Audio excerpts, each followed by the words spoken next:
whole year of doing a budget. Been honor the entire time.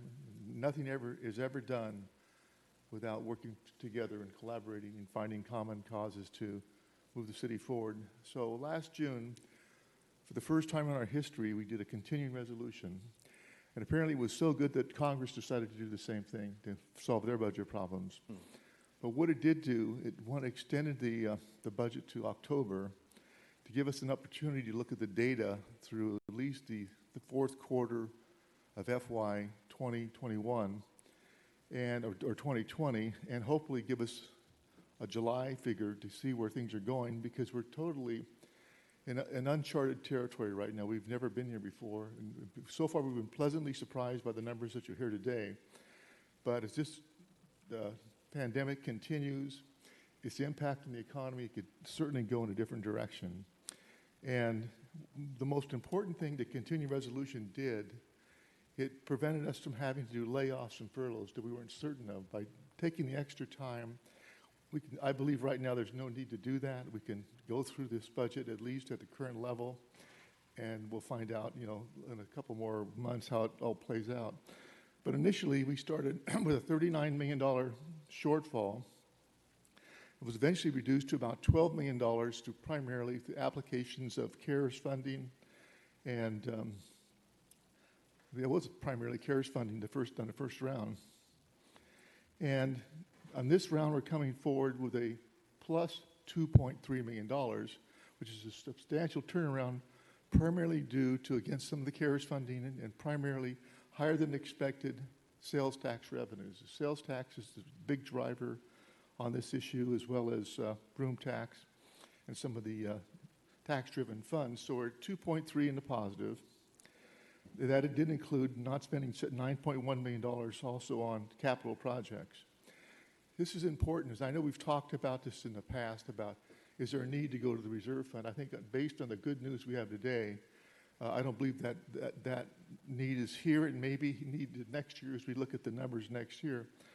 But we continue to have, as a city, there's different ratings, but we're between A and A minus, A plus on our credit ratings. And a part of that is the reserve, having $35 million in reserve.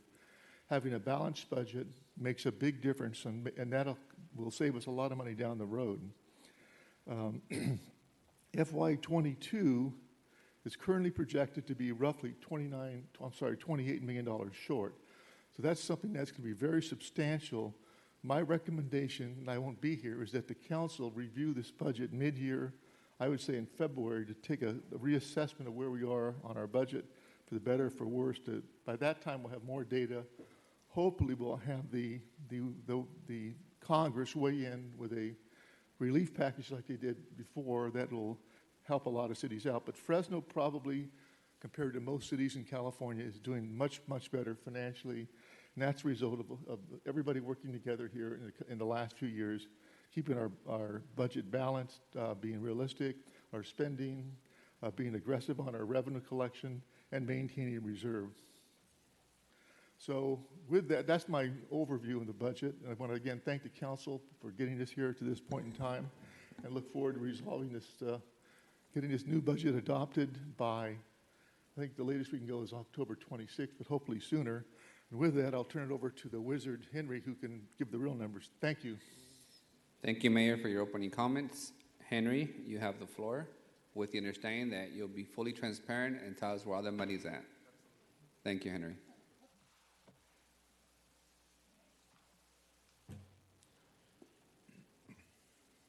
Well, good morning, Council President, Council members. My name's Henry Fierro, Budget Manager. Today begins our FY21 revised budget review hearings. I will provide a general fund overview. However, after that, we will have departments presenting to you as well, and their staff will be available to answer any questions that you may have. However, also want to mention that the format of the reviews will be very similar to prior budget hearings.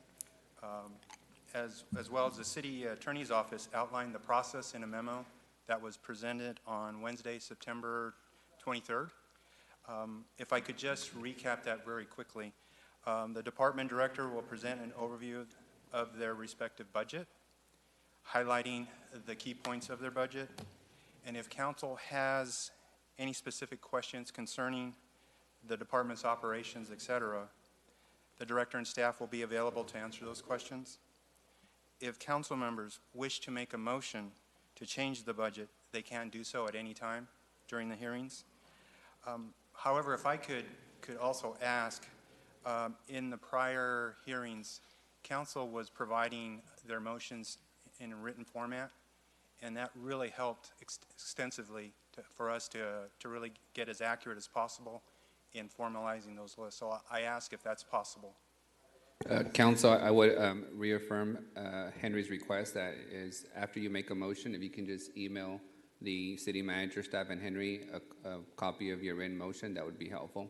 If I could also ask to send it to the city clerk's office. Yes. As well. So send it to city manager, city attorney, and city clerk so that we have the correct record.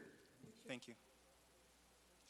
Also, when you do make a motion, a second must be provided for it to be recorded by my staff and the city clerk. Okay. And then motions will be voted on. It's scheduled for Tuesday, June 20th. After the motions are voted, the budget office will reconcile the changes into the enabling documents, which are scheduled to be voted on Thursday, June 22nd. And then one other housekeeping item before we begin the formal report, that the Transparency Act, listing of elected officials and employees' earnings, consultant disclosure, and benchmark city data have been updated and is available on the city's website.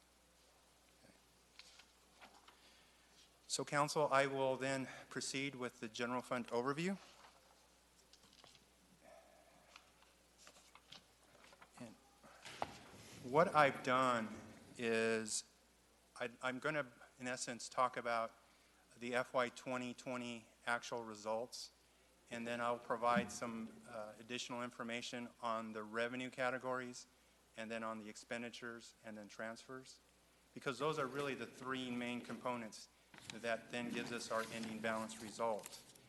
After I complete the FY 20 actuals, I will then move on and discuss the FY 21 revised budget, and again, give you highlights of the revenues, expenditures, and then the transfers. So starting with my slide, page 2, I'm showing the overall highlight of, the FY 2020 actual general fund results. At the end of the year, we had an ending balance of 25.3 million positive, which was almost this 25.3 million above the amended budget.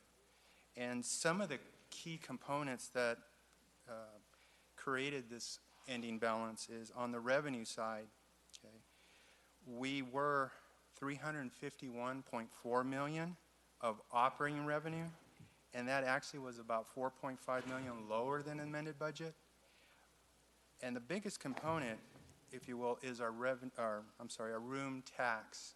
That did get impacted quickly as we got into the COVID pandemic.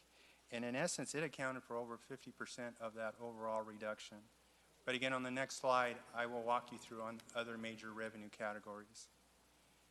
Now, on the expense side, it ended at 339.6 million, which was 24.2 million less than what we had amended. And again, the major components, as you'll see, were we had 9.1 million of unspent capital. And typically that can happen, but what also happens is the unspent capital then is rebudgeted in the following fiscal year. So those projects can continue towards completion. We also had 6.2 million of CARES funding that was appropriated, but it was appropriated late in the fiscal year, towards June, and there really wasn't enough time to spend that money. Again, what happened then is we've reappropriated in FY 21, so those funds are available. And then with the net transfers, it ended the year at 11.3 negative, which is 5.5 million lower than the amended budget. But again, that was driven by the CARES reimbursements that came into play. Henry, before you continue, on that 24 total expenses 24 to 24. Can you give us a breakdown? Because I know that you mentioned it's carryover and a capital. I'd like to know the actual numbers of what. You know, Councilmember Sor, if we could, I'm going to actually then, on the following slides, talk about all the Okay. revenues and then all of the expenditures. And I'm hoping that will Okay, provide awesome. some understanding. Thank you. You're welcome. So if I can, I'll go to page 3 if there's no other questions. Thank you. Henry, really quick, just for housekeeping for the council, I know we're used to punching up to speak. Since all our seats are different, and this time around, don't worry about punching up. Just interrupt softly, and we'll get to you. Okay. So, again, on page 3, I've now highlighted the operating revenues, again, for FY20. And you'll see that all our operating revenues ended the year at $351.4 million, which was, again, under the amended budget by $4.5 million. Our sales tax, it ended the year at $95.1 million. And actually, that was just below the amended budget. And the good news, the way I take it, is our last quarter of that fiscal year for April and June receipts, they actually continued at the similar level of the prior quarter. So while we were projecting back in June, we thought it was going to be going down, it actually held steady. So that was, I think, a good outcome for the city. The second piece is room taxes. It totaled $12.2 million. It was $2.3 million below the amended budget. That category got impacted far quicker than what we would have had seen in sales tax or as well as business license. So in essence, the COVID pandemic did immediately impact our room tax that we would receive. Our intergovernmental totaled $8.3 million, which was $2.9 million below budget. There was some processing of payments within the police department related to the SRO and the SNRO, that because of the deferral of payments, it contributed about $1.7 million that we did not receive, but that a good portion of that now is in the revised budget after an agreement with the Fresno Unified. And then the last category, thank you. The last category I wanted to touch on is our charges for services. That's another major component of our revenue streams, and that ended at $38.7 million, which was $1.2 million higher than what we had budgeted. The $1.2 million variance can be explained in, we saw that we had $2.2 million in higher development activities, plus another $1.2 million in higher inspection activities.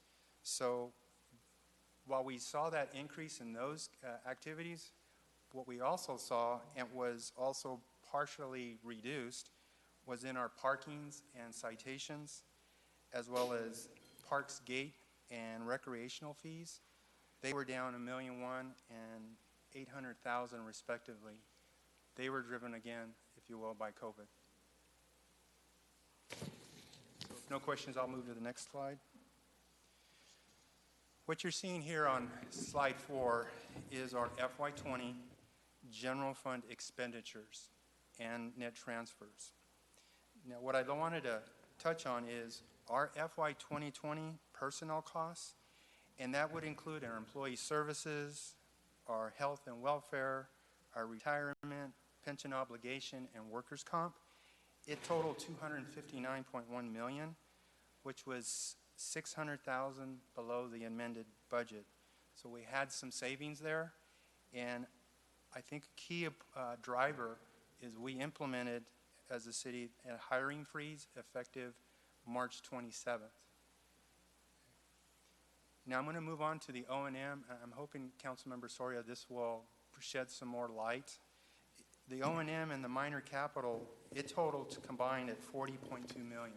Hey, Henry, before you move on, I want to make sure we're clear. So the projections that we're using are Muni services projections, correct? Yes, that is correct, Councilmember Chavez. And when I get to the fiscal year 21, Yeah, no, I totally, I wanted to make sure that was the case, but here's what I want to focus on, because I think it's important. The projections that we're using, do they utilize the data up until what month of this year? that would be August. So up until August? And I say that because that was our last month of actual results, which included the second quarter. Okay, thank you. You're welcome. So again, with the O&M, and I'm combining with minor capital because they do go hand in hand. They totaled $40.2 million, which was $21.6 million below the budget. And the main drivers behind this reduction is, again, there's $17.8 million of unspent appropriations that we've reprogrammed, again, in the FY21 budget. Of that 17.8, there was 9.1 million in capital projects. Okay. There was an additional 6.2 million of CARES allocations. Again, because of timing, we couldn't spend it because they were posted in the month of June, so we really didn't have any time to execute that. But again, they are now budgeted in FY21. Some additional items that contributed to this unspent appropriation is there is $1 million for the Darling project that now, I forget the motion to be honest with you, but it is still in the budget for the future use. Yeah. And I'm not sure why that's popping up, because we approved a contract allocate that $1 million a few months ago. Well, what I'm, from my perspective is there's the $1 million that was an FY20 budget, but it didn't get spent. Mm-hmm. So I then reprogrammed it to be in FY21, so it is ready to be spent. Got it. Thank you. You're welcome. Council, there were a couple of other items that also contributed, and part of it was within your budget. You had some unspent appropriations as well as a whole. And then lastly, related to the McKinley Blackstone project, there's appropriations in the general fund of $600,000. Again, budgeted in FY20, wasn't spent, reprogrammed in FY21 to be spent. So that's truly the main drivers that we're seeing on the expense side that contributed the overall savings. And a lot of it, again, is it needed to be reprogrammed. The last, did you have a question, Councilman? Yeah, but maybe you can finish on that slide Okay. and then I'll come back. The last item in this slide is our net transfers. And again, Henry, before you go to the next slide, when you say implemented a hiring freeze, how much savings did the hiring freeze generate, since it was only for a few weeks? you know, from a big picture, to me, in essence, it was a savings of, if you'll bear with me, about 600,000. And the reason I say that is in the FY20 amended budget, we programmed 6.9 of attrition savings. Well, from that, we still had an additional 600,000. So in my mind, by deductive reasoning, I think that's what then would have been driven in a good contribution of the hiring freeze. Thank you. You're welcome. So the last item is the net transfers on this schedule, and it totaled at 11.3 million. And again, it was lower than what we budgeted by 5.5 million, and that was primarily due to the additional CARES activities that we were able to process through FY20. I'm going to move on to the next slide. Or So before you move on, just a question, going back to that savings related to the hiring freeze and the attrition. So every year, our budget, I guess, takes into account that we're going to have some level of attrition, because I know that from the data that you gave us a couple, maybe like last week, there's 300 and some vacant positions, right? correct. So is that the best way to budget when we know that positions have been vacant for years? To count on those, or should we be doing better budgeting and, only fund the positions that we can actually fill? Because I went through the 300 plus vacancies, and there's positions that have been vacant, I think, 3 years, maybe a couple even more. But does that even make sense? If we haven't filled them in that period of time in the last 3 years, it seems like they would be unnecessary. So why should this council continue to approve those vacant positions that are just sitting there when, we know that there is a need in the budget and that we may be experiencing some difficulties in the upcoming fiscal year? Very good question, Councilmember. If I may then add, that list that was provided, that was for all vacancies citywide. So the one caveat I would make is it's not all general fund. You have departments that are enterprise, say, for example, DPU. So that would not impact the general fund. But for DPU, it would impact on future water and solid waste rates. And we've had a conversation. I came here 6 years ago, and the first year I had to take a hard vote to increase water rates. Right. And so even though they may have 20 positions that are vacant, you say it doesn't impact general fund, it impacts our residents, because we continue to fund these positions. We're saying we need them, but they haven't been funded. So that's why I asked. Sure. So even though it may not impact the general fund, there's other ways it's impacting our overall budget and the residents of the city of Fresno. It might be helpful, Henry, excuse me, I'm going to interrupt for a second. It might be helpful, Councilmember Soria, if there were specific positions that you'd like to discuss when that department comes up, because I know there are nuances. For instance, if a position has certain qualifications, we've had some hard time recruiting, salary adjustments, et cetera, et cetera. So if there are specific questions about vacancies in DPU or whatever department, we'll make sure that director or our personnel director can answer those. And I appreciate that, and maybe they can speak to them because they know the positions that have been vacant for 3 years or over a year. And I think that if they haven't been able to fill them, they need to be able to justify to this council, why should we continue to appropriate those dollars if we haven't been successful in recruiting? And if we're not being successful in recruiting, what are we doing, our human resources and personnel, to be able to recruit these positions and fill them? So that's my position. So I really want to see folks justify those positions that have been vacant for at least over a year. I get it. It takes sometimes 3 to 6 months to hire folks and get them on board them. But once you exceed a year, it seems like we should be revisiting that. Councilwoman, I would agree with your comments that I see no rationale to continue to fund positions that, for whatever reason, have not continuously been filled. I think every department director should be prepared to justify every single vacancy, but more importantly, to recommend what vacancies get eliminated from their budgets. Because as the mayor articulated, a $25 million hole next year, I'm not going to approve a budget that intentionally funds positions that we have no intention of filling for whatever variety of reasons. So I would hope the departments are ready to recommend what positions need to be removed from the budget since they're struggling to fill them. We're ready to move on to the next page? Okay. Thank you. So I'm now going to move to page 5. And on page 5 now we're moving into fiscal year 21 revised budget. What you're seeing in front of you is a high overview of the overall results. And I wanted to point out, again, the revised budget is projected to end FY21 at $2,336,000. Ongoing revenues are projected at $354.5 million. That's $1.4 million lower than our FY20 amended budget. And the reduction I'd like to cover on the next slide so I can go by various categories and hopefully provide a better view of why that's going to go down by 1.4 at this time. And then the total appropriations, they end at $404.9 million, which is a $41 million increase from the amended budget.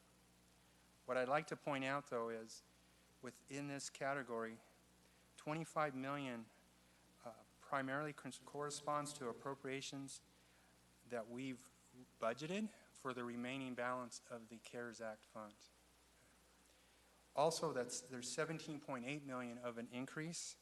It corresponds to growth in personnel costs. The personnel costs are budgeted to be fully funded for all existing contractual MOU obligations. We also have programmed any contractual increases for health and welfare premiums and pension contributions. Now, there is no new positions added to the general fund except for, based on, I believe, Motion 8 in June, there are 3 fire captains that are included. Henry, just for the record, this budget does include the raise for the police units. You're correct. And are they the only units getting a raise this year? I believe so, for the general fund. Thank you. I have a quick question to Council President. So if we're appropriating $30 million, which is preventing a huge shortfall in our budget, correct? Just to be clear, Yeah. Council. Yes. The 30 million, are we talking about the budgeting for the remaining CARES Act? Yes. That is, okay, and that is correct. Okay. So I just want to be clear. So if we weren't able to use that CARES money, we would have how much of a shortfall? To be honest with you, there is an offset in the 30 million. And let me try to explain that. Sure. So there is 30 million in appropriations we've set up. But there's also 30 million of a transfer coming from the CARES Act fund into the general fund. So if the 30 million was to be excluded, then we would exclude 30 million going out of the transfer as well. So it'd be a net wash gain. It'll be a wash. Yeah, Okay. All right. Thanks. you're welcome. Thank you for explaining a very complicated thing. I hope that makes Yeah, I just by snitch followed it. Yeah. Good. Thank you. You're welcome. So I'm going to move on to the next slide, page 6. Here are our FY21 operating revenues. And I want to point out a couple of the main categories. The first one is our sales tax. It is budgeted at 90.8 million. It is projected to decline by 4.3 million from our FY20 amended budget. And again, that number was based on consultation with Muni Services. And we feel that based on what we understand of our actuals, it is the best projection that we could come up with at this time. Okay. Property tax. Now this category is budgeted at 148.5 million. That's increasing by 8.3 million. The growth that I've projected in this, it's very consistent with what I've seen in the past 3 years. Now I've included a growth rate because my understanding is property taxes will not get affected so immediately that like room tax, business license, or even sales tax, it takes much longer to have that work its way if it is to happen. So for 21, I'm using an ongoing growth rate. So Henry, the worst part of the pandemic shutdown is past us, and yet sales tax remains steady. Why are you projecting, and why is Muni data suggesting there will be a decline in sales tax, given that our city vastly has an essential workforce that doesn't, feel the same sales tax dip and declines as other cities do? If I'm understanding your question, so the projection we came up with, and again, through Muni Services, they felt it was prudent to show that the COVID potentially can still impact our sales tax through the first half of 21 potentially. And I say that, and to give you an example, during FY20, the federal government did offer some assistance, like the $600 per week. Well, that's not going to be available. And so to some extent, we want to be cognizant of that not being there. So part of that is as a driver to say, let's assume that based on what we know, with less stimulus available for folks and potentially for the activity locally, we may not see it grow. Now, Henry, our contracts with Amazon, Alta, and Gap require that we refund them sales tax that they generate. New taxes, correct. Correct. So, how much did we refund them in the last fiscal year? And how much are we planning to refund them this fiscal year? And what are you projecting that the refund for those 3 contracts would be next fiscal year? Well, I can tell you that in FY '20, about $700,000 was refunded, and that was to Ulta. Amazon was in discussions with the state. Because of those discussions of their operations, they did not submit a claim, if you will, for economic incentive. So even though that happened, I still wanted to have appropriations established because it's going to eventually work its way through specific for Amazon. And at that point in FY '21, I don't have the number in front of me, but under GCP, I have appropriations in its own specific fund called Economic Incentives, and it's a little over $2 million of appropriations. I don't think I'm going to need to spend all of it. However, if whatever doesn't get spent, just know that it rolls, it carries over to the next fiscal year in order to pay those future incentives. So is it $2 million that you set aside for economic incentives for all 3 of those companies? Correct. So, so it looks to me that this city also has to consider that a reduction of sales tax revenue will also be directly related to those economic incentives that we have to pay those 3 companies back, correct? It's possible, but again, I can't tell you for sure because of the Henry, can I be allowed to? Yep. Yeah, of course, Mayor. It's with Amazon, Ulta, the Gap, there's a payout, but if there was nothing there before, so you collect, let's say, $1 million, you pay out $500,000, you're still $500,000 ahead. The collective impact, we did this last year of all 3, Gap, Ulta, and Amazon, is a net to the city, a net of $3.3 million over 30 years. It's like $54 million to Fresno County and all their services. It's $27 million or $28 million to the school systems and then the special districts. So it's there, but it would be zero had nothing been there. In other words, you had a lot of 67 acres worth $2 million. Now you got a $250 million improvement on it. You've got exponential property tax increase. Yeah. No, I recognize, Mayor, that those deals have had significant economic impacts for multiple entities, but our budget still has to budget cutting them a check back. And at this point, the projected check for next year is $2 million, correct? Well, that's the amount of appropriations, again. And So the maximum that you can the have max. to pay out. Correct. Okay. It's not to say that that's the amount of sales tax. That is not the case. Henry, if Amazon was to submit a request for $3 million in reimbursement, how would we handle that in this budget process? Does the contract require that we pay them the full amount that they submit for? I don't have all the specifics, but they have to submit to the city the request, and it has to go through an auditing process.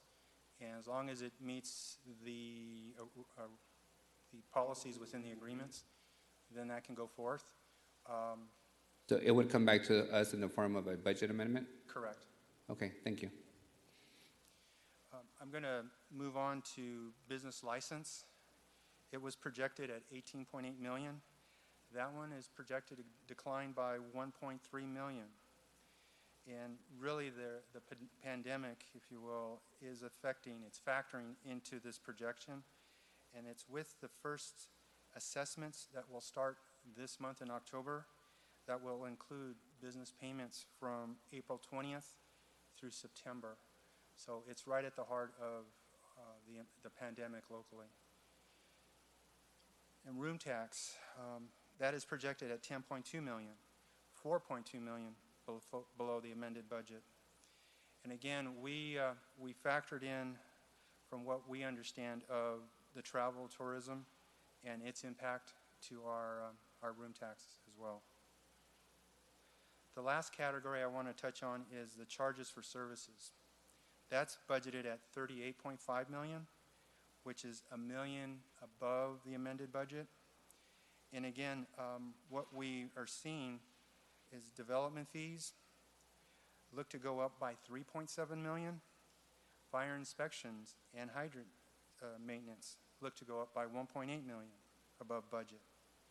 But we also have to keep in mind then there are other elements within charges for services, parking and citations, towings, and park gate fees. They are all looking to decline. 2.2 million for parking citations, towings down by $1.6 million, park gate fees by $700,000, and really those are all corresponding to an effect of the pandemic and the teleworking protocols in place. I'm going to move to page 7. This is the FY21 general fund appropriations. Personal costs, again, look to grow to 404.9, I'm sorry, personal costs are growing by 284.8 million is budgeted, which is about an 18.2 million growth.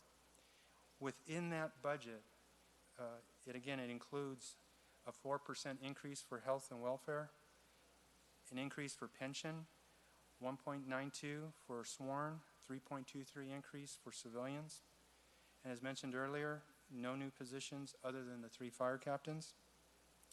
And again, fully funding existing MOU contracts. The next item I wanted to point out is our attrition savings line. You'll see that it's budgeted at $7.3 million.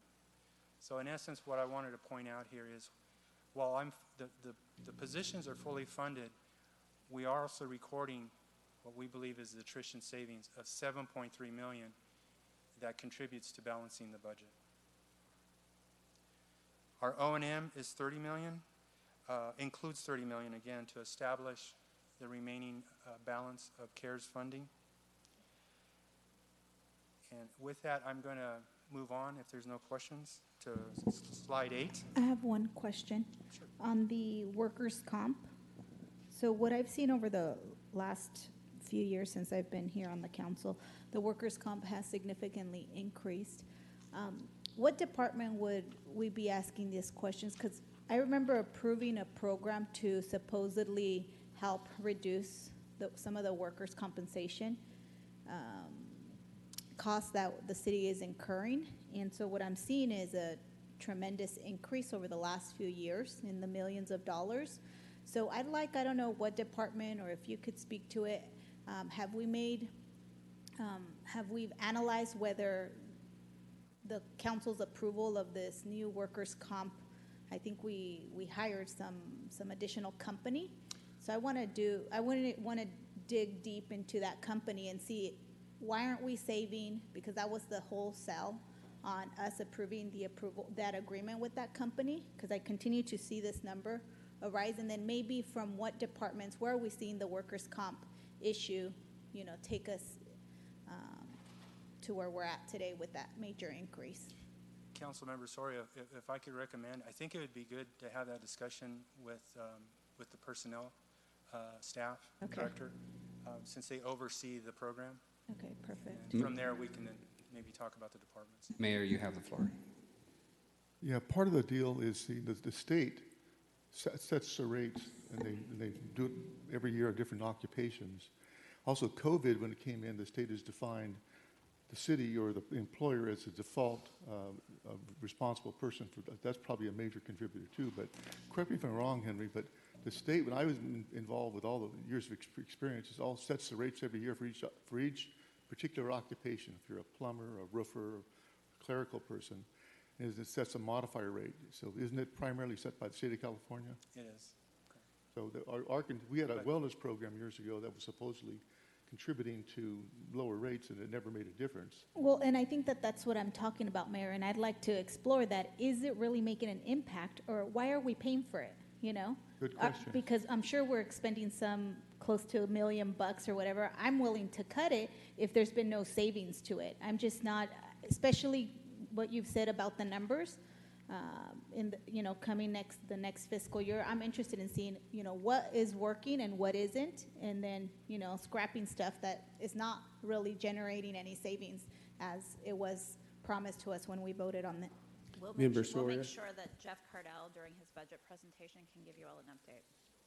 Member Sawyer, I recall that vote very well when you and I talked about it a lot, and I agree with your concerns and requests. I join in that. I think the object was to reduce some of the claims and to get people back on the job. If they weren't employable, so to speak, then they would be terminated or golden handshake or whatever to try to keep things rolling. I think you're nodding your head, so we're on the same wavelength. So I hope it would produce great savings. I honestly don't think it will or would, but any little bit at this time is beneficial to the city of Fresno. So I think that's a good approach, and I'm interested in seeing the results with Jeff or whomever has got the. It's really about the numbers, because I was going to ask you one more question. Your projections are very, very conservative, and I appreciate that. So if we don't accept your conservative projections, what impact does that have on the budget or our vote on the budget? If we're talking about the revenue side, Correct. right now, the fiscal year 21 ends at 2.3 million. So in theory, if the revenues were, if you bring them up, while it would add to the bottom line, my concern is that really achievable? From my perspective. Right. But based on the history of sales tax, for instance, even as you indicated in this last quarter, they're very consistent. And we always project low. Again, I appreciate that. But on the other hand, in light of the sign of the times and where we are now in the projects, and my projects in particular, I have to make sure there's more dollars actually available today rather than a year from now or 8 months from now or 6 months from now. I think my colleagues are kind of nodding in agreement. So I think we're all on the same wavelength, but I think the mayor may not. So you have the floor, Mayor. Yeah, thank you. I think the way you did it last time is the appropriate way to do the contingency items. So you identify items subject to coming back, let's say like I would recommend January, February, to see a bigger picture of what the revenues really are, because it's so unpredictable. That way you're doing it in a fiscally responsible way, then you can take them item by item and judge it. Just a footnote, I know that data that Henry got was based on primarily, this is to the chagrin of a lot of small business people, big box numbers, and the Costco's and the Targets and so on were above expectations. If there's not a second round of HEROES funding, it'll have a dramatic impact on our economy. You'll have thousands of people unemployed, and you'll see those numbers tumble. So a lot of it will depend on federal and state stimulus to where we go. If not, it's going to be pretty ugly. Thank you. Thank you, Mayor. And I think just to add to my Council Vice President's, very experienced insight, what we've done historically is these lists of projects that we all know are important to the city are all contingent on a few months later realizing some money. However, all these hundreds of vacant positions automatically get funding, irrespective of whether the evidence demonstrates that they've never been filled. So I think for us, from my perspective, I like to flip the script and say the projects that residents want, the potholes that need to be filled, the sidewalks that have to be fixed, including the ones in front of City Hall that everybody trips on, should be priority. And if money becomes available, we'll reconsider. The vacancy has been empty for 3 years. So just in full disclosure to staff, that's where my head's at with the budget for this year, given that it might be a $25 million gap next year. But most importantly, most of our money, it's all people. So if we keep on funding these invisible shadow positions of folks that never get filled, I think that money's better off being spent on the ground today. With that, go ahead, Henry. Okay. Then I'd like to move to slide 8. And this is an overview of the FY21 net transfers. We're projected at a positive 27.4 million, meaning more money's coming into the general fund than going out. That's 44.3 million above the budgeted amended.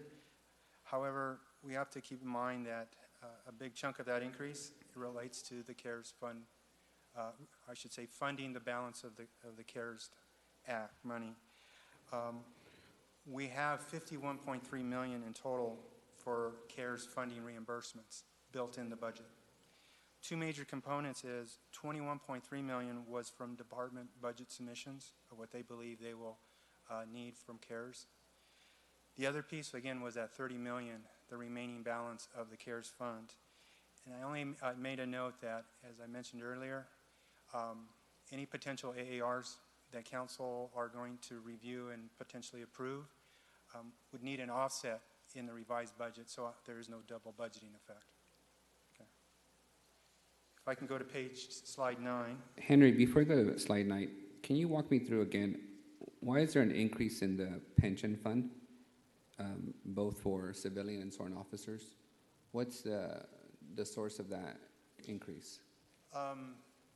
That is discussed and deliberated by the retirement board, and in discussions with their advisors, they're trying to keep that fund as balanced as best as possible.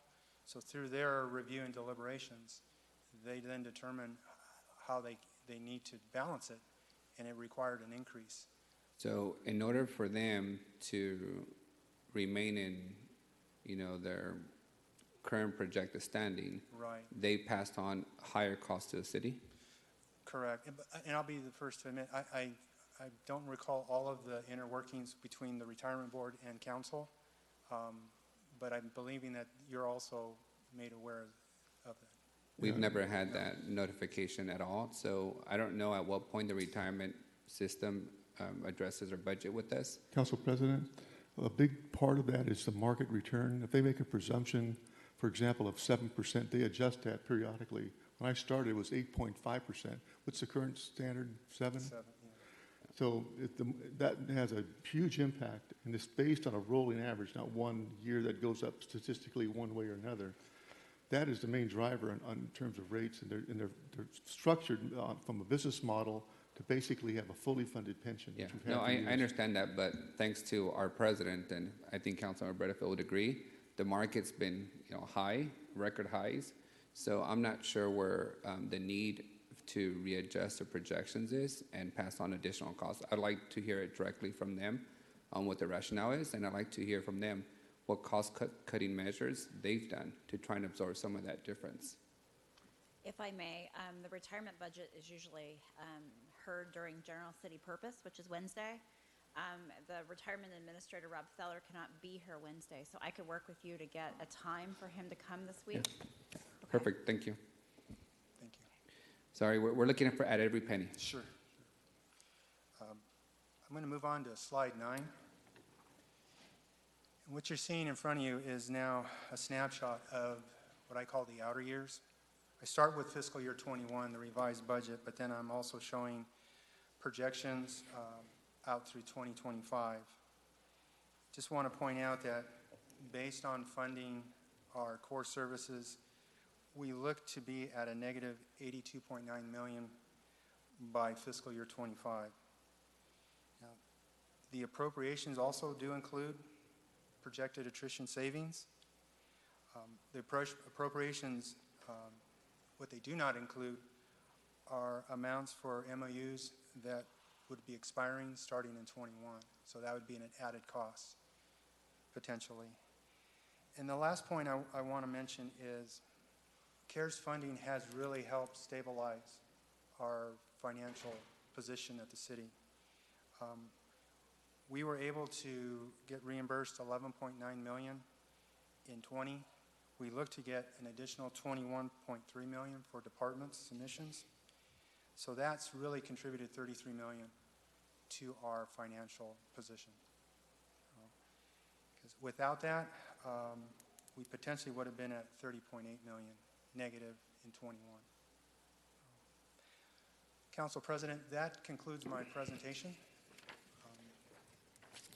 Is there any other questions from the council before we go to public comment on the general fund presentation? Yeah, Henry, I have a question for your 5-year projection. Walk the council through what the thought process and methodology is for that shortfall over those years? We just went through a huge jolt to the economy with the shutdown. What is in that data that lets city staff believe that that revenue is going to go down and that, you know, those numbers are going to be that off? One of the challenges that I'm seeing, Councilmember Chavez, is that in that middle of that summary, I have a line called ongoing activities. And what that is a combination of ongoing revenues, total expenses, and transfers. And the bottom line is our revenue base isn't at a level to fully cover the ongoing expenditures and transfers. Let me step back. Now the revenues, again, I'm projecting those at historical rates of a recovery. So even with that we're back to, if you will, a normalized environment, we still don't have enough coming in the door to cover our ongoing expenditures related to our core services. I'm going to have some follow-up questions, but I want to move on. But I really want to hone in on what you just described with regards to what our revenue projections are and what we're anticipating. Because, I mean, this will be my 10th, I think it was the mayor's 12th, this will be my 10th budget. And we always look at those projections, and I'm curious to see how many of those projections have actually materialized and how many of them, because we all know that it's always situational, Henry. I mean, anything could happen next year or the following year, right? But I want to really get insight as to the train of thought of how you project those numbers, because I've seen this pattern a couple of times. Thank you. Question? Yes, you have the Yeah. floor. So you, in the 2023 forecast and 24 and 25, I see the 27 million shortfall, 55, so on. Is that that's being reflected by what you were saying, where the revenues won't be there? That's correct. And again, Henry, what is that for? What are you basing that on, those kinds of dramatic numbers? Well, again, on the revenue side, I look at, assuming that we're going to have a recovery, and then I'm looking at historically what has been those run rates for sales tax, for property tax, for charges for services, because those are really our three big contributors. And then historically, based on those growth rates, that's what I apply, if you will, in 22 and outward. I'm also looking at the expenditures, the flip side of the coin. And I'm growing those roughly about 3.5 going out in time. So in my mind, it is reflective of what I've seen in the past. It's just the challenge is, again, the expense is at a level far greater to an extent to what our revenue base is. So it's my projection. I'll be the first to admit, and it's a projection. Right. Is it also projecting raises, future raises? On the expense side, I'm projecting a 3% increase to employee services. So in essence, that would be the increase. Okay. Henry, you know, what I'm struggling with is when we're asked to approve a raise, in the most recent case for the police union, we're told we can afford this over the next 5 years, right? There's enough revenue there to cover these, you know, millions of dollars in raises. But in this public space, we're told there's a $27 million forecast deficit, there's a $55 million forecast deficit. I'm trying to wrap my head around why we're getting contradictory messages when it serves the interest of the administration to get something approved. We signed 30-year contracts for economic incentives when our forecasts are telling us that we're going to be in a $55 million, $73 million hole 3-4 years downstream.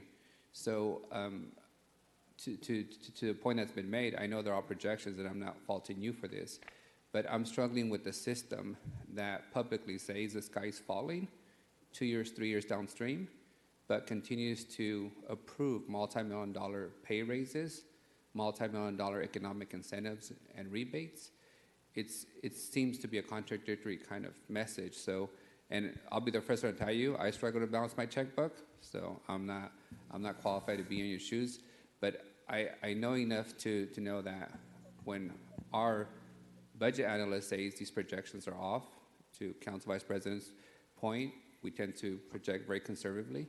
But I'm trying to wrap my head around why we publicly, communicate that the sky is falling, while privately, increasing expenditure significantly. I would like to point out that all of the agreements that you referenced, the FPOA, MOU, the economic incentive packages, were all brought to council prior to the pandemic. None of those items, we have not brought an MOU for an increase before you all since this pandemic hit. So had we known last year when we brought the FPOA agreement forward that a pandemic was forthcoming, we never would have recommended increases like that they contractually have right now. And that's absolutely a fair point, and it's a fact that I accept, but it's also a fact that every council meeting we're approving multiple year contracts that have escalating costs every year. Whether it's consultants, lobbyists, contractors, every single council meeting we're approving millions of dollars of new contracts, and we're approving all these vacant positions being funded when you're telling us we're going to have a $55 million deficit in 2024. So, Council President. I'm just struggling with. I'm sorry. messaging. How can I get recognized, Council President? Sorry, Council member, you have the floor, and then we'll go to Councilmember Esparza on Zoom, and then we'll end with the mayor. Thank you. Sorry, it's kind of loud. I appreciate that. So I understand what you're trying to get at, Council President, but I think that something was said that's concerning to me. The sky is falling when it comes to crime in our community, and I don't want to send the message that we're complaining that our police officers are getting paid to protect us. In my district, I have teenagers being killed in a crossfire and gang violence. We have a 15% increase in gang-related shootings, for 80% of shootings being gang-related. We have a 300% increase in shootings in our city. So I think it's important, this council, I do believe that there's no need for a false choice. You can support social justice. You can also support law enforcement. So I don't want the message sent to them that we are going to go after their funding, when in reality, we probably need to increase their funding. So I'm going to leave it at that. Councilmember, I would just add, we're talking about how the budget is articulated now, about prioritizing one group or one department over another at this point. Just want to clear that, make that clear. Understand, but of all the things you could have mentioned, you mentioned public safety. And for me, I'm really, really concerned about that because a lot of the residents have reached out to me and they're very concerned about that too. I It's understand. their kids getting killed. Councilmember, I just had a 5-year-old shot in West Fresno at her birthday party, right? So the reason I And I mentioned had an public 18-year-old safety, killed last week in the Northwest Police District. reason We I- can talk about this every the day. reason I mentioned public safety is because they're the only group receiving a raise this year. That's it. I would say, given the 300% increase in their need to suppress violence and gang violence in our community, if anyone's deserved it, it's public safety. And I strongly believe that's our number one responsibility as a city, and you can bet we're going to talk about public safety and the need for increased funding during this budget process. Thank you, Councilmember. Councilmember Esparza, you have the floor, and then we'll go to the mayor and then Councilman Soria. Yes, Henry. So as you probably remember, I'm a little more pessimistic when it comes to some of these, budget projections, and I'm just curious about to get a little more detail on the assumptions with respect to the recovery. So are you assuming an expansion from starting now? Are you assuming there's not going to be any more sort of recessionary or contractions in the economy? This outer year projection, Councilmember Esparza, is in 22 is when the revenues start to then get back to, I'll call it normalcy of a growth rate, and then continue onward. So what are the assumptions prior to that point? Well, in 21, again, for example, like sales tax, it is going down. And that's based on, again, my discussions with Muni and their best projection of where they felt our sales tax would be at. So that has a reduction built in it. Property tax, that's going up. That's based on historical growth rates. It's a little over 5%. Charges for services, again, that's our third main category. That's being driven based on what our departments feel will be coming in the door, specifically our planning and development and public works. So again, between those three major categories, it's a reflection of as best as we can of the pandemic. Okay, well, I appreciate that answer. You know, I'll echo a couple things that I've heard thus far, just in terms of our 5-year projections and how substantially worse it seems to be getting fiscal year after fiscal year. You know, I'm hoping to dig into that and hopefully discover that it won't be quite that bad, especially given the assumptions that you're making. And the other point that I really agreed on is, you know, we really haven't tangled with the P word, pension, too much in the last several years. We've been very fortunate to not have you know, faced you know, as big of issues as other cities have. So you know, I'll be very interested to kind of dig a little deeper into that. I think the city manager said on Wednesday. Thank you, Henry. Thank you. Councilmember Soria, Butterfield, and then the mayor, and then Butterfield and Chavez. Thank you, Council President. So, Henry, I was looking at the forecast from the fiscal year 20 budget, and the numbers are way different when we're looking at the 5-year forecast, like in terms of the expenditures. And so I'm wondering, why is it that the expenditures seem to be a lot greater, or the expenses, from what was being projected in the 5-year forecast? For example, you look at fiscal year 2022, right? The expenses, as I'm looking at, this is my old budget book, so I reference my old budget book, page A83. The expenses says 355,537, and in here we have 380,000. So I'm trying to reconcile why the big discrepancy. And if we move forward, we see the number continue to increase, but not to the level that you have forecasted for this from this fiscal year moving forward. I'm just really curious to see, how are you, what are those expenses that we're talking about that have made the forecast, which is, I think, going back to Councilmember Chavez's comment, how are we really getting to these numbers? Because the fact that it's off by $32 million or it's increased for this fiscal year in terms of moving forward, I'm just trying to figure out where is that money? What expenses are we talking about? And why is it so different from what you had forecasted just this past year in the previous fiscal year? I'm interested in seeing that, because the numbers to me don't make sense, and how they're so different from this forecast to the forecast that we just approved, you know, about a year ago. And you're talking about the FY20 budget? The FY20 budget. Okay. Yeah. So I'd be interested for you to explain to us the huge difference. It's not minor. It's not a couple $1 million. It is significant. It's in, you know, it's in the 5-digit. So. I'd have to look at both of them. Yeah, so I'd be interested in, you know, like I mentioned, is page 883 that I'm referencing. So I'm looking back at those numbers, and it just doesn't pencil, or to me, it doesn't seem right. Yeah, let me take a look at that. Lee, Mayor, you have the floor. You want me to go first? Yeah, I just also want to echo the same thing. I mean, we approve raises with the assumption that the revenues are there, and I'm just struck by how dramatic these revenues are, and you know, also in terms of what Councilmember Soria is saying. I mean, the numbers have changed from prior projections rather dramatically. So it is really important for us to obviously get a handle on how this comes about, because you know, we're responsible, as is the mayor, for making sure everything pencils out and budgeted, and we don't have shortfalls like this. So are you projecting this because of the pandemic? Does that have anything to do with why it's so dramatically out of sorts from what's been predicted before? Is that why this is? I mean, do you have any sense of that at this point, Henry? Councilmember Redefeld, it's kind of a, if you will, a domino building block approach, where you take a look at what we know today, and in today's projection, the pandemic is a major variable. And so with that, we are then trying to build a FY21 budget with that in place.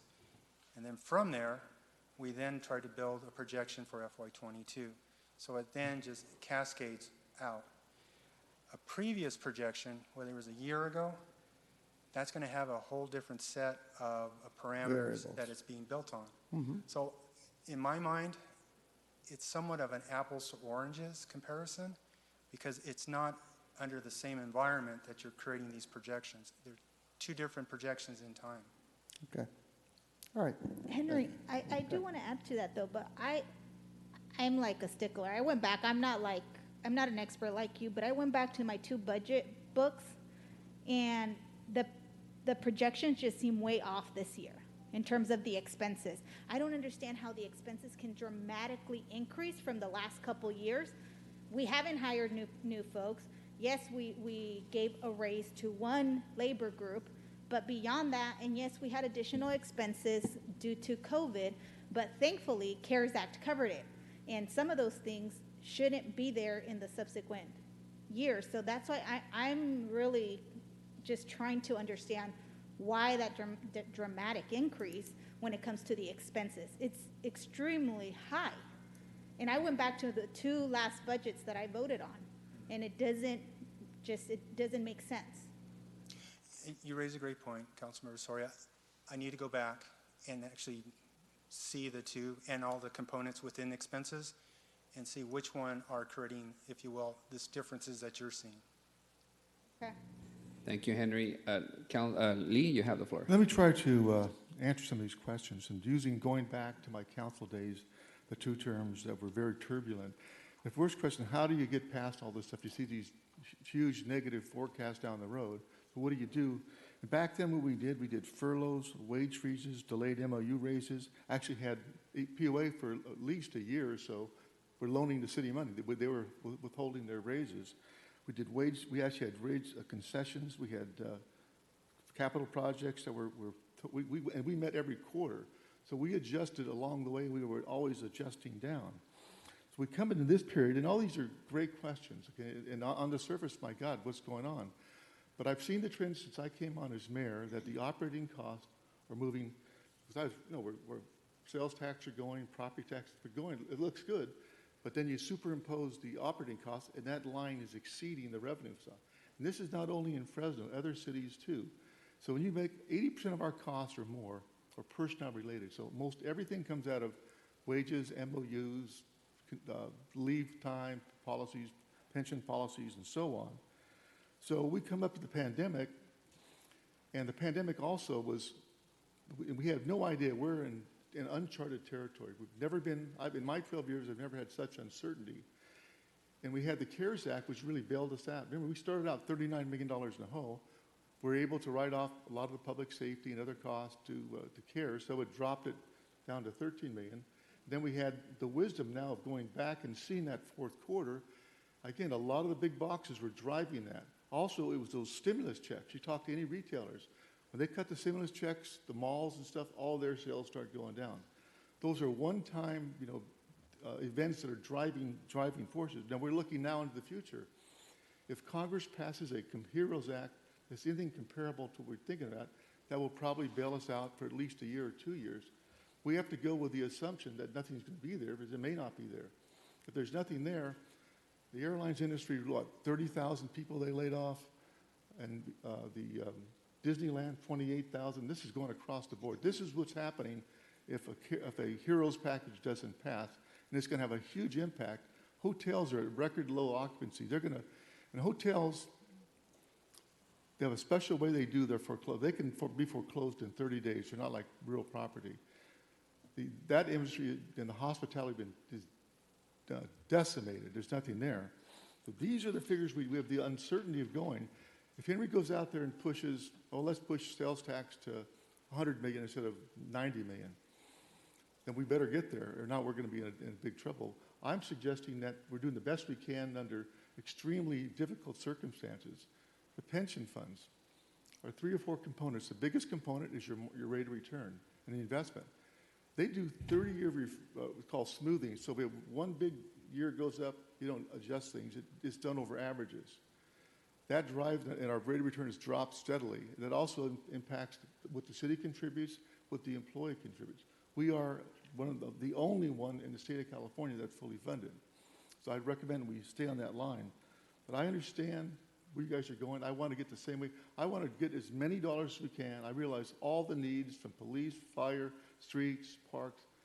There's a city out there of over 500,000 people that need those basic services.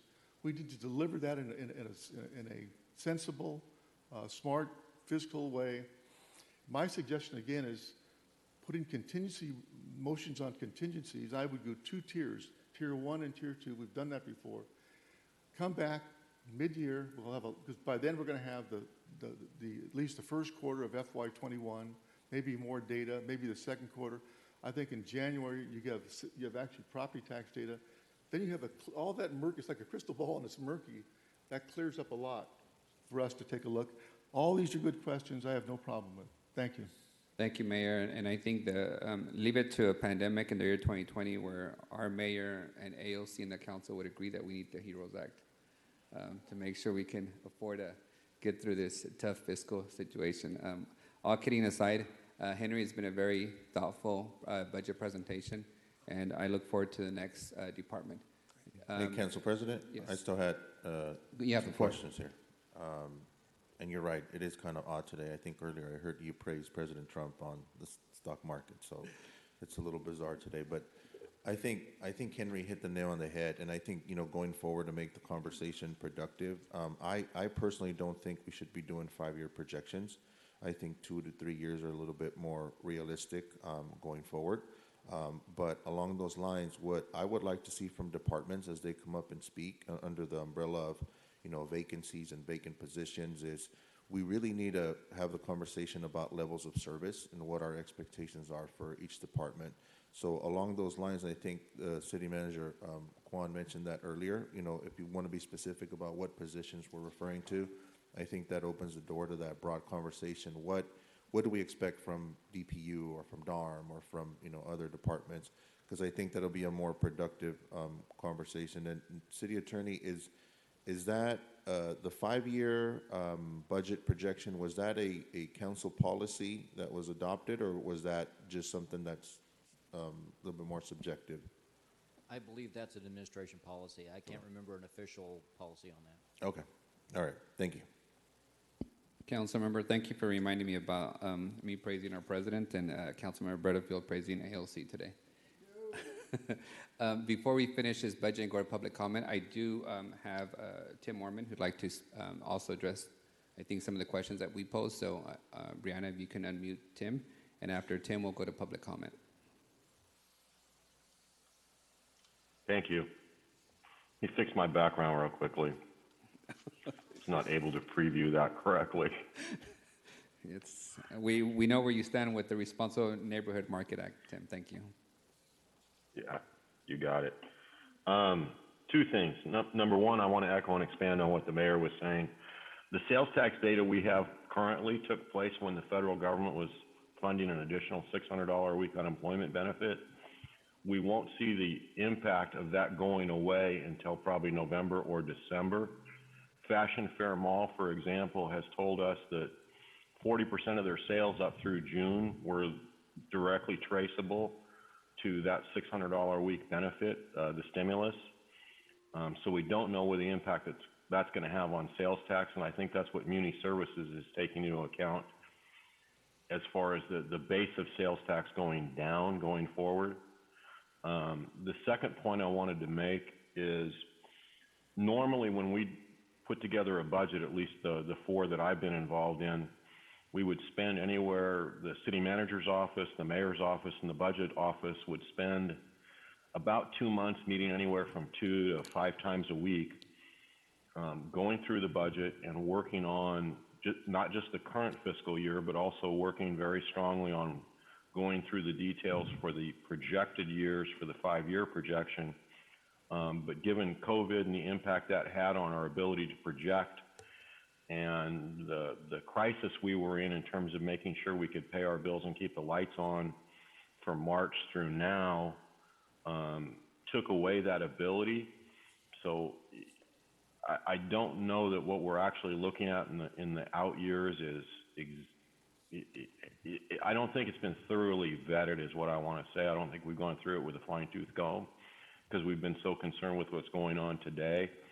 So I would agree with some of the comments that more work needs to be done on that, and we can probably do that more as we get more data during the course of this fiscal year. And I think by the time we come to the mid-year, and definitely by the time we come to presenting next year's budget, we will be able to look at a more realistic picture that shouldn't be as stark as what it currently is. Thank you for the time. I appreciate it. Thank you. And I think what we took from that is that there's still some room for improvement as we go through the process. So I appreciate that acknowledgement. We'll now go to that, and be cautious on projecting sales tax data would be the other moral of my story. Okay, thank you, Mr. Orman. Thank you. We'll now go to the public comment. The public will have a minute to address the council on the general fund portion of the city's budget. We will start off with Ivanka Sanders. If you can unmute her, Brianna, that would be good. Ivanka, you have the floor. Good morning. My name is Ivanka Saunders with Leadership Council for Justice and Accountability. We, along with partner organizations, have submitted a letter for your review regarding the concerns and priorities of community members. We work alongside residents in neighborhoods impacted by chronic public divestment, exclusion from decision-making, and institutional discriminatory actions, which has significantly shortened life expectancy and barred their access to opportunity.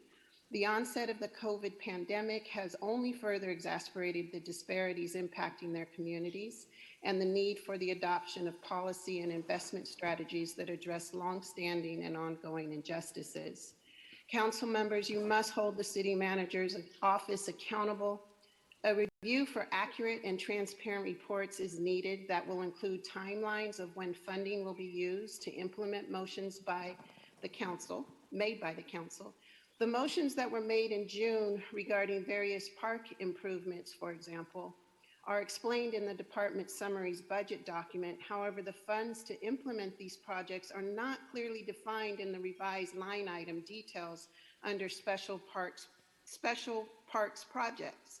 Also, to help stabilize the Fresno housing crisis, we ask that a total of $10 million from general funds and CARE funding be allocated for an affordable housing trust fund and free legal assistance for tenant rights. Residents of Fresno need to be protected against evictions as they have been severely impacted by COVID. Despite local and state emergency ordinances and eviction moratorium protections, we continue to hear from residents that are still at risk of eviction. Tenants from all over Fresno are facing illegal eviction proceedings and are usually not aware of their rights. State and federal protections have created complex processes and requirements that tenants must be aware of in order to remain protected.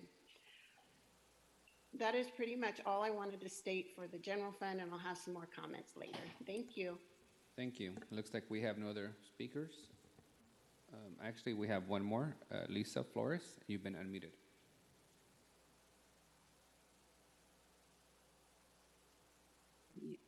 Okay.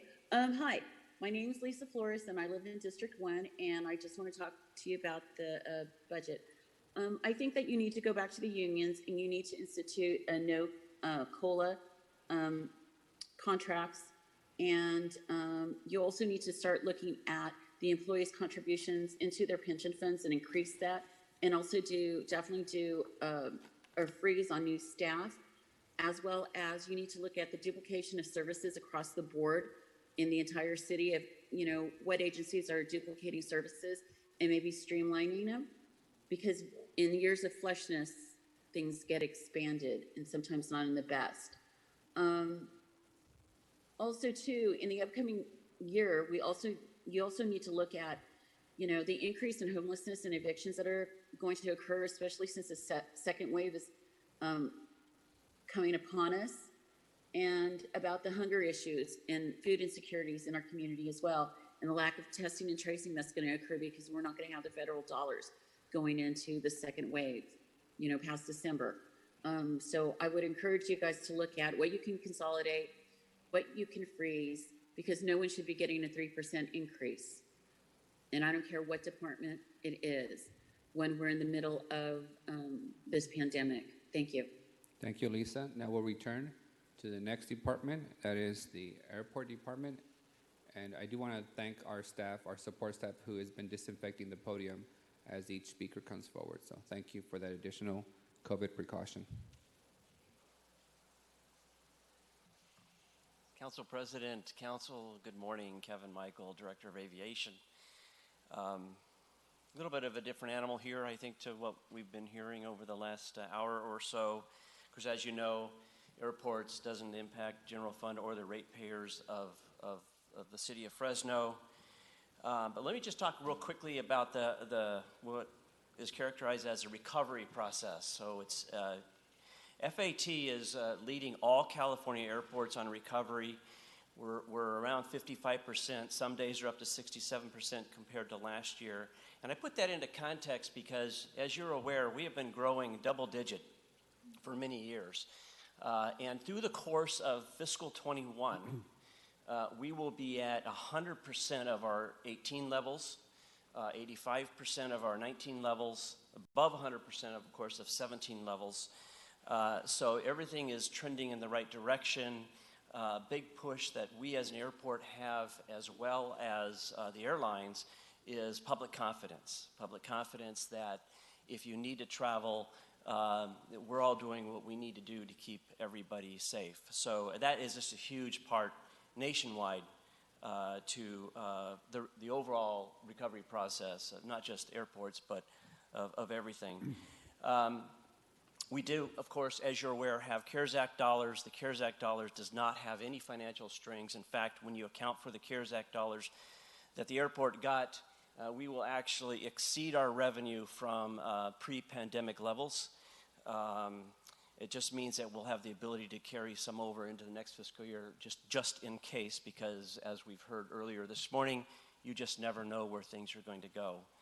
And then lastly, let me just speak briefly about our vacancies, because I know we've talked a lot about that this morning. We anticipate filling all of our vacancies during the course of this fiscal year. We were pre-pandemic already short of vacancies.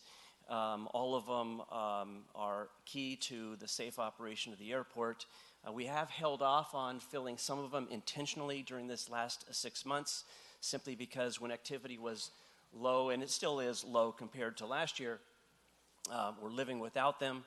But again, I anticipate through the course of this current fiscal year that we will fill all these vacancies. And with that, I'll just stop and entertain any questions that council has. Council Vice President, you have the floor. Thank you. Great to see you and your team. Congratulations and greetings, and thank you.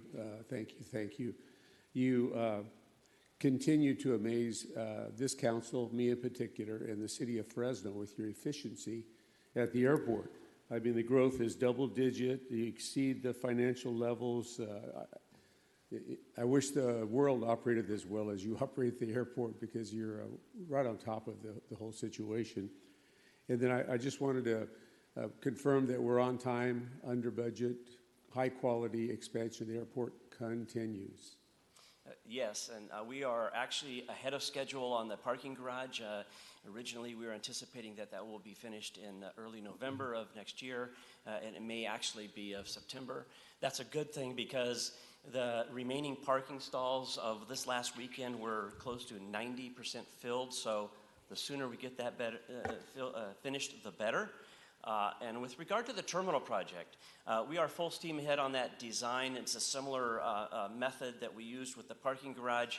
However, we haven't done financing, and we're going to hold off on the financing until we know we're at least an 80% compared to last year and trending in the right direction. So that's a luxury we do have. So right now, tentatively, if everything holds the way we anticipate they hold, we would plan on doing a financing sometime next summer. Of course, if things kind of fall back or don't recover like we anticipate, then we won't, right? So no impact to this current fiscal year with the financing and the dollars associated with that piece. And then I don't have the latest statistics. The last ones I saw, the 144th Fighter Wing that operates out of, I was going to say your airport, but the city's airport. It was like $77 million they bring into the community. Is that number higher? I'm sure it is. I don't. You know, I believe it's higher. The December of 2018 is when we last did that economic study, and it was about $77 million. Overall, over $900 million, the airport as a whole to the region, and a lot of it this community in terms of the economic impact and the jobs that it generates. And my last comment is, over my last 7.5 years, I have crown jewels in District 4. And as my colleagues roll their eyes a little bit here, but Fresno State and the airport, you guys, both those institutions have done so much for our community, and it's directly through your leadership and President Castro's leadership that we're where we are in those areas in District 4. And those two particular situations produce revenue. They don't take away revenue from our budget or otherwise, especially since you're operating as an enterprise zone. So please keep up the good work. Give my hellos and thank yous to your team. They're magnificent. I appreciate it very much. Thank you, sir. Thank you. Thank you, Council Vice President. Just have a couple questions for you, Kevin. With the operationalness of Uber and Lyft and ride sharing, have we seen any reduction in the need for parking spaces because of those rideshare companies, or are we still seeing the demand for vehicles? We're still seeing the demand, and the reason is because, well, let's step back a second. You know, pre-pandemic, we were hovering around 9,000 trips a month, and we're down around 3,000, 4,000, sometimes getting close to 5,000, so starting to recover back. But because our airport has such a large catchment area up and down the valley to the Central Coast, the percentage of folks who use the airport are higher that drive and park because of the distance. For example, normally for a smaller regional airport like this, nationwide, it's about 38, 39% people actually park at the airport. For our airport, it hovers around 50%. And so even with Uber and Lyft, we have seen that trend continue to increase, and we've done our parking studies on that. And there's some adjustment because of that, but still we see that commensurate growth. And secondly, have you budgeted for the maintenance of a garage? Is of course more expensive to maintain than just asphalt parking. Yeah. Yes, we have. Yes, we have. Our current level of positions, I think there's still one vacancy related on the maintenance side right now, is sufficient through this next fiscal year, and I believe the FY22 as well, to accommodate the maintenance of the garage. Now, a garage does have additional maintenance. I mean, lights could go out, so forth and so on. But being new, it's not as much as it would be if it was 10 years old. So we'll be managing that as the years go on. Got it. And my last question, I just want to understand, we are prepared to scale back on the expansion if the ridership is not there, right? And the economy, takes a tank and there's not sufficient money to generate. So we do have kind of a backstop, per se, if necessary. Yeah, the backstop is, when do we pull the trigger on the financing? When do we pull the trigger to sell bonds? Right now, we're thinking next July, August, but if things aren't trending, if we're not at a certain level, it's not going to happen. It could be the fall. It could be early in 2022. So that's the flexibility we have. And I will say this. So we are actively designing that project, and the advantage we have is we can build in phases if we need to. Now, we don't want to go that direction because financially it's a little more expensive to do multiple phases, multiple financing. We really don't want to do that.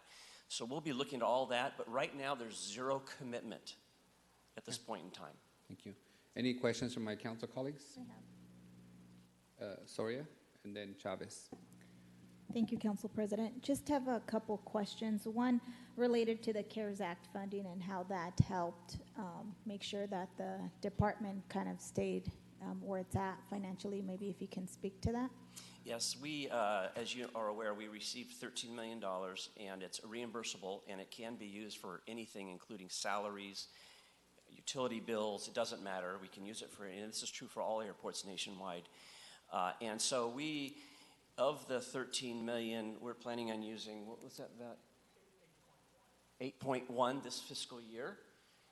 could be less, could be more, preserving some dollars for the next fiscal year as a just in case. And if everything continues to recover and we get out of this thing, then we will use the full amount and it will just supplement our overall revenue stream. So if the 4.9 isn't needed, that is banked for fiscal 2022, what happens with those dollars?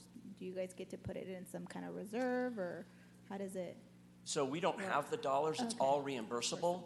So Okay. what we would do is, let's say we get through 21, use the 8.1, like we plan on doing it, and so there's still 4.9 left, right? So in 22, we would use all of the 4.9 for salaries, for utility bills. We would use every dollar of that. What that does is then takes other revenue stream that we make through the airlines or through the rental car companies and parking and so forth to help supplement, to help with our capital program. Because remember, the more we can bank for the capital program, the less we have to sell bonds for. Okay. And then my next question, so for this fiscal year, 2021, it's projected that 4.9 is used, 3.2 will be used for the debt service prepayment. And so that's an allowable expense. And how does Yes. that help this fiscal year's budget in terms of freeing up dollars for capital? Well, so we anticipate, how many dollars into capital projected? About 5? Yeah. About 5. We project that through the CARES Act $8.1 and the other revenue the airport will get this fiscal year, we will deposit $5 million by the end of the fiscal year into a fund to help with the capital program. And then those are all my questions. I just wanted to make a comment because I think Council Vice President brought up the project that this council supported in terms of the expansion of the airport. And I think that it's a testament that our project labor agreement has been positive. There was a lot of naysayers saying that we wouldn't meet our benchmarks in terms of, the completing it on time and so forth. And I just want to applaud our director for staying on task and actually seeing that there are benefits to the project labor agreement. This was a first that could be potential of many here in our city. It has benefited tons of local folks that have been able to work and will be able to work in the expansion as was approved by this council. So I just wanted to highlight that because I think that we have to remind those folks that showed up and said that we couldn't do it, that it would impact us in a negative way. And in fact, it's been a positive thing for our community. Thank you. Thank you. Councilmember Chavez? Yeah, Kevin, just really quick. The airline industry has been one of the big recipients of the stimulus, and we know that, in the last couple of weeks, and I've been tracking some of those chatters, they made some announcement that they were going to lay off some airline workers. Have any of the airlines that service our airport notified you of any upcoming possible layoffs or layoffs? No, they haven't indicated to us that there's any layoffs at our airport. I don't think there's going to be any layoffs with regard to airline staff at our airport. In fact, as I mentioned earlier, we are continuing to recover at a very good rate. As vacancies occur with the different airlines, they are filling them as quickly as they can because it is pretty busy out there. The airlines furloughed a lot of people back in April, May. And I think these are the ones that they may be referring to in terms of layoffs, in terms of now off the books. The CARES Act dollars that the airlines received, about $25 billion, had some strings, and one of them is no layoffs, maintain employment level, and that string expired. Here is why you're seeing this now in the news. Some airlines are committed to holding off on layoffs if there's more relief coming. Other airlines are saying, I think we're going to need to anyway, so it's kind of a little bit different story depending on what airline you talk to. So hopefully that there will be additional CARES Act relief for everybody in the near future. So, but for our market, our airport, we're seeing no impact. Great, great. And then just along those lines, but a little bit more international to it, the flights that we have direct to, I think it's 3 cities now in Mexico, are those still operating at capacity like they were? I would say that by the time we get to this holiday, they're going to be at 100% of pre-pandemic levels. They're just all coming back. As you mentioned, we have a new destination starting Mexico City in November. The only destination they haven't restarted, but we anticipate they will, is Leon. Okay. Right? So Morelia's back, Guadalajara's back, and they're just the airlines are happy. The flights are full. Everybody is complying with the COVID mitigations. In fact, at the Guadalajara, for example, they take your temperature as you check in, and they take your temperature a second time at the gate, and you don't board. And some of you may have flown, but you don't board if you have a temperature that exceeds a certain threshold. So they're very conscious and aware of it. And we have protocols in place at our international facility here as well in terms of the separations and so forth. So everybody's doing their part. Great. No, thank you. Any other questions from the council? Councilmember Esparza, do you have any questions? Not at this time, Council President. Thank you. Seeing none, I'll go back to the public. Is there any public comment on the airport's budget presentation? Seeing none, we'll move on to the Department of Transportation. So, Greg, just give us a second to disinfect, and we'll welcome you to the podium.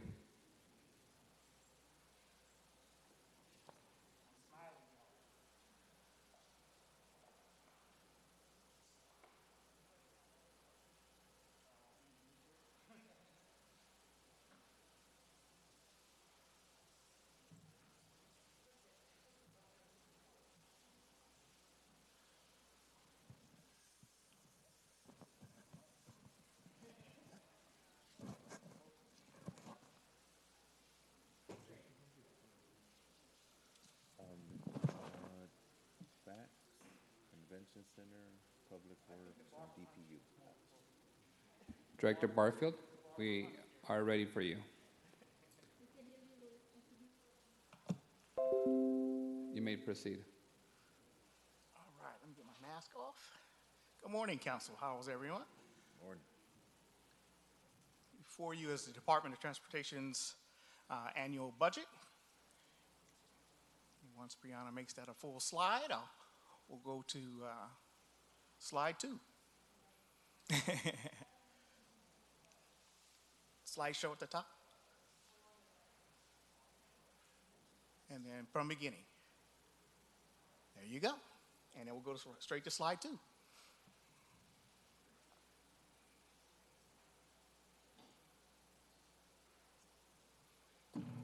It's like I feel like I had to jump up.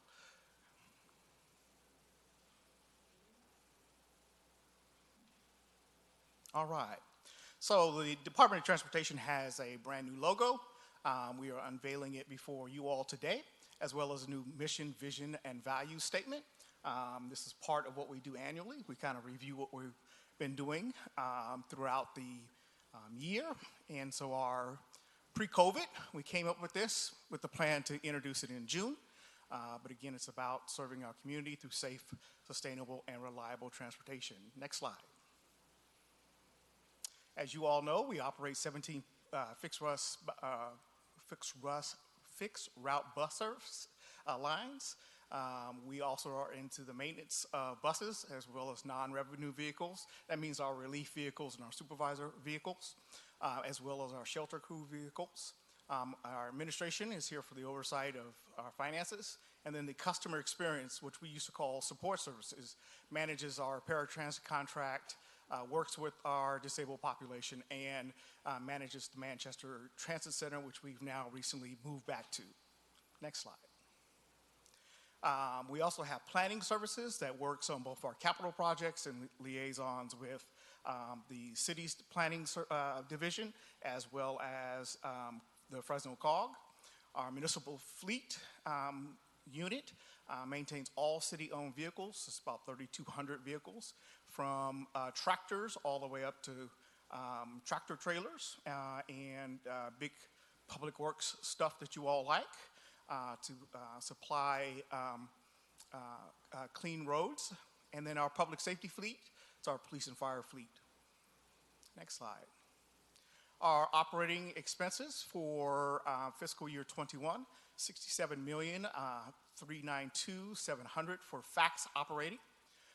FACTS capital, we've got $52.9 million. Those are all of our capital projects that we have upcoming in the pipeline. Most of that is through grant funding. That includes even the purchase of buses and equipment, as well as some physical improvements that we intend to do both in our facility and out in the general community. Our public safety fleet has a budget of $10.9 million. As you see, 2.8 of that is personnel, and 7.5 is in non-PERS. That is an internal service fund, and that's why I'm pointing that one out in particular. Based on the work that we do for our general fund customer, that's how we get paid. And then our municipal fleet has a budget of $35.5 million, of which personnel is 5.8, non-PERS is 27.3. Again, that's the purchase of many of the vehicles that you see in our fleet and the maintenance of those vehicles on a regular basis. So those are our expenses. Our revenue for this upcoming year, as you see, passenger fares and this upcoming year are now projected at 4.2. We originally believed, we ended the fiscal year 20 at 5.3.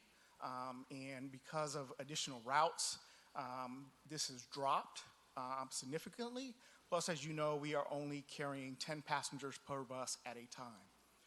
Our Measure C is $10 million.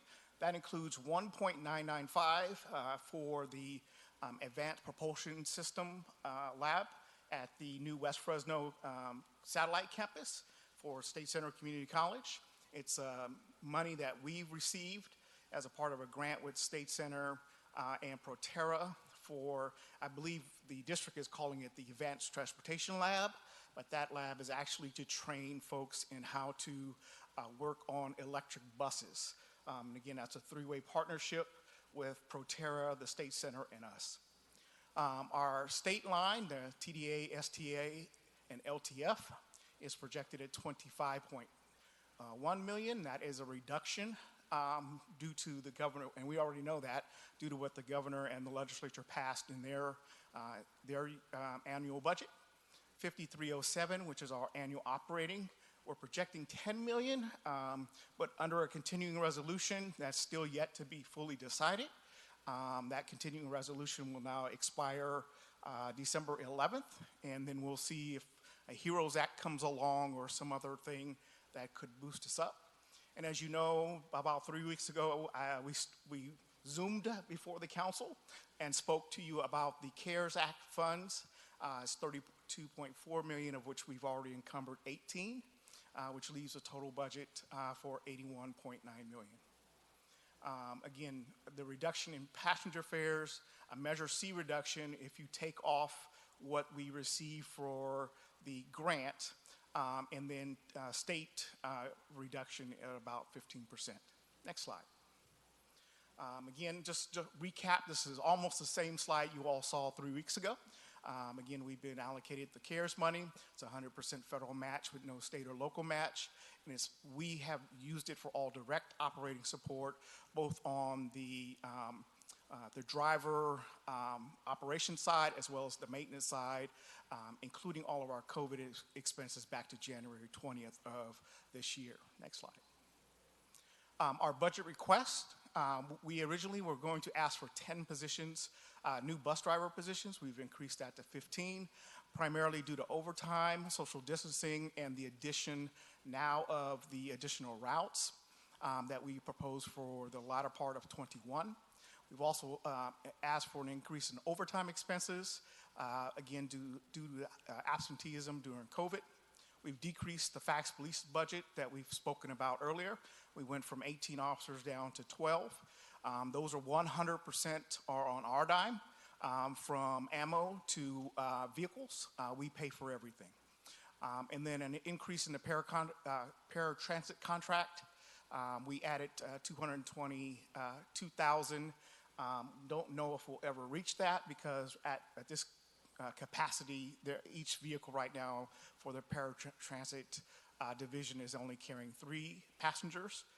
And with no City College or no Fresno State, and no Central Valley Regional Services, a lot of those places that our people like to go are not open currently under COVID. Next slide. In the internal services, we're looking at increases in our labor, parts, and outside markets, outside services markup decrease. Due to COVID, we've made adjustments in this. A decrease in fuel.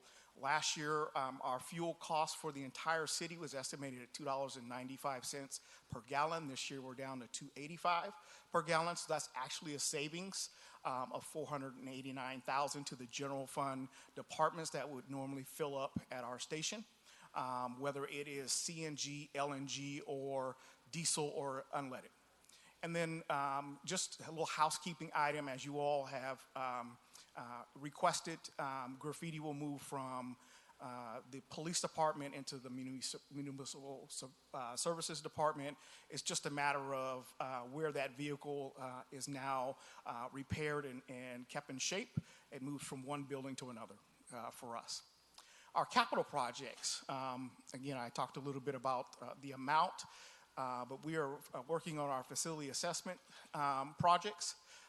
About 5 or 6 years ago, we underwent a complete look at what our facility should be and should go to as part of our TAM plan, our Transit Asset Management Plan. Is required of the FTA. As you know, we're in a 30-plus-year-old building. We've had solar roof tiles on 2 of the canopies at that facility. However, they only generate 35% of the electricity, so they keep the power on in our building, in the admin building. And so we're looking to, again, upgrade the facilities. It includes our electric bus charging infrastructure, which is probably the biggest project that will move us from near zero emissions to zero emissions in our city. It actually will bring 3 megawatts of power from across the street where they're digging the trench for high-speed rail directly into our facility. Those plans are 99% ready upstairs on the 3rd floor. And once we get the last few little question marks out of the way, we will go out to bid on that project.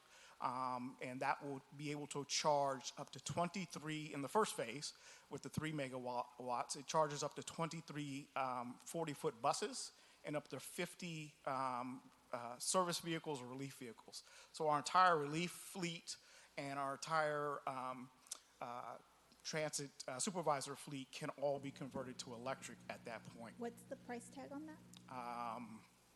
I'll get back to you that's a big one. That's a big one. Okay, Belinda's looking. We also have improvements to our Shaw and Cedar project. We talked about this last budget. Slowly, because of COVID, there was a slight delay, but the goal with the budget, with the improvements along Shaw and Cedar, are to bring up all of those shelters, to bring them up. So they're more of the BRT style. We're not going to do bump outs on Shaw and Cedar, but we've done everything short of that at those stops, or that's the plan. Real-time bus arrival displays will also go down to Courthouse Park as well as the Shaw and Cedar corridor. Passenger amenities. So I'm sorry, Councilmember Butterfield and Councilmember Kabasi, you didn't get nice pictures last week, but go Rough Riders. Yeah, got you, man. And got you over here. We have begun rehabbing bus stop amenities, and one of the first things that were on our list were to upgrade those stops around schools. Unfortunately, that project was delayed through this entire COVID thing because he just opened again as an essential business under the rules, and so we were one of the first people to get some equipment out, but we are doing a lot of rehabs. We've also got bus stop lighting. Many of our bus stops are now getting solar lighting on top of the bus stops. And then in revenue service, that means real buses. We have 6 CNG buses that will come in. Those will probably be the last compressed natural gas buses we ever buy. We have 7 zero-emission, additional 7 that we will be bringing that contract to council, I believe, in November. It's a requirements contract with Proterra. And then we're going to purchase 11 new handy ride cutaways to replace outdated equipment. All right, Brianna, next slide, if there is one. I think that was it. Okay. Thank you, Director. Is there any questions from the council? Councilmember Vice President Caprillo, and then Councilmember Carbasi.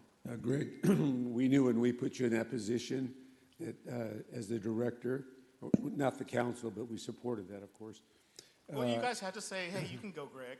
Yeah, and we did. I had to leave one family to go to another. I get you. But, our expectations were well met. Your leadership is fantastic, as illustrated by your presentation here. And those bus stops make a huge difference down Cedar and Shaw. And also, excuse me, congratulations on that. We really appreciate it. I just wish we could figure out a way. We have such nice amenities that people would be able to put their litter in the container. It's right there. What's going on, people? You sound like us. We actually have shelter crew staff now that are on up till 12 o'clock at night. So between 5:30 a.m. and midnight, we have crews out there. So if you ever see a can that's overflowing, just hit that Fresco app. We're like the second from the bottom. It goes right to our staff's phones, and then they respond to that immediately. And look, I do that all the time versus getting on the radio. I just do it in Fresco. It's an easy way for us to track. Fantastic solution. There you go. Keep up the good work. Thank you. Congratulations. Thank you, sir. Appreciate it. Who's next? Councilmember Carbasi. Thank you, Mr. President. Director Barfield, if we can go back to one of the earlier slides, if possible, regarding the allocations of funding and the revised allocations. The one with the 4 on it? Yes. Okay. So I think that's the 5th slide. Yes. There you go. Oh, no, let's keep going. I'm sorry. Oh, Try keep the going. next one. The long one then. That's Yep. One. Okay. Okay. So the Measure C allocation is down about roughly 1.8 million. And is that because of diminished sales tax revenue? So going into the fiscal year, their fiscal year of July 1st, we already knew we were having a decrease. And yes, that was partly because of that. It reflects almost equal because of the almost $2 million in that pass-through grant that we have. So our fingers are crossed. Look, I'm concerned about Measure C come next year, and I'm also concerned about the state. I'm not as concerned as much about the feds. Look, buses with the feds, it's a Democratic and a Republican love because everyone realizes how essential public transit is. So we're not as worried about that. We're really concerned about Measure C, what that will look like, and what our state funds will look like. Right. So just to reiterate, I'm sorry if I sound redundant, but No. the Measure C money, thank you, Director, primarily comes from sales tax revenue. It is gas tax, Right. all local gas tax. Yes. Okay. So with diminished commerce, the net effect is it hurts everybody, including mass transit and essential service like that. Correct. Okay. So thank you for that. So my other point is I wanted to thank you because you have repeatedly been very supportive of expanding routes, specifically the Herndon Crosstown. And that also expands paratransport opportunities for a lot of residents that don't have the ability to drive, or you have seniors that can't drive, and they can access all their medical facilities. So again, thank you so much for doing that. I know that's really important to residents in my district, especially in the western portion of the district, or they want to be able to go shopping at El Paseo or wherever. And thank you also for the upgrades to our buses for driver safety when it comes to COVID, and it comes to also safety issues with passengers as well, because unfortunately things happen and they face a difficult environment. But I do have a question about ATU, our transit union, and the bus drivers. Do you know, have they expressed their opinion to you whether or not they actually like having, I'm assuming they appreciate having the ability to call a dedicated police unit for safety issues when they need that service. Would that be correct? That would be very correct. Okay, so they do value that. Okay, those are all my questions. Okay. Thank you very much. And then I want to, one thing I forgot before I stopped, so I'm going to just answer Councilwoman Soria's question about workers' comp. We are probably one of those departments that you had to worry about us in the past, but we've dedicated a staff person, a supervisor too, in operations, because most of our workers' comp is about bus drivers. And so thank you for that reminder. It's about the repetitive injury. It's about the knees and the hips. And we've gone from 35, which was really high for us at the beginning of the year, down to 22 in a partnership, primarily because this one supervisor makes sure that they go to their appointments and they just don't miss them. They go to their appointments. He also works with them to make sure that if they're available for light duty, a lot of them are doing sanitizing work, or if you've seen our porta potty trucks out there that are supporting the ATU drivers, they help with that, or parts running. But more importantly, we've been working to take people who are permanent and stationary off the books. And by doing that, that opens up what we call a PCN, or a personnel control number, and allows us to then fill it with a person. Look, 35 people taking up PCNs in January was just too much, on top of then later, 2 months later, having COVID. So I wanted to address that we've been one of those departments. Although we've never had that program that the police department had, there was discussion late in the contract last go around, and ATU's contract is up this year. We'll see what happens after the budget as to where we go from here. Thank you. Let me go to Councilmember Esparza first, and then we'll come back to you, Councilwoman. Hey, good morning, Greg. Good to see you. Good to see you. Just a couple questions. So first and foremost, before I dive into the questions about the positions, I wanted to ask you if there were any updates to Manchester relevant to this budget revision at all. No. So as you know, we moved back into our home base on October the 5th, after being gone 2 years and 8 months. So we're happy to be back in. Part of our capital budget does include the rehab of the bathrooms in that interior lobby area. It's still the 70s in there, minus a disco ball. We've got a ceiling fan, but we do plan to do that work sometime later this year or early next year. Great. And then can you elaborate for me on the positions here? You said it went from 10 to 15. Tell us a little more about that. Okay, so I'm just going to let you into my closet. Look, this is really about making sure that as we go through the year, we need our position. If our position allocation is 284, our plan is to try to keep it at 280 all year round. Because what happens in a month like this month, we had one person plan to retire. But through our work, we've now had one medical retirement and 2 others who have decided to retire. We weren't expecting 4 to drop off. So that now takes us from, if it was 284, it would take us to under the 270 mark that we wanted to be at, just that fast. And that doesn't include anyone we've disciplined out or anything like that. So we're really trying to keep that field number higher, because it takes 8 vacancies before we can start a class, because we don't start a 10-week training course with just 2 people. So unfortunately, it has to drop. And it has to drop from what we have, the field PCN. So it has to be a real position.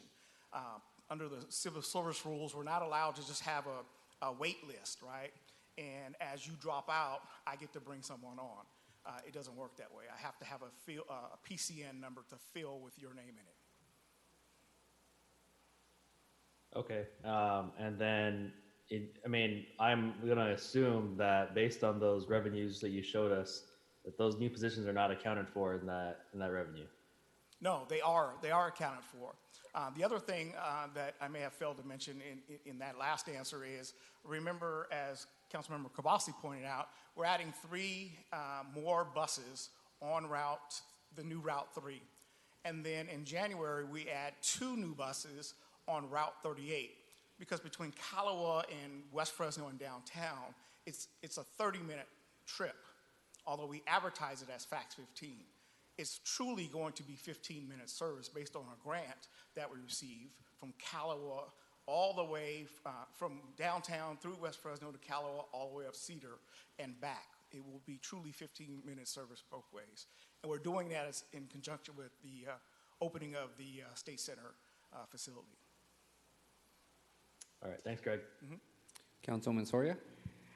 Thank you, Council President. So just a couple questions. I want to follow up on the bus driver positions because when I look at the vacant positions, it shows there's 14, 15, there's about 20 positions that have gone unfilled. I know some are kind of newer, which is fine, but I do notice that there's 1, 2, 3, 4, 5 that have been vacant for 1,700 days. That is how many years? I don't even know.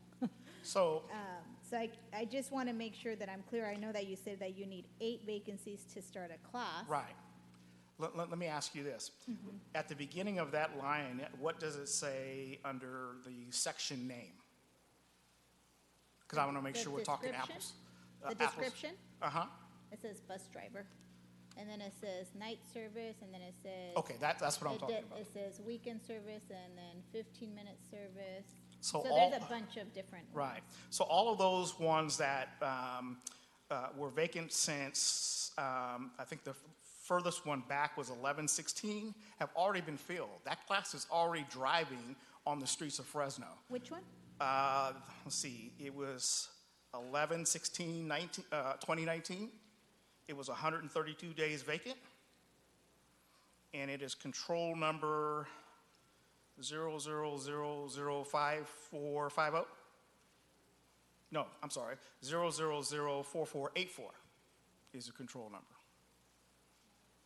I don't see those. This was run on September 22nd. So I don't know. This is what the administration provided us. So I'm not sure what's the difference. I just want to be able to understand. So is this the accurate list of the current vacancies as of today or no? So as of last Monday, I get a report every Monday of what's vacant. So here's my vacancy report. I'll get another one this afternoon. But it tells me the bus driver requisition number, what we call the PCN number, as I've referred to it. Oh, she's looking at that one, right, which is the one I would just. So Greg, if you can help us understand this in layman's terms, Okay. why would you have a position open for or vacant for 1,700 days? Okay, so now that Belinda's got me on the same page as council member, you're looking at what we call PPTs. They're part-time positions. And what we have been trying to do with these part-time positions is figure out a way to fill them. These part-time positions are the first to go out the door should we have any layoffs. And so I didn't want to fill them in the last couple of months because of just that. But we are working on a plan to allow some of our bus drivers who want to continue to work, but maybe not want to work 5 full days a week, to move into these positions. And this is part of our discussion. This will be part of our discussion with ATU at the proper time. But that is why those PPT or permanent part-time positions have existed. And it hasn't been a good use of what we should be doing. But one of the things that I had to learn coming over is we can't stick a bus driver in from the school district because they have a different set of endorsements than a passenger driver. So we thought of a way, well, how could we move some of those from the school district and come work with us in the summer? It's just not enough time because by the time we train them in a 10-week program, they'd be back at school. So that didn't work. That's what we tried last summer, and that didn't work out. So now the talk is, let's figure out a way to allow someone with seniority to jump into one of these just prior to their retirement. Maybe this is how they want to coast into retirement type thing. So you are of the thought that we should keep all those positions vacant and then add additional 15 more? Yes. Is that the request? Right, because again, 5 would be dedicated to actual service. And again, the real thing that we're trying to do as I'm letting you into the closet is it's an issue of absenteeism and overtime. So what we have done in the last month is try to cut out as much what we call forced overtime. So say tomorrow, as they're building today's schedule, tomorrow's schedule, they're building it today, we know we're going to have 15 people out for whatever reason. And we need 15 bodies to fill those positions. So we ask for what we call volunteers. Hey, I want to work my 6th day of work, right? I need some overtime. And if we get all 15 of them on volunteers, that's fine. If we didn't, we used to then force you to work. So you'd be lower on the seniority than council president, but you'd be forced to go to work on your 6th day. That's burning our staff out. And that's what we couldn't do. It also continues to drive our overtime cost up. So again, if we're able to keep that PCN level filled to almost capacity at all times, and then as it drops down, begin to do that recruitment, because it's really quick to recruit as long as we have an active list, and then get that class going. By the time it got down to 10 or, the 9th or 10th person, we'd have a class in place. And then we can start that process all over again. So it's also about covering the new services that we're having, but also trying to prevent overtime. So we've made a critical decision not to force anyone. So what does that mean? Sometimes we cut what we call a run. So maybe that bus doesn't go out for one trip. And that means our folks have to suffer for that. It's mostly on the one that we do, because at 10-minute service, it's okay to wait 5 more minutes, right, for 15-minute service. But it's about really trying to drive that overtime down. And we think that having more bodies, because look, the calculation really is at 14, an average city worker works 2,080 hours. Our drivers right now, in this last 4-month period, are only working 1,435 hours, is what we're estimating. We built our budget on them working 1,550 hours. So that's a loss. So we've had to come back and correct that down to 1,435. That's why we said we needed more drivers. How long will it take you to get those drivers? You said that now you have enough vacancies to do the class. Well, no, if you all allow for this budget to pass, we would have another class in place, I think it is November 4th. And then we have a class immediately after that, January. Does that include all these vacant positions or no? So the PPTs, that's a part of the discussion that we need to have with ATU, because what we'd like to see again is more senior people move into those positions. So as they are about to step out in their retirement, they can work a few more hours, gain a few more points in their pension, I don't know, deferred comp, whatever they're doing. Maybe take a few more doctor's appointments, but not have that have a structured schedule, but not have that schedule that wreaks havoc on them. Okay. The other question that I had is related to Measure C. I know that there has been a conversation happening across the street with folks on Measure C and what that will look like. In the past, it has been supportive of public transportation, and given the fact that the city of Fresno, we are at least half of the voters or half of the people that live in the county. Have we been engaged in those discussions? Because that's going to impact the future of facts. And so I want to make sure that we're positioned, we're strongly positioned to ensure that we're getting these services that, or the dollars that we need to continue to build upon our system. Like I know that there's an interest from some of the folks up here. I represent part of Shaw, and we have an educational institution there that could benefit from faster transit, like a BRT, similar to the Blackstone and the Kings Canyon corridor. So I'm just wondering if the department has been engaged in those conversations. I'm wondering if this council at some point needs to take a position. What are we going to be asking for? Because we rely heavily on Measure C. Yeah, so just 10 days or so prior to COVID, prior to shelter in place, I was appointed to the steering committee. And our goal originally was to meet late May, early June. Although that's all been put off for this point in time, it's myself for the city, as well as Scott for the Public Works side of things. And then my counterpart in Fresno County Rural Transit, Moses Stites, is also appointed to that steering committee. So we hope to be meeting soon. We're just waiting on them to say, let's get together. Okay, so do you know the timing of, because I know that the measure wants to. Yeah, what we had talked about is going in 2022. And again, that's from Mike Leonardo from Fresno County Rural Transit that oversees Measure C. But again, like I say, that literally kind of stopped in its tracks because of COVID. He did kind of mention a couple of things Friday when we had a meeting on COG-related items that he's also a part of. So I imagine it's going to pick up pretty soon. Okay, the only thing that I ask is that the council is included as part of at least giving you feedback if you're going to be our representative, because I know that there's an interest, at least on my behalf, to increase the level of service on Shaw Avenue for our students for Fresno State.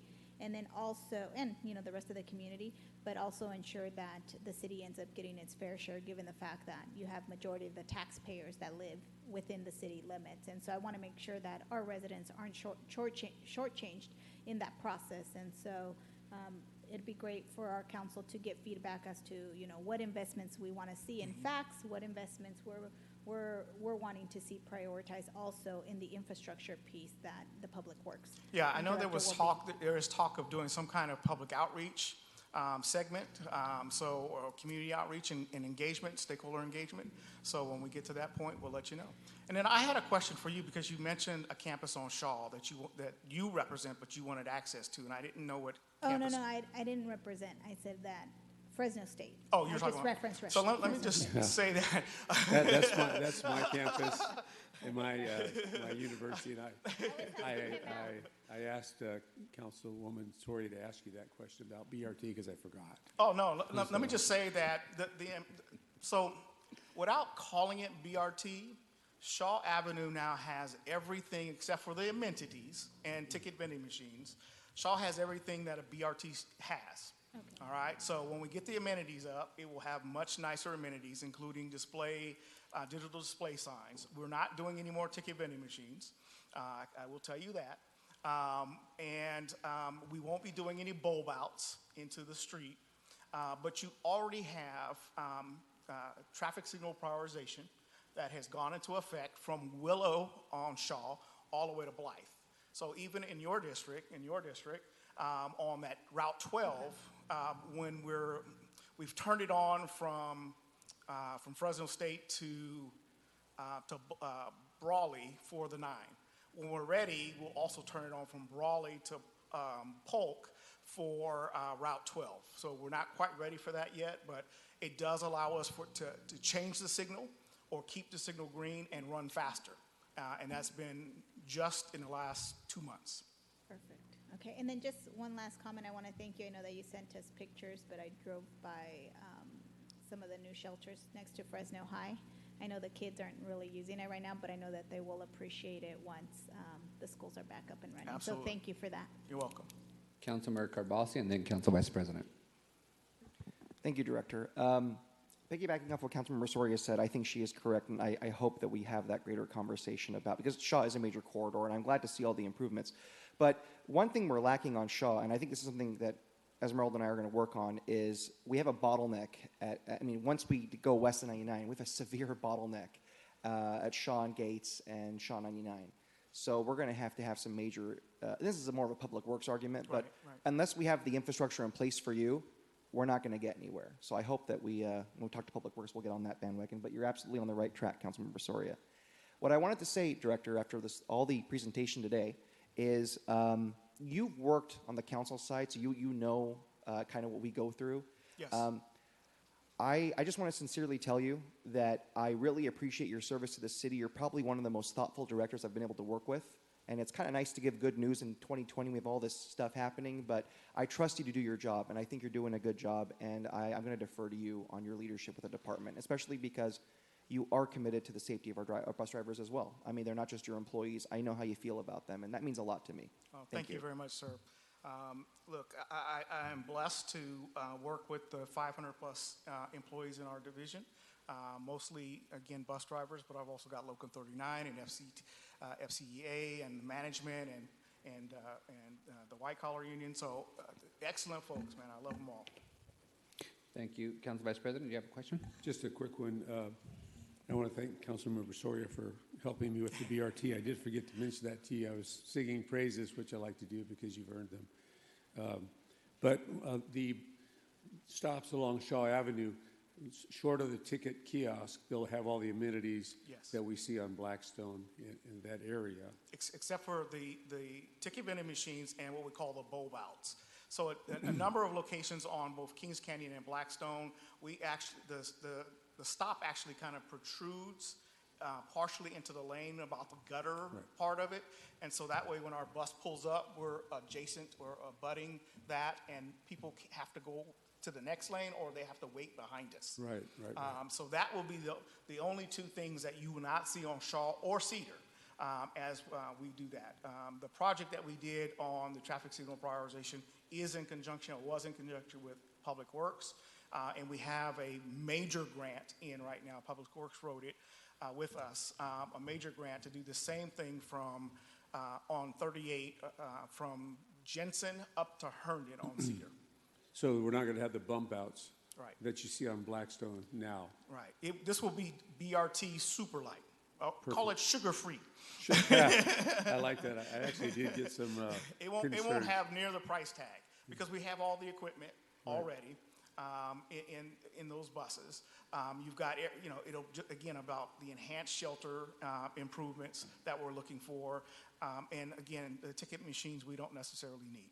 Well, the bump outs, I got a lot of calls on that. Yes. Not in my district because Right. it's not there.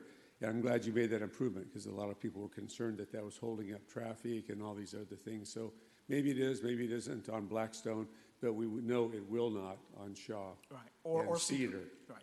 Perfect. And they will have those amenities you addressed, the lighting, solar energy, the efficiencies that we look for. And that's, Greg, I already said you're the great guy. Thank you, sir. Yeah, those bus stops will be they won't be like the new ones that we just put in your district on the median islands. Right. They will be more of a hybrid between what you see at a BRT stop and something above what we put out in the median islands. So, but a nice chrome look, probably a slanted roof that we're looking at. And I got to compliment Jim Shad, too, Assistant City Manager. He was in that department for a long time and energized and focused and all that. So I know it's a team effort. Yeah, he paved the way. He gave me the roadmap. I just get to run with it. Well, you got to work together, and that's what we need more of in our city. Yeah. Your dad's really proud of you. No, thank you. Thank you, Greg. It's always... Appreciate it. Thank you, Vice President. Councilmember Butterfield? Yeah, I just also want to say, Greg, I think you do a phenomenal job, and just keep up the good work. Thank I you, sir. appreciate it. Appreciate I really it very do. much. Thank you, council members. If there's no other questions, I just have a couple. Okay.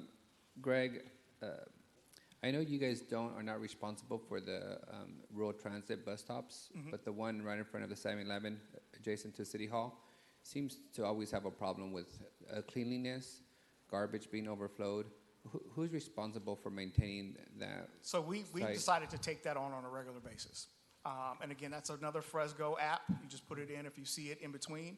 But we decided to take that one on, and we've increased the cleaning on the Tulare side in front of the 7-Eleven. And do we bill rural transit for it? No, that's actually our stop that and amenity that we put in. And look, we're 10 feet away. So moving the truck around the corner to power wash and dump the trash is something we probably should have been doing a long time ago. If we can just increase that, because it's been, I know that 7-Eleven is a huge attraction to the transient population. We've had human feces there. The mayor and I was just doing a cleanup the other day and, walking by that place where you have to smell human feces on a regular basis is just unacceptable. So if you can just increase that cleanness, that would be helpful. On your vacancies, Greg, I'll tell you, I'm not there yet personally. I did pay attention to your in the closet conversation. It sounds to me like it is a workaround a necessary workaround to some contractual limitations of the labor contracts. And I like to explore a more permanent solution beyond just simply increasing the vacancies on paper, because, although that might be a solution for you, it creates a very difficult public perception for us to say we have all these vacancies that are unfilled and are intentionally being created. So I want to spend some more time with you understanding, the need for it. But I just want to tell you that I'm not quite there yet. I know we have an A2U contract that's about to reopen. So I'd like to hear from you in a different setting what contractual improvements we have to make to address some of these systemic problems of, overtime, our folks being burned out, things of that nature. Because although we may not be in a position to provide more financial incentives, we might be able to do some cleanup that makes your life easier. Because what I don't want to see is, as you articulated, public service being reduced because of a bureaucratic, challenge that we are fully aware of. So I'd like to explore that a little more. No, we'd be happy to do that. Actually, there is, it's a sheet that I wouldn't want to share in public, but it gives that picture of what we should have and what we're asking for. Yep. And it's like night and day. Yeah. So. And on Measure C, I do want to be a little more direct than my colleagues. I know the chairman, our counterpart across the county, his priority has been to build more freeways and build more interchanges. Right. And, I think we have built to the maximum that we can to Madera. We can't spend Measure C money fixing the Madera, traffic congestions of Riverstone and all those developments.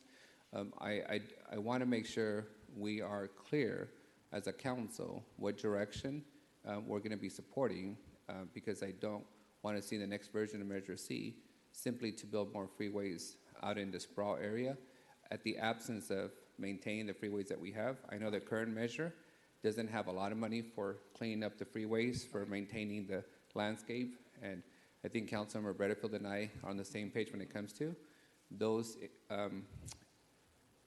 areas should be full of nice managed landscape instead of encampments. And I think that's one of the systemic failures of Measure C, that it didn't account for and plan for maintenance of the infrastructure that we built.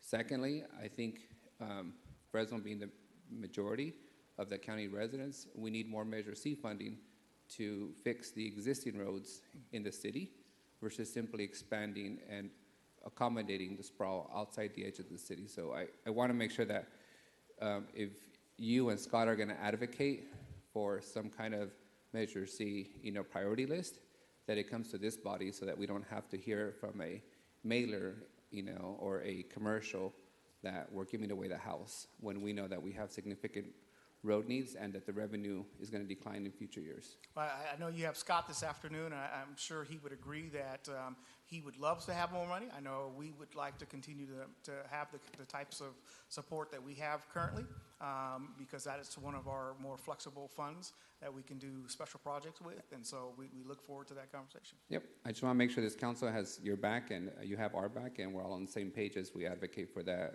potential renewal. Yes, sir. One question. Member Carbasi and then Member Bredefield. And to piggyback off the council president's statement, I actually really appreciate that. And I think the best way we can encourage our counterparts in the county to invest more Measure C dollars is to support a general plan that doesn't drive growth away and create more Tesoro Viejos. So thank you. Member Bredefield? Yeah, how is, Greg, the transit out to the City College in District 6? So with Route 3 that we've been doing all the planning and studying for, Route 3 will now go, this is new news, will now go from El Paseo to the target at Willow and Willow and Herndon, up to Alluvial, and then come back down behind the target, and stop at the satellite center there, and then continue down to Peachwood and come back around Herndon.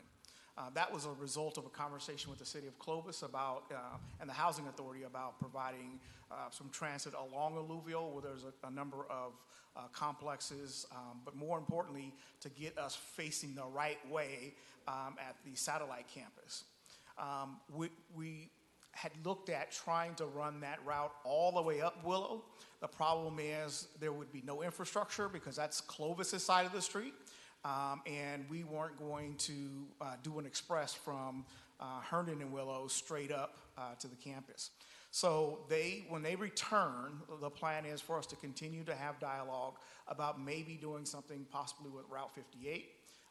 That primarily is funded by the hospital, but there may be some ways for us to do a deviation at certain times of the day. So we're really open to that, but again, that was another one of those things where 3/4 of the way, as you know, we came to visit you early in the year, and then COVID hit. So, and now no students on campus. And I would believe that there would not be any students on that campus for the rest of the year. Okay.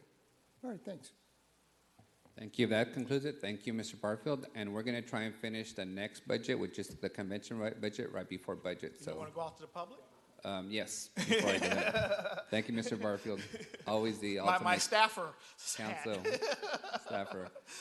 Any members of the public wishing to address the fax budget? Seeing none. Oh, we have one. Is it Matthew? Let me look here. He was tweeting with us yesterday. We have 664. Please identify yourself and you'll be unmuted to address the council.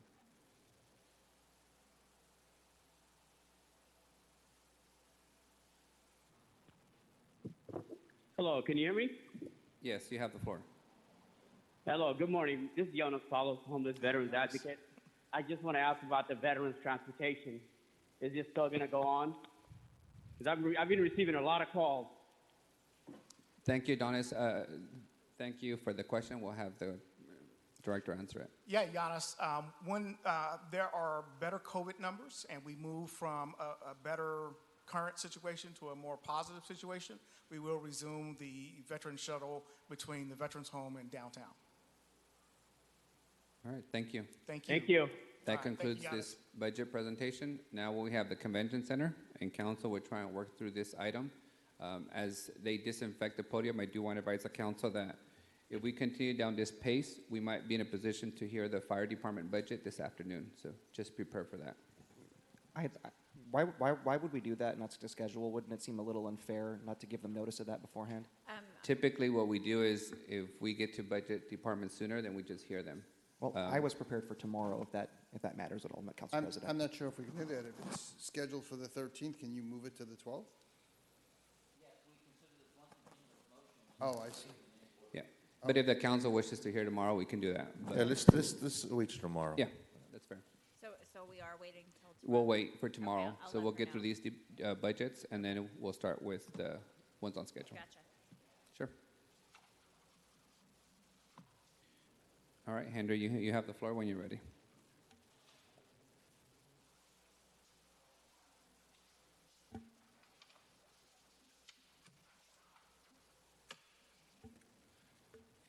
Council President, council members, what is being displayed on your monitors is an overview of the convention center budget under the city. And what I want to highlight is under the operating portion of the budget, you'll see an amount of $2,182,000. And what that represents are several components.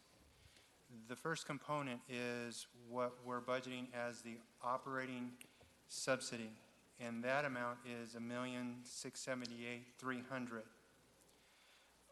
Along with that, we also budget for several items that are like $15,000 for an annual financial audit fee, $50,000 for co-promotion, $100,000 for the CVB, and then $28,000 for special events. All of these items are part of a contractual agreement, along with an additional $145,700 for management fees. In total of these items, that would be about $2 million. In addition, we also budget for, in essence, passing about $100,000 if it comes to fruition as a pass-through for revenues collected, again, for parking passes, along with a $65,000 for potential facilities improvements. So with the $2 million plus the $100,000 and then an additional $65,000, that gets back to the 2,182,000. Henry, on the parking pass-through, if Yes. we are already in the month of October and we haven't had any events, is the 100,000 reflective of a decrease in the amount, or is that generally how much the It's- city is expected to pay? It would be, but again, depending on the activity, with the actual probably being much lower, then we'd only pass through what actually occurs. Okay, so this isn't general fund? This is No, just no. collected It's- parking? correct. Okay. Along with that, we also have what we call an operating contingency. You'll see that amount is 1,192,200. Based on the management agreement, this is just a book entry. It's actually just a placeholder. But as long as we're in agreement with the AMS group, this amount will not get spent. Again, I say it's a book entry. And then lastly, we do have debt service, and that's worth 5.1 million. So in total, under the convention center, we look at 8.5 million. If I can go to the next slide. What we're looking at is the budget under the stadium component. And within that, you'll see that there also is debt service, 3.2 million. Along with capital appropriations of 3,667,600, and that is for the maintenance and improvements as per part of the agreements. At this point, this is the overview of Convention Center and Stadium. I've asked Ms. Teresa Kraus to be here in case you did have specific questions of the operations. Thank you. Council, is there questions on the Convention Center budget at this point? I have questions on the stadium. So, given that we haven't had any games or anything, what is happening with the contractual obligation that the Grizzlies does have with the city? If anyone can speak to it.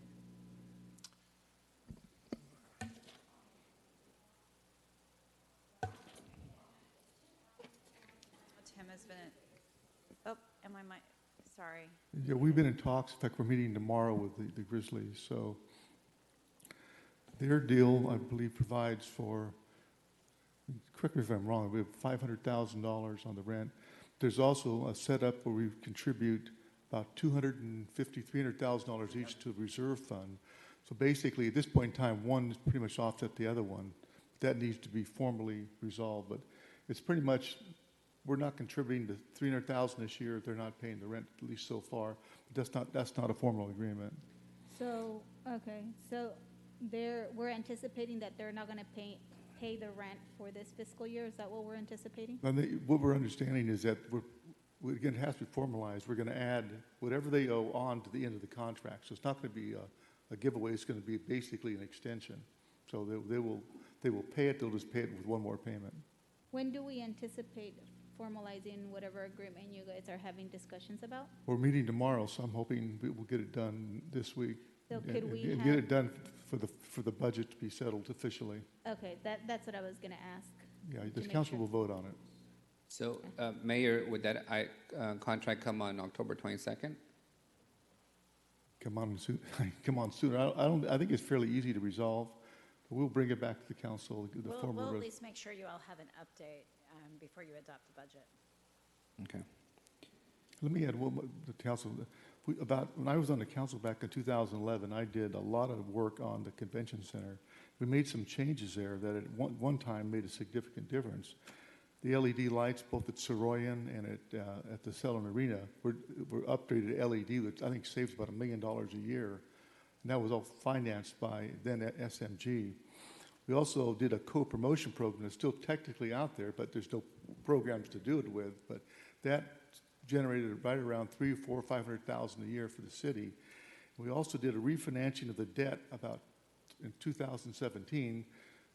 For example, the bond that pays Grizzly Stadium was $3.45 million. It's now 3.2. It saved $250,000. The other ones went down about $500,000. So The city has always subsidized the convention center. I just tried to reduce the amount of subsidy, but, and it's, most of it is, as Henry said, it's about 5 million plus is in the debt service that we have to pay off. I have a question for these, like for the convention center and for the Grizzly Stadium. Did these folks that are managing these assets, did they go after the Federal CARES Act dollars like PPP or any of that stuff to kind of fill the gap during this time?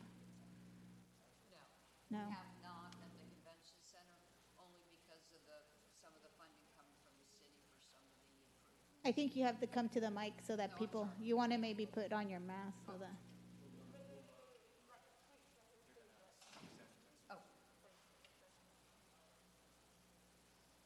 As we disinfect the podium and allow her to speak, Henry, or maybe Mayor, what is a debt service on the Sound Arena? How much do we pay typically annually? If you can just get us that information. And the reason I'm asking is I think it's time for the council to consider whether it's time for us to, demolish Sound Arena and look at a new asset in that space that actually generates revenue versus just representing debt service. Council President, that was one option that was presented back in 2011. Was basically, would it be cheaper to mothball the operations? Ultimately, that never was done, but it forced a conversation that did result in a lot of things that were changed that did save money. Even SMG reduced their management fee, and their contract, I think, is still the same. Is every year they have to meet their own budget. If they don't meet their own budget, technically the council can make a change. So. Yeah, I'm talking more of a global conversation, Mayor. With the Save Mart Center, with outdoor venues, with other facilities, I just don't know if we really have done the cost analysis on.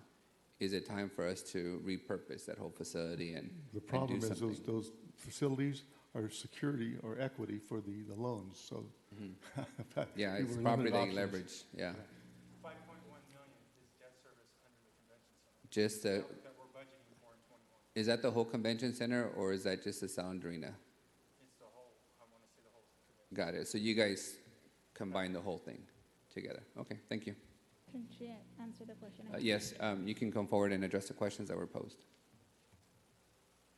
We have not gone after, I've filed some paperwork, but I haven't gotten any finals on the CARES Act money. I know a lot of what's being done to upgrade some of the facility. They're giving, the city's handling that. And as far as salaries, we're cut down to, I have 4 people left. So we've laid off, terminated all of our staff, just the necessary people to keep the building secure and try to keep up with some sales and returning ticket money and things like that. So that's pretty much where we are today. But you guys wouldn't qualify for any federal relief? I'm still waiting, but because we've laid off so many people, there won't be any payroll. And the people I have left, we're still furloughing. Okay, thank you. You're welcome. Thank you. It sounds like this convention center is one of the many victims of the pandemic that are still shut down and still represented. I think there. the county still controls the consent. It's still a backup facility. So right now we couldn't do anything if we wanted to. Do we get any money from them, from the CARES Act, because they are using it as a, whatever they're using it? I don't believe so. Well, to serve all of the residents of Fresno County and those in need for overflow of all the hospitals. There was no, they were just simply using the space, and there was no, I believe, I have to look, they may be covering additional costs associated with it above a baseline that we would typically pay for like utilities or what have you, but there was no rent charged. Okay. Can we check on the other expenses? Yeah. That you said? Yep. Thank you. Councilmember Carbosi, you have the floor. To piggyback off of that, so there's no OES reimbursement at all. I mean, I appreciate us working with them. I know we were pretty critical, but OES didn't come in and offer any money for that. Your mic's off, sorry. Yeah. I didn't do it. Okay, is that better? There you go. I can check. I believe that would probably be through the county, that OES would reach out to the county, but I can check with them. I appreciate that. Or, Thank you. welcome. yeah, or what about like FEMA? I know that we would, because we're paying anyways for it, so why couldn't we get reimbursed Again, partially I'll through FEMA? look into it with the county. Gary, can you call Donald and ask him if we can get some money? Yeah, I'll do that on the break. Okay, thank you. He's a little busy right now coughing out his lungs. All right. Any other questions from the council before we go to the public? I just wanted to say, I think we're a nonpartisan body, but sometimes it's hard to say, hard to tell. Just remind everyone that that's. I think we all support the president. We all support the speaker. We all support everybody, and we all get along. All right. With that, let me go to the public for any questions related to the convention center budget. Anybody in the public wishing to address the council on this budget? Sam, you have the floor for a minute to address the council. Ma'am, you can have a seat. Hi, Council President and esteemed council persons. I'd like to just ask if you've thought about, you being the city, of course, about going back and reevaluating bringing in a different management company to run the Selland and also bring in Axe. Because I was around, I was president back when it got privatized, and I remember one of the motions that Cynthia Sterling made at the time was that instead of just contracting the same company that runs the Save Mart Center to also run the downtown convention center, which isn't any competition, that there was another company willing to bid on that contract at the time that has their own stable of performances and performers, and would, and as a competitor would be highly motivated to bring in a different series of acts, and not just the B-listers or the C-listers, but maybe some A-listers. And I was just wondering if we've ever reviewed that or reevaluated that notion that perhaps a little competition might be helpful in the situation. And that's really all I have to say. It's kind of a question, but I don't know if anybody has the answer. Thank you, Sam. I can answer the question, Council. Before we bring it back, we'll turn it over to the mayor and then to Councilmember Butterfield. When we did the RFP, I think there were one company applied, it was the SMG. The other competitor, Global Crossing, is now merged. The two are now merged. So there's not that many competitors out there, and we tried, and that's all we got as far as response. Councilmember? Yeah, I mean, I think Sam is exactly right. This was the concern I expressed when we were looking at the contract, and the mayor's right. Not a lot of people applied, but when you have just one person doing the same marketing for our facilities as Save Mart, to me, obviously, there's some potential conflict there, and I think the city has historically not gotten the best benefit from just having somebody who's another completely independent company running it. So I completely agree. I'm not comfortable that SMG is doing it, but it is what it is at this point. Thank you, Councilmember. And as a Councilmember whose crown jewel is a convention center, I started off where in the place of, this is the only option we have, but I have transitioned to we need other options. So I think it's the entertainment business is going to be reimagined after the pandemic, because so much, mergers and folks will come and go.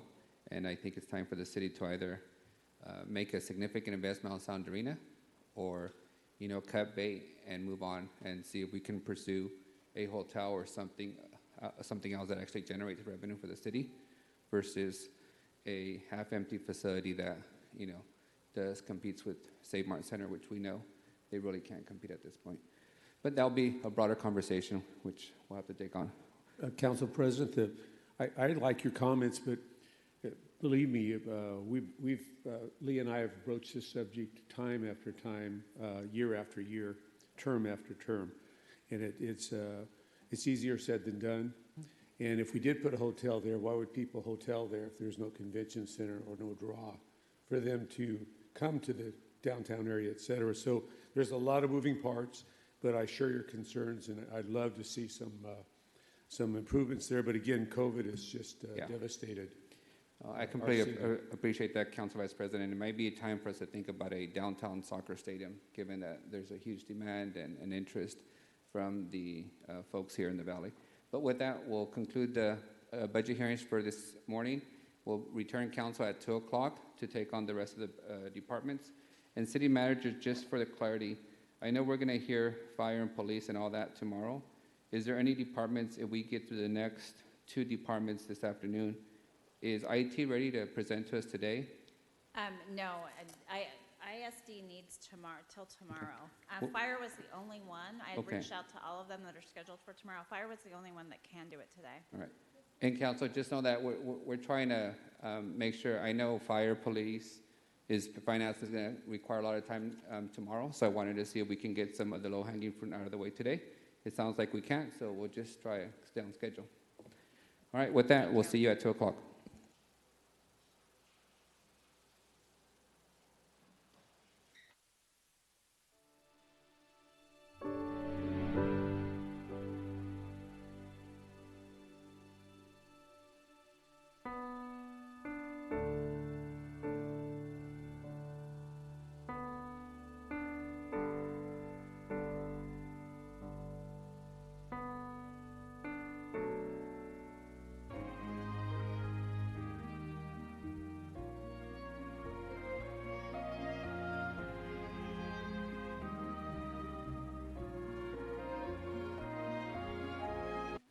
Our staff has had an additional, and our council has had an additional 10 minutes for lunch.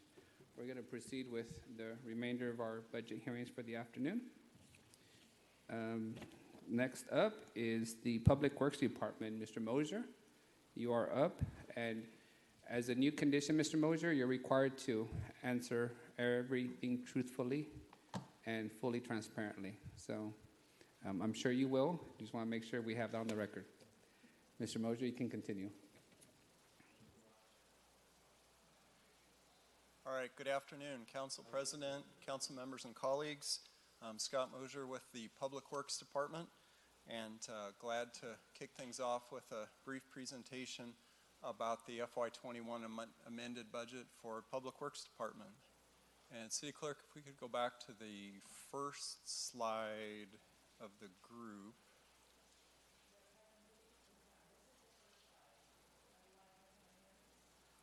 Yes, that's perfect.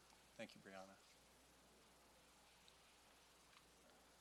All right, let's see, and we are sharing screen on.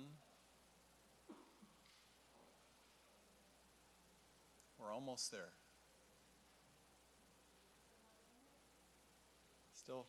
Still not doing it.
Looks like the PowerPoint gods are not with you today, Mr. Mosier.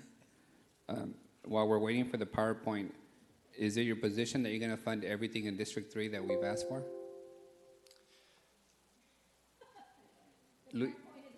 Councilmember Chavez is not here, so you can speak freely. All right, perfect. But, you know, Public Works is unique in that the amount of deferred maintenance and needs are just so significant. I mean, we could literally spend the entire city budget on those infrastructure needs, but striking the right balance is key with all the competing demands. So overall, just wanted to walk through slides and presentation the council has received.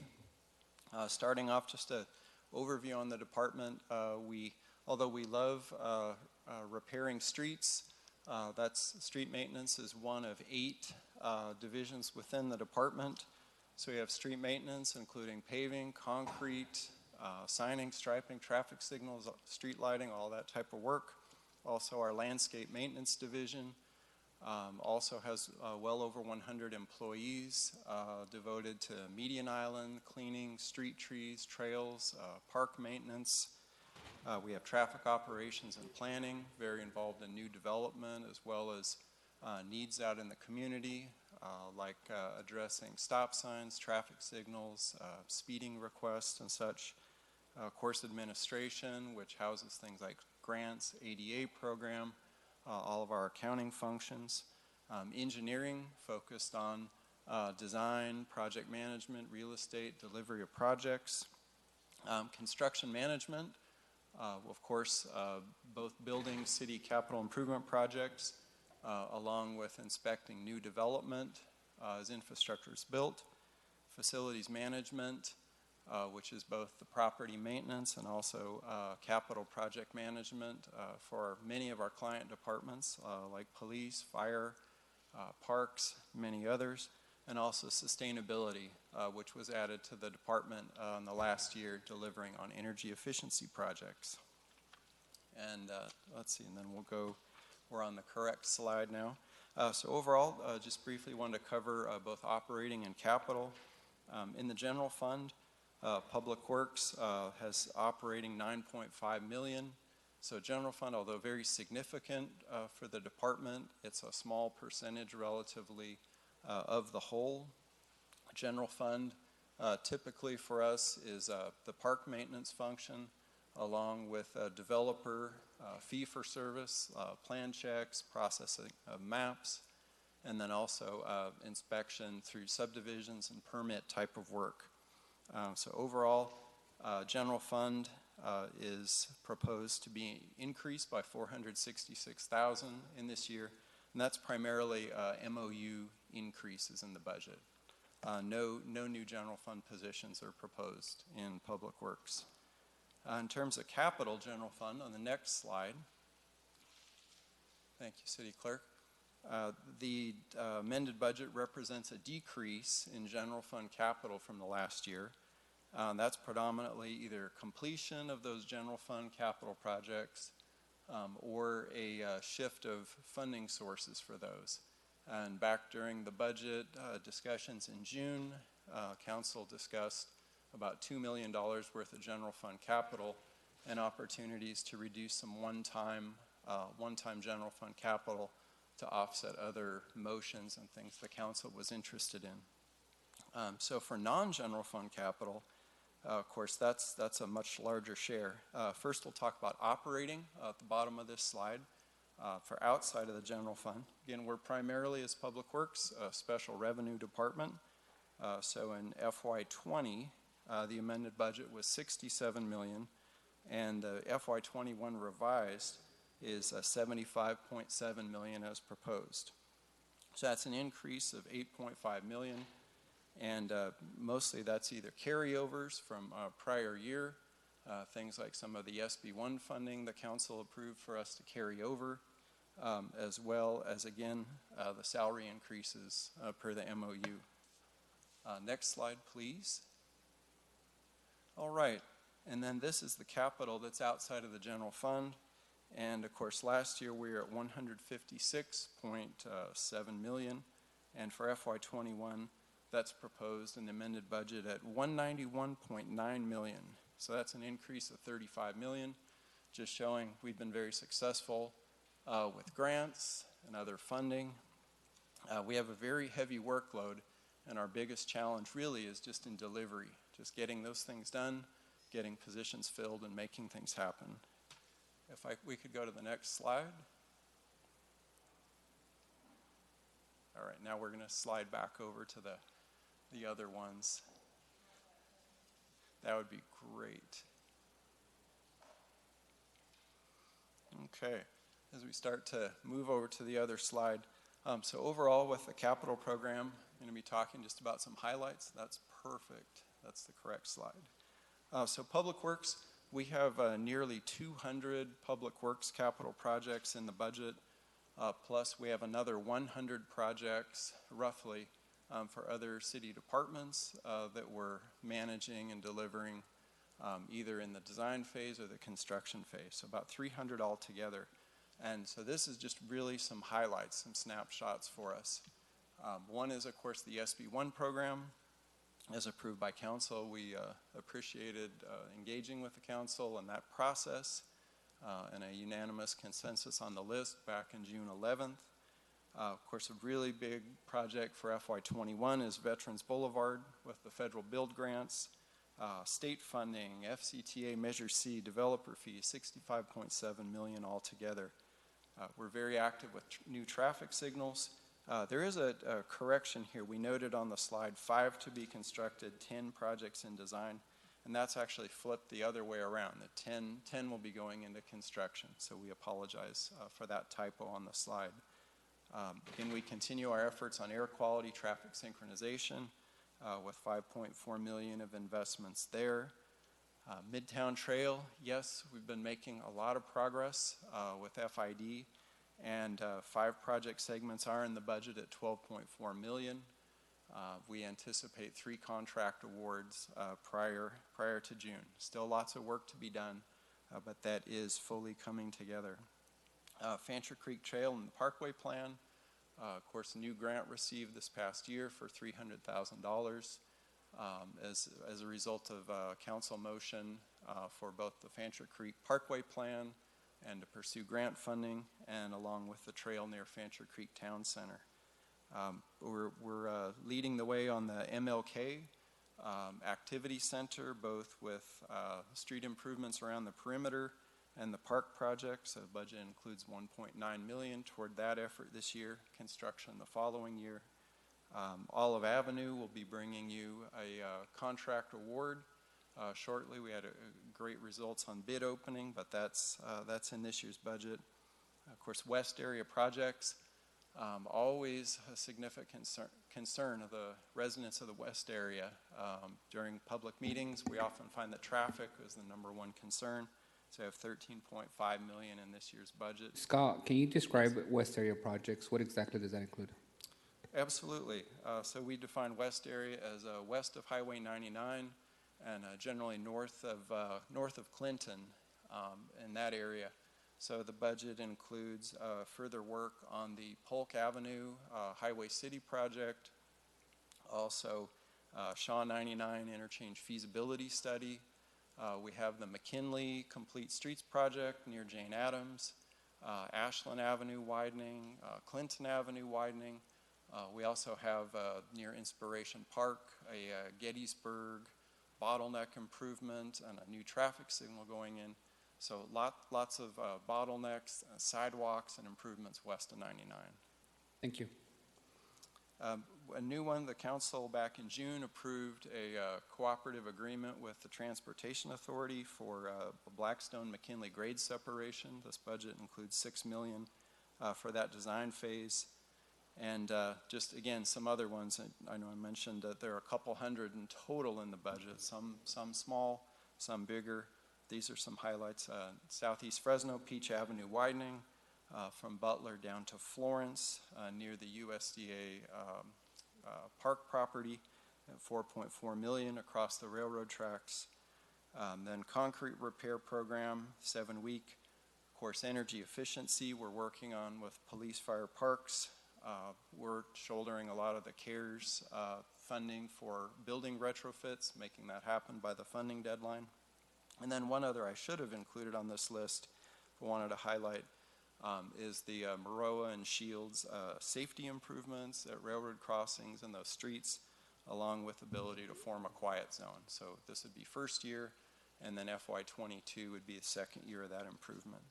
And I have one more slide in the presentation, shifting over to operations.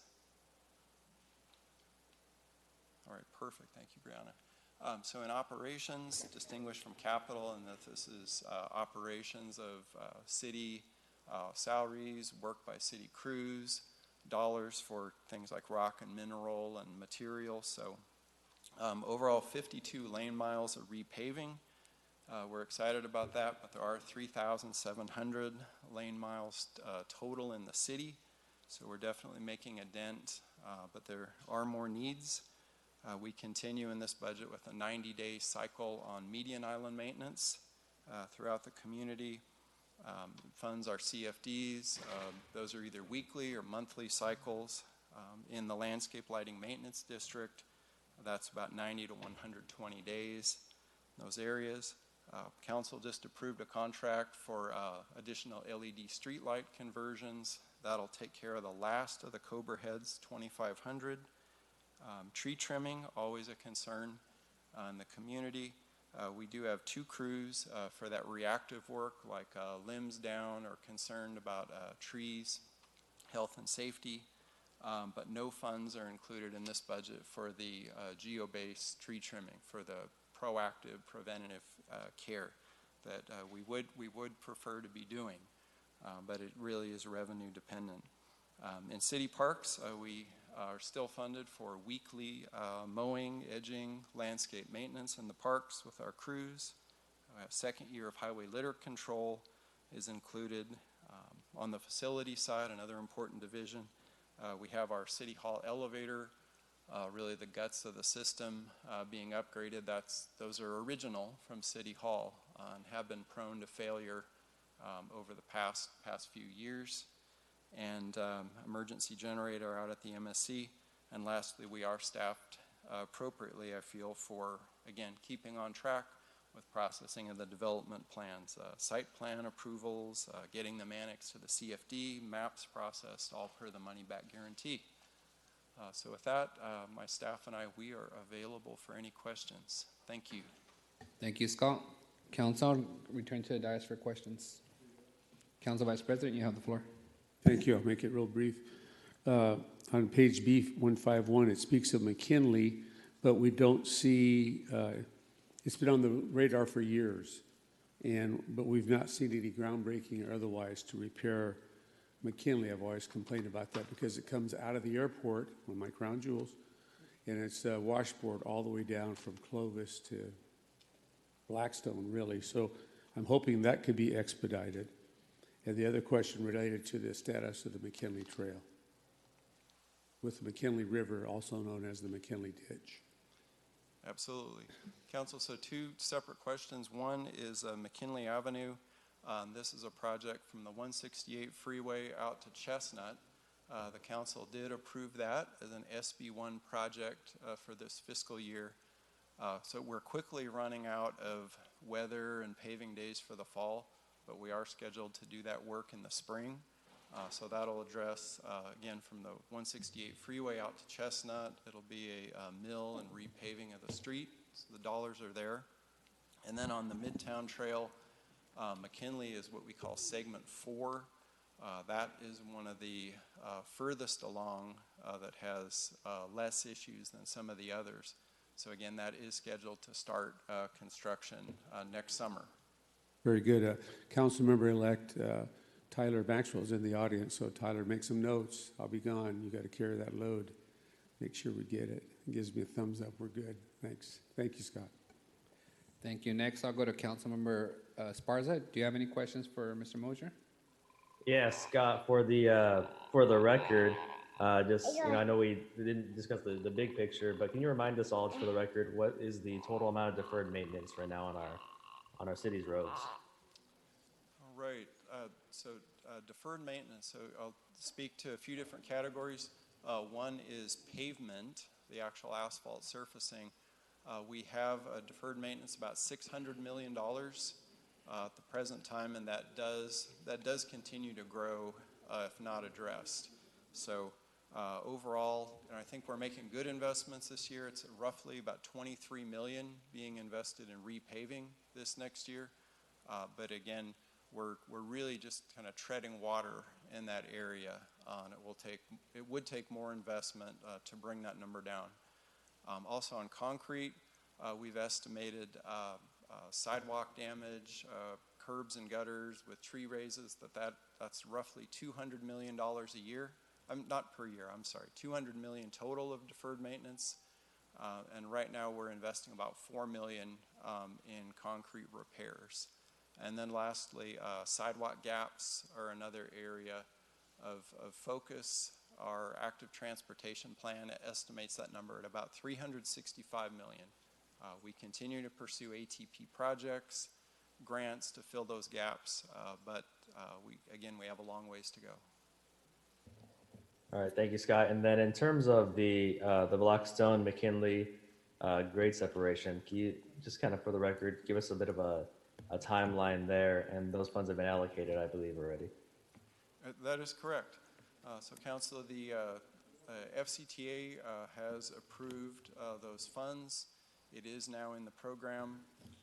After Council approved the agreement with the authority, then we started the consultant selection process. We have conducted interviews and hope to be able to bring a contract before the Council by December with a firm, but we're working through that. Then timeline, the design would begin. We already have environmental approval on the project, so we'll also start right-of-way acquisition. That in conjunction with good community outreach, good public meetings, and walking through things with the business owners in that area. So that process of design and right-of-way acquisition, that whole process will be about 3 years in length overall, some cases 2 up to 3. Then begins utility relocations, and then start of actual grade separation construction. So all in all, the goal, again, this is fast track, but the goal is about 5 years out that we would really be getting into the heavy construction on the grade separation. Great. And then skipping over to another one of the topics on your bullet points, the 2 crews for the responsive and the reactive tree trimming, how many folks are in each of those crews, and what is their capacity? What level of service do those 2 crews provide ultimately? I imagine the reactive and responsive jobs are probably more than 2 crews can handle, but about how much are they able to fulfill, and how many folks are in each crew? So each crew, it's a 2-person crew with a tree trimming lead worker and then also a laborer, and they operate 1 tree trimming truck, so travel to the site and then address trees down, removed, what have you. So that roughly, that's about $1.1 million a year program for the tree crews. And really, I think we have some great people. They do a great job on those issues. They're able to handle the emergency response. We also pull in, we do have a 3rd tree crew, again a 2-person crew, who's completely devoted to the SB1 sidewalk repair projects along with the paving projects where we need to do clearance trims. So in the event of an emergency, we bring all 3 crews can ramp up and tackle the needs. And we also have other staff that we can pull in on call, equip them with a chainsaw, light duty truck, and go out and address issues. So I think really the big shortfall is in the preventative care. That's where we have a requirements contract with West Coast Arborist Council's awarded, and really they have capacity to take on more work through that vendor. It's just really finding dollars and making that happen for, again, the proactive geo-based tree trimming. All right, thanks, Scott. Any other council member? Councilwoman Soria? Council President, thank you. Scott, just wanted to ask along the Blackstone and McKinley transit-oriented development, the city received, I remember, I think, because of the project, $3 to $4 million for offsite improvements. When are those scheduled to happen or to be completed, and what are they? Can we find them in the capital improvement list? Absolutely, that's a great highlight as well in the budget. This year will be the design phase of that. Public Works has been working with our city manager's office and the infill housing developer on all the state grant agreements. We are now up and running. So this year will be the design, and next year, FY22, would be the construction. And that's a great group of improvements. One portion is what we call a Class 4 protected bike lane improvements. So the two one-way couplets through the Tower and Fresno High area will be upgraded from just painted bike lanes to be protected bike lanes, like the Palm and Belmont grant that was just recently awarded. So that's on Fulton-Washawn corridor, really from the BNSF crossing all the way down to Belmont, and then going northbound on the Van Ness Maroa one-way northbound. Same limits all the way through. So those would be constructed in 22. And then the bike lane on Palm Avenue, which we just got awarded, is that also included as part of one of the capital improvement projects happening this fiscal year? That is one of the projects being included this fiscal year. I anticipate we will need to come back to council just with the AAR amendment along with the agreement on those funds. But we are really excited that grant Councilmember Sawyer referred to.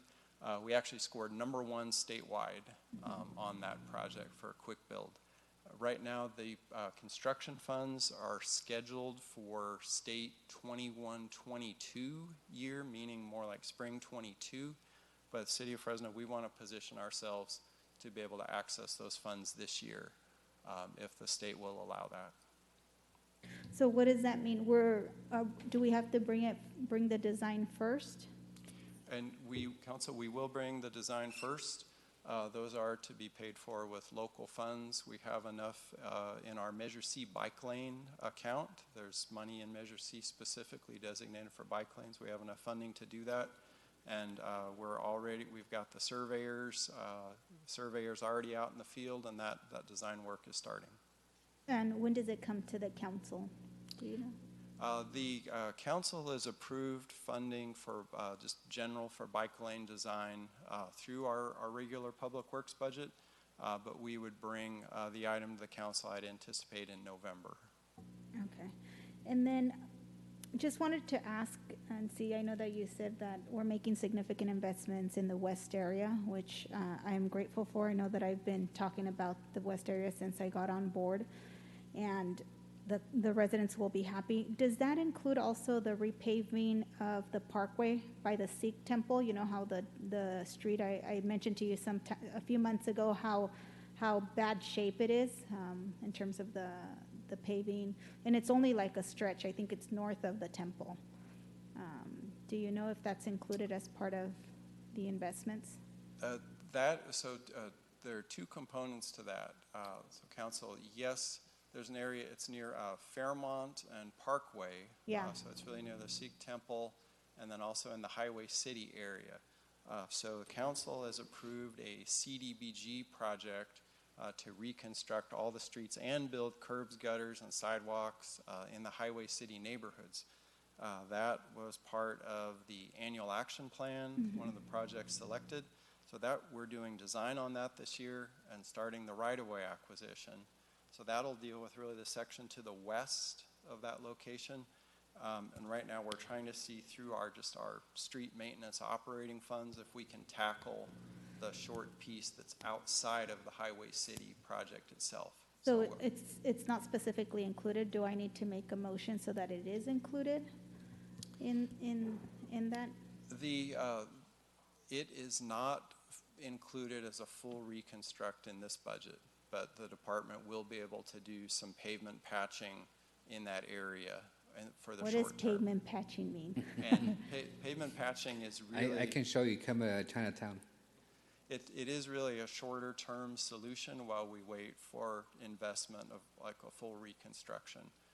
So we do have a patch crew, meaning that we're taking a smaller area, say within like an intersection or a short run that's failed, and we're just doing repaving on that.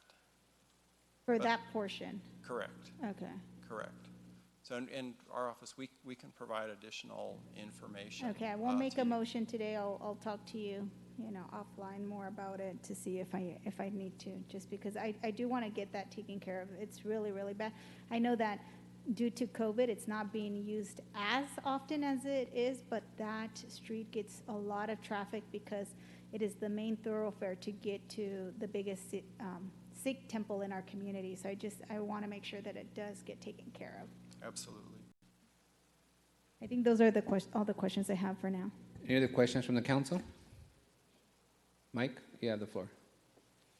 Thank you, Mr. President. Thank you, Scott. So Director Mosier, I have a couple of questions. So one big part of my job as a council member, we often get requests for maintenance, and I'm sure my colleagues get the same thing too when it comes to infrastructure, potholes, gutters, buckling sidewalks, water pooling and slipping and risk management, all those things. And you have been very, very helpful my first year and now my second year on the council. So I have a couple questions though. With the deferred maintenance for tree trimming, for example, with the no longer proactive tree trimming, I'm trying to understand the real effects of these cuts that they'll have on the public, and specifically my district. So I'll give you an example. When we had the last recession, there were decisions made and there were cuts made, and I think we can learn from that experience. So I have a lot of tree roots that grew in the district because we stopped cutting them, and it led to buckling of sidewalks, which eventually costs us money down the line. I want to make the most balanced decisions possible to have a true cost-benefit analysis to understand what we're giving up by making certain cuts. And I appreciate your desire to tighten the belt. I was wondering if you can provide me with some ideas of what will be lost in my district or what will be lost to the city in terms of not filling project manager positions if those are cut, and maybe potential grant funding that can come into the city. Kind of a broad question, but I'll leave it to you to answer it. Sounds great. All right, let me start on the trees. There are really two components to the tree and sidewalk program. One is when we talk about tree trimming, we're really talking about above ground, about trimming the tree. Best practice in the industry is really somewhere between a 7-year and a 12-year trim cycle. As the city of Fresno, we're currently not meeting that level. And so what happens? That means that years and years pass before any trimming is done on the tree itself. That makes them more susceptible to limbs falling. Those can result in things like risk claims against the city.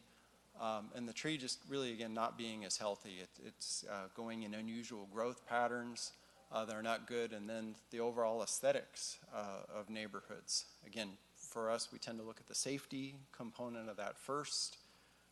We have had tree limbs that have, for example, fallen on parked cars and such.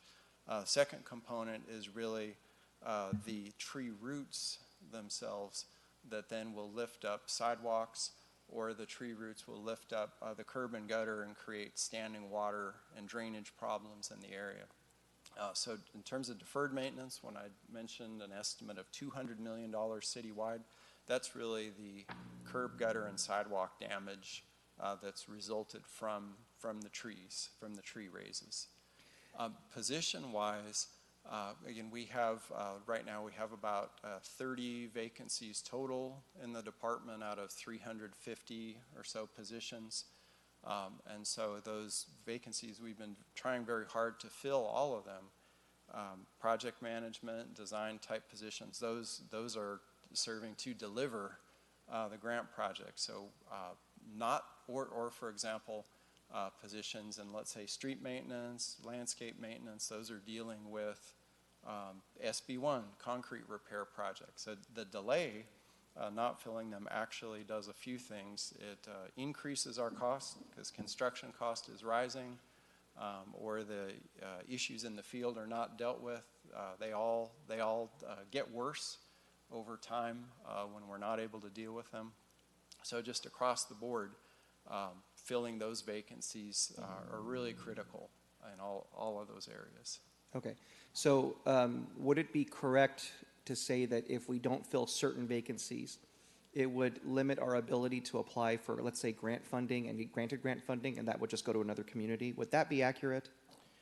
Yes, that would be accurate. And also not filling, we put ourselves in a situation where either we are subject to not meeting the grant deadlines, the performance timelines, where a grant could then revert, we could lose that funding, or alternatively, if we could not fill positions, then we'd have to look at alternatives like for example, outsourcing, staff augmentation and such, which tends to be significantly more expensive than I those think staff in-house. Not to interrupt, but I think more accurately, it wouldn't inhibit our ability to apply for grants as much as it would be to inhibit our ability to execute, which could be a bigger problem.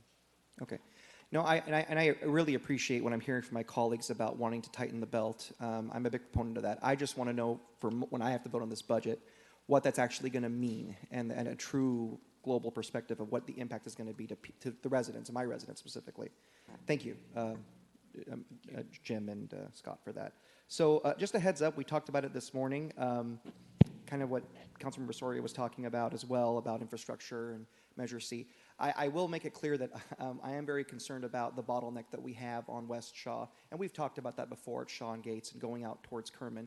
And another reason why I'm concerned is because the North Central Fire District actually has territory that we cover for them on contract, but at the same time, we want to make sure they can send an apparatus to those calls.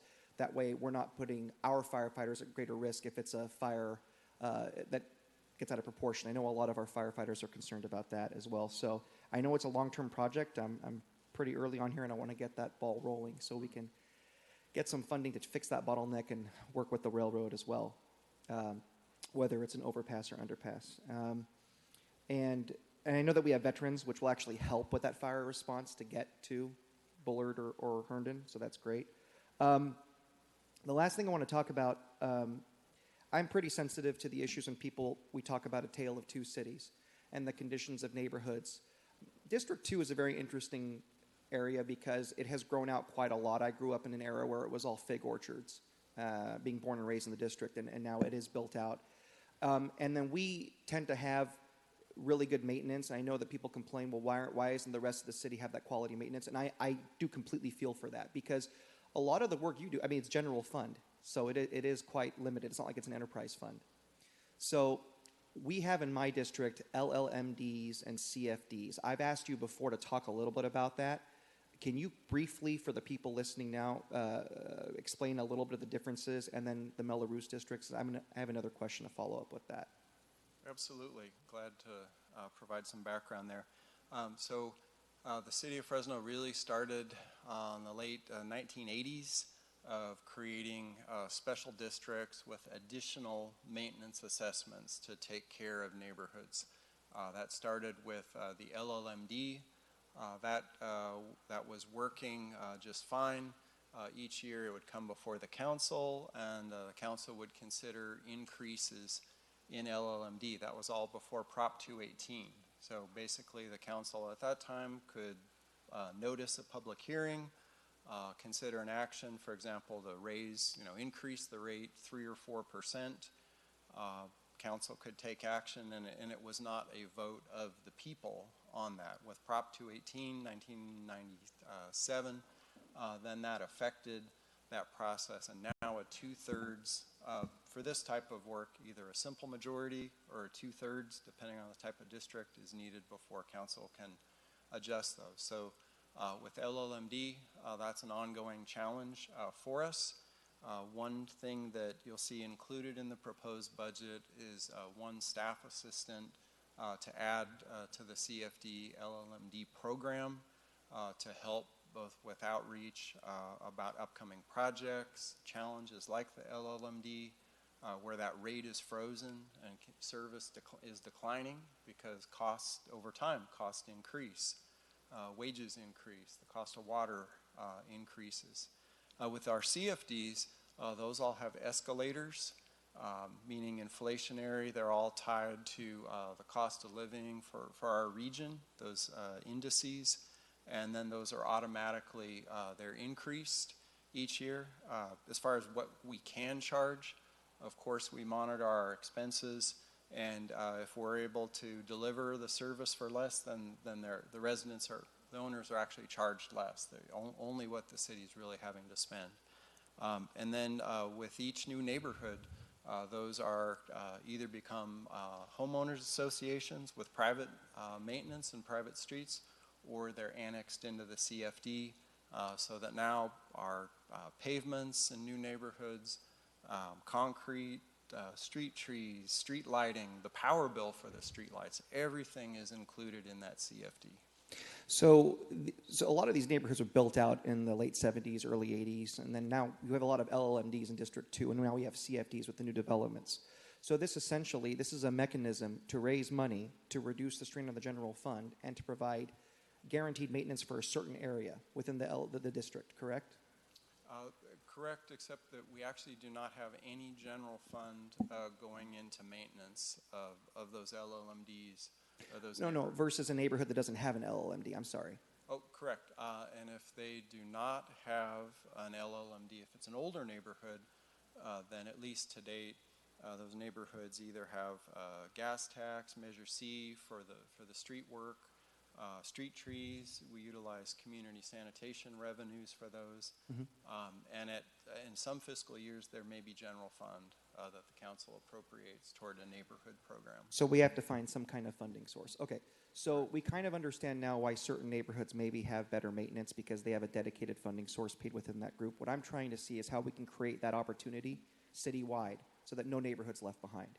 So here's my question. Now, I know that there was my predecessor before he left office was able to get a CFD set up retroactively, which was very rare because you have to have a certain vote threshold. What options would we have as a city to be able to have, let's say, a citywide Mello-Roos or a citywide CFD with the limitations the state has on us? Are there options that we have? There are most definitely options, Council, on that. It would require a special mailed ballot election. That would be then a 2/3 majority of ballots received citywide. Not 2/3 of the total number that are mailed out, but 2/3 of what come back would have to be in favor of that, and then it would come before the council. So the big challenge, of course, is then both putting that together and the cost of distributing those ballots. And then, of course, as a city, we cannot take a position, and as staff cannot take a position and say vote yes on this item. We can only articulate and describe what the service levels would be if it were passed or if it fails. But the council members can take a position, correct? I'd defer to city attorney for good legal advice on that. Okay. So the city attorney said that we can. I'm sorry, I'm almost done, colleagues. So what I would like to do, this is why I'm asking this question. I think this can be a great mechanism. I know that the Measure P debate has been very contentious, unfortunately, and I think we all want to help our neighborhoods and help this city. I think this can be a mechanism where we can, if we can build proper support, make sure none of our neighborhoods are left behind and they have guaranteed income even in a tough time to be able to provide the same kind of quality maintenance you get in District 2, you can get in District 3 or 5 or whatever. So if I was to make a motion, Scott, that you come back to this council with some options for us to explore this citywide CFD or possible Mello-Roos district, would that be something that you feel that you guys can handle right now? Yes, we could come back with some options for the How much time would you need to confer with the legal counsel and different departments? Scott, did you guys do a presentation? I don't know if it was before Mike was on the council on this exact issue, because someone else had brought it up. And we did a presentation, council had asked I'm sorry, can you speak closer to the mic? I'm sorry. My apologies. And yes, Councilmember Soria is correct. After the LLMD annual hearing, then we did come back and present about some options for the LLMD, whether it's taking some neighborhoods in smaller groups with outreach, or quadrants or citywide up or down ballot. So that, and that's a little bit different. The LLMD. I'm sorry, Scott. I'm not sure if you're getting on the record because I can't. Maybe it's the mic. And the LLMD is limited. So just to be clear, rather than just talking about perhaps landscape maintenance or trees, which would be within the scope of the LLMD that we have, it sounds like we're really talking about options for a citywide CFD Right. for more services, because the LLMD can only take care of a portion. CFD could handle things like concrete repairs. It could handle something like neighborhood street maintenance. And that's why I asked for the difference with the LMD. So that study that, and thank you, Councilmember Soria, she's referencing was dealing with LMDs, is that correct? That is correct. So what I'm looking for is an updated study, not only with CFDs, but the possible use of a Melrose district and what additional services. For example, we may be able to use that to fund public safety guaranteed for certain neighborhoods that are having difficulty and problems with repeat shootings, for example. So these are some of the questions I'd like answered. How much time would you need for a study or updating the previous study? I think, you know, I have to consult with my colleague, Mr. Sloan, on that. Yeah, I want to be sensitive I was to thinking more the like 45 budget. days, we could get Okay. that together. So I would like a motion, I would like to make a motion that within 45 days, the Public Works Department, along with other departments, come back to the council with options on finding new revenue, potential revenue sources to provide maintenance and infrastructure for our neighborhoods all over this city, whether it's done in districts or clusters or however the elections work. That's my motion. I'll second that. Thank you. And council, we can just remember to write that motion down, send it to legal counsel, our city clerk, and our manager, so we're all on the same page. And of course, you have a time to provide any clarity on the motion. Thank you, Mr. President. Thank you, Scott. Council President, I just wanted to add, because I know comments earlier by Councilmember Carbasi about, you know, eliminating vacant positions. I don't think that's completely my intent. I think that I want to make sure that we are filling these vacant positions, because if they're that critical, then they need to be filled rather than vacant for 2, 3, 4 years, because it doesn't make sense, at least if there's a granting authority, they want us to fill those positions. They're not expecting that we just have a vacant position kept there. So I just want to make sure that's for the record, that folks know. My intent is not just to eliminate all vacant positions, is to be thoughtful about those that have been vacant for a significant period of time. I actually went through the ones that you alluded to that have been vacant in your department, and most of them have been vacant for way less than a year, only a few months. And so I'm not trying to mess with those, but I am trying to make sure that this council is thoughtful about those that have been vacant for a significant period of time. So I just wanted to make sure that that was clear. Councilmember Soria, it's okay. By the way, I was not trying to single you out. I really do sincerely appreciate, we're trying to be very careful and tighten the belt. I love the word thoughtful. I think that's so important. That's what's missing from elected office, and I appreciate my colleagues for being thoughtful.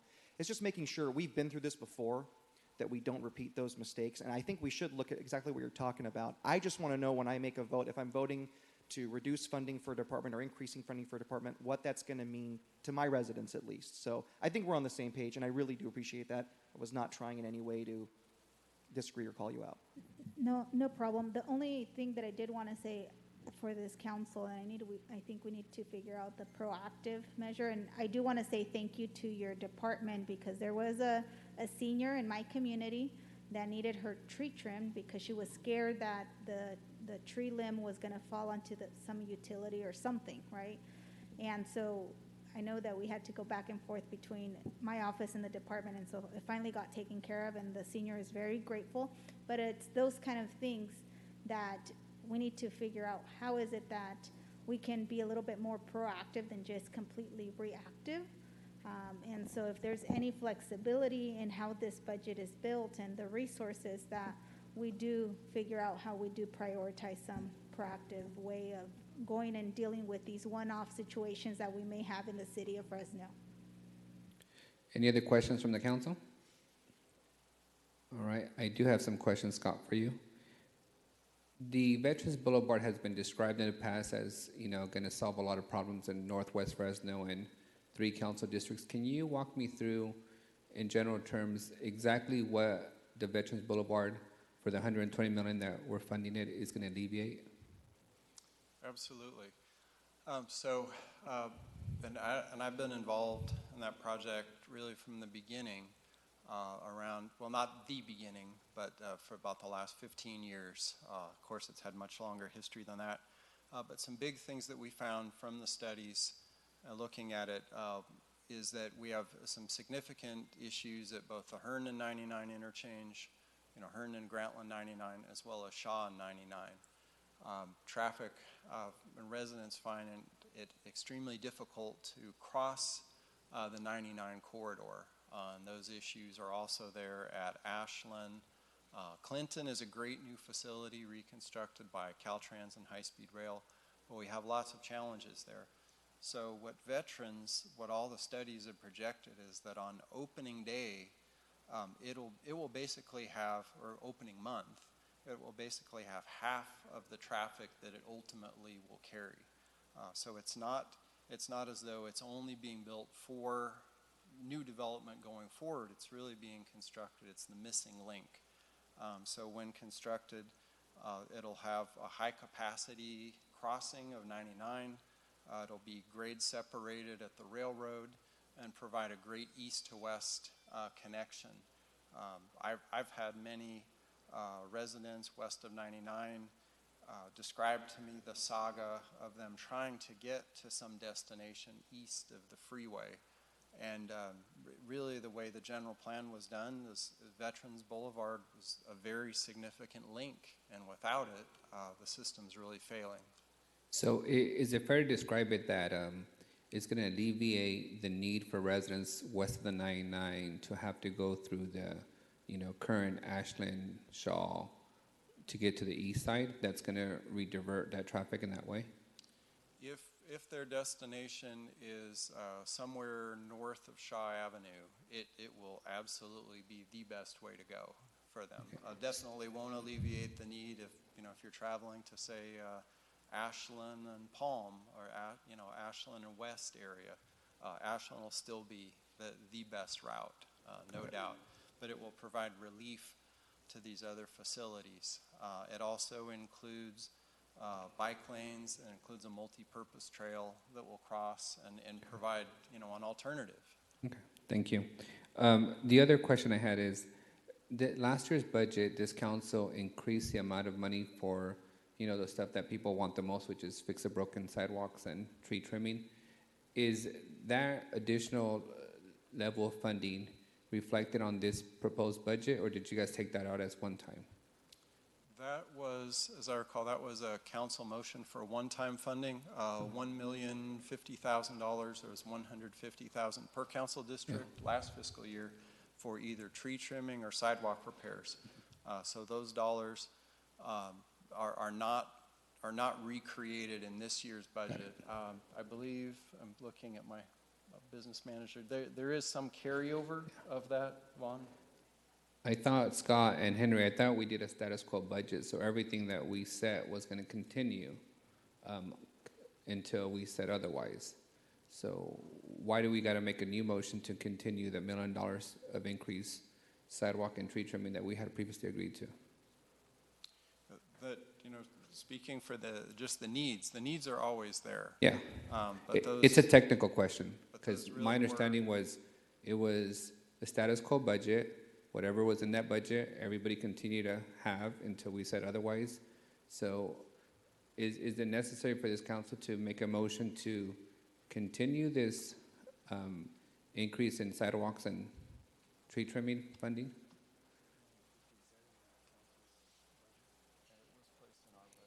There was a budget motion last June 2019 to incorporate $1,050,000, and it was $150,000 per council district. So that was really a one-time. Correct. Okay. Yes, council. So the understanding staff had with that was a motion back in June 2019 for the fiscal year 20 budget, $150,000 per council district is one time. That was general fund, and then that was not recreated in this year's budget for 21. So all the one-time money that we included in last year's budget has been erased from the proposed budget? Because I know it just wasn't, not to bring up police again, but every department got a lot of one-time money. And did they not maintain that same level of funding in this continued resolution? Council President, just to be clear. Yes. So there was a series of motions that Can you have him speak in the mic so it's on the record? There we go. As you can tell, sidewalks are important to us. Council President, so there were a series of motions that were made in the continuing resolution budget. I can tell you those motions with funding, those did carry over. They are rebudgeted. Now, the portion that Mr. Mosier's talking about, that $1.05 million that was in his department's budget, that was one time. Okay. So let's just, if you allow me, I just want to make a motion to continue that, funding in this budget. So. Council President, if I may, just want to clarify, there was a budget motion back in June to add $100,000 per council district for sidewalk repairs, and so that is in the budget. That was included, but the one that was from June 2019 for $150,000 per district was not. Yeah. There's just some carryover. Correct. I remember that. That is correct. The $700,000 that got rolled over. Okay. Perfect. Scott, can you give me a quick update on the Chinatown improvements? I know those streets are crumbling, and part of it is because there'll be some future reconstruction taking place. What is the status of, when are we going to see the majority of that reconstruction take place? So I think, Council, the first thing we're pushing for to happen is with high-speed rail to repave F Street from Ventura to Mono. They need to do that for the Ventura grade separation with high-speed rail. So that's occurring near Tulare, working with high-speed rail, again, hoping, and we're pressing very hard with them on the railroad to get that work going. And there are also a lot of utility cuts in the Chinatown area related to high-speed rail, rerouting utilities.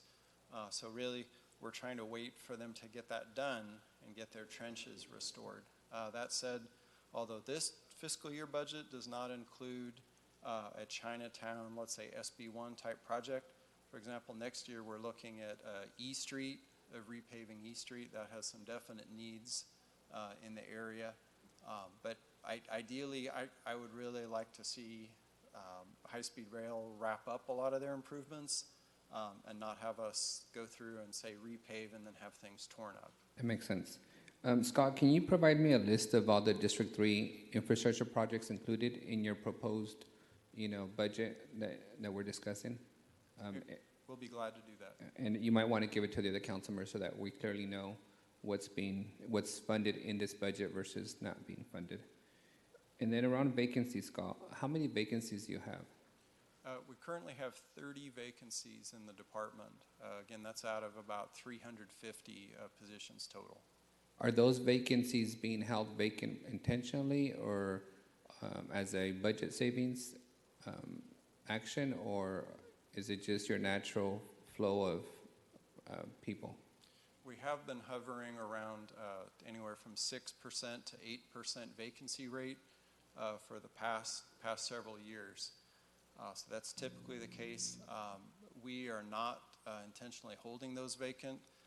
We're interviewing on most of those. For example, 5 of the vacancies are entry-level maintenance and construction worker and street maintenance. So we have had just some people either leave, some people promoted. For example, one of our employees promoted into a code position. So it's your natural attrition? There's been some natural attrition. So we're working to fill those. We have project management vacancies. Again, we've been interviewing on those slots, and we are seeking to fill them. Scott, this continuing resolution also included basically pressing pause on $2 million in public works projects in your department. Can you list the $2 million worth of projects that we pressed pause on? Again, Council, to clarify, the $2 million in general fund Correct. projects? All right. So walking through those, what was included, these were primarily from I believe that was a February general fund carryover budget action. And one of those was the quiet zone, and we talked about that today. That would be delivered through a greatly reduced amount of general fund, and then some SB1 dollars that are available, have been made available for the project. Another general fund project was the Cedar Fountain Way neighborhood work. As we got into the pandemic and looked at revenues and issues, we wound up being able to fund that again through SB1 for quite a bit of the project cost. We also had, but there were other general fund projects that remained. So the really big ones were Quiet Zone at around $750,000, and again Cedar Fountain Way that was close to maybe $850,000. So I think between those two, I think we saw about $1.5 million of general fund not have to be utilized. Can you provide us the full list, and can you also provide us a list of any SB1 projects that got removed in order to make room for these $1.5 million worth of, previously funded general fund projects? Council, yes, we could go back and look at the initial SB1 list versus what Council adopted in June. Yeah. Just to clarify, removed or deferred to later years. Is Correct. Yes, absolutely. I just want to know what the trade-off is. If it's we move one project next year because it's still in the design phase, that's reasonable. If we eliminated, reconstructing a street light that people are being run over every day, then that's a different conversation. And then my last question is, where are we at with the solar and the efforts to, adopt the, what's the initiative that you support, Member Butterfield, AOC's, what's it called? New Deal? The New Green Deal, that one? Green New Deal, that one, yeah, I forget sometimes. We went out to RFP or RFQ. Yeah, where are we at with the solar process and the RFP, and who's been selected, and at what point do we start doing solar in the city? Great, and Council, if need be, I know Assistant City Manager and I have worked on Trey memo updates in the past with support of Ann Kloos, our Sustainability Manager. Per discussions with Council, we did go through the RFQ process. The goal was to basically to pre-qualify vendors, go through a competitive process for pre-qualification. We have done that. We'll be bringing forward to Council the list, our pre-qualified vendor list, and then we're going to be issuing, in essence, task orders for each facility, for example, police facilities, fire, parks, and then looking to bring those specific contracts back to the Council shortly after the new year. Well, Scott, I don't think you're giving yourself enough credit. Can you talk about where we're at with City Hall and MSC as well as the DPU project? Yes, and by the way, we do appreciate the lighting, that upgrade and LED. I can see Councilmember Butterfield better now. Yeah, and thank you, Jim. So that was, really looking forward, the big one, the citywide, the police, fire, parks, and utilities.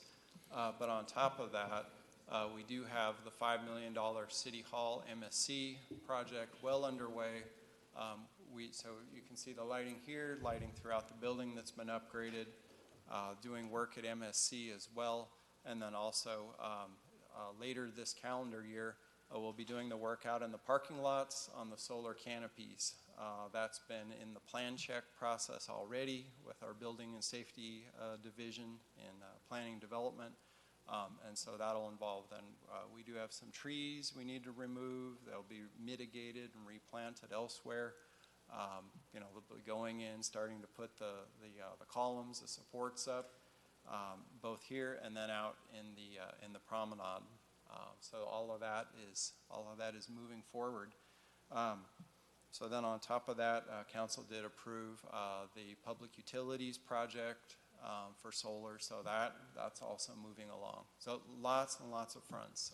Next year, we'll see more construction start on new projects. Scott, on the RFP, I was under the impression that we would be ready to select the group or whatever, however you guys select your vendors this year. Are you now suggesting it's going to be next year? That would be selecting them this year, but then the second step, Council, in the process is for those vendors specifically walking through each facility and costing out the entire project, along with the energy savings. And our RFQ is for a design, build, and finance approach. So then the vendors, so it's not only identify the needs, cost it out, how much energy can we save, and what financing package can be lined up to deliver that in the shortest return on investment possible. My last question, and maybe request, Scott, it's not an official motion, but the sidewalks at the boundaries of this building are the worst I've seen. I mean, you're looking at now at like 6 inches worth of lift. Is there any plans to actually fix those sidewalks, or are we going to continue doing asphalt patching? Council, the plan is to fix that this fiscal year. We did see some downturn in our gas tax revenues. That's all accounted for in the budget that's before you. So that did force us to shorten up a little bit of what we call our concrete strike team effort and focus a little more on the other programs that have more of the funding. But we're still going to be able to do that this year.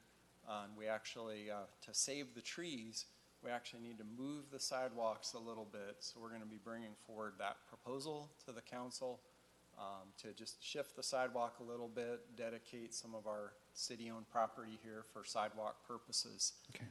So that you should see that one actually coming to you in the next 90 days, and then the concrete repair shortly thereafter.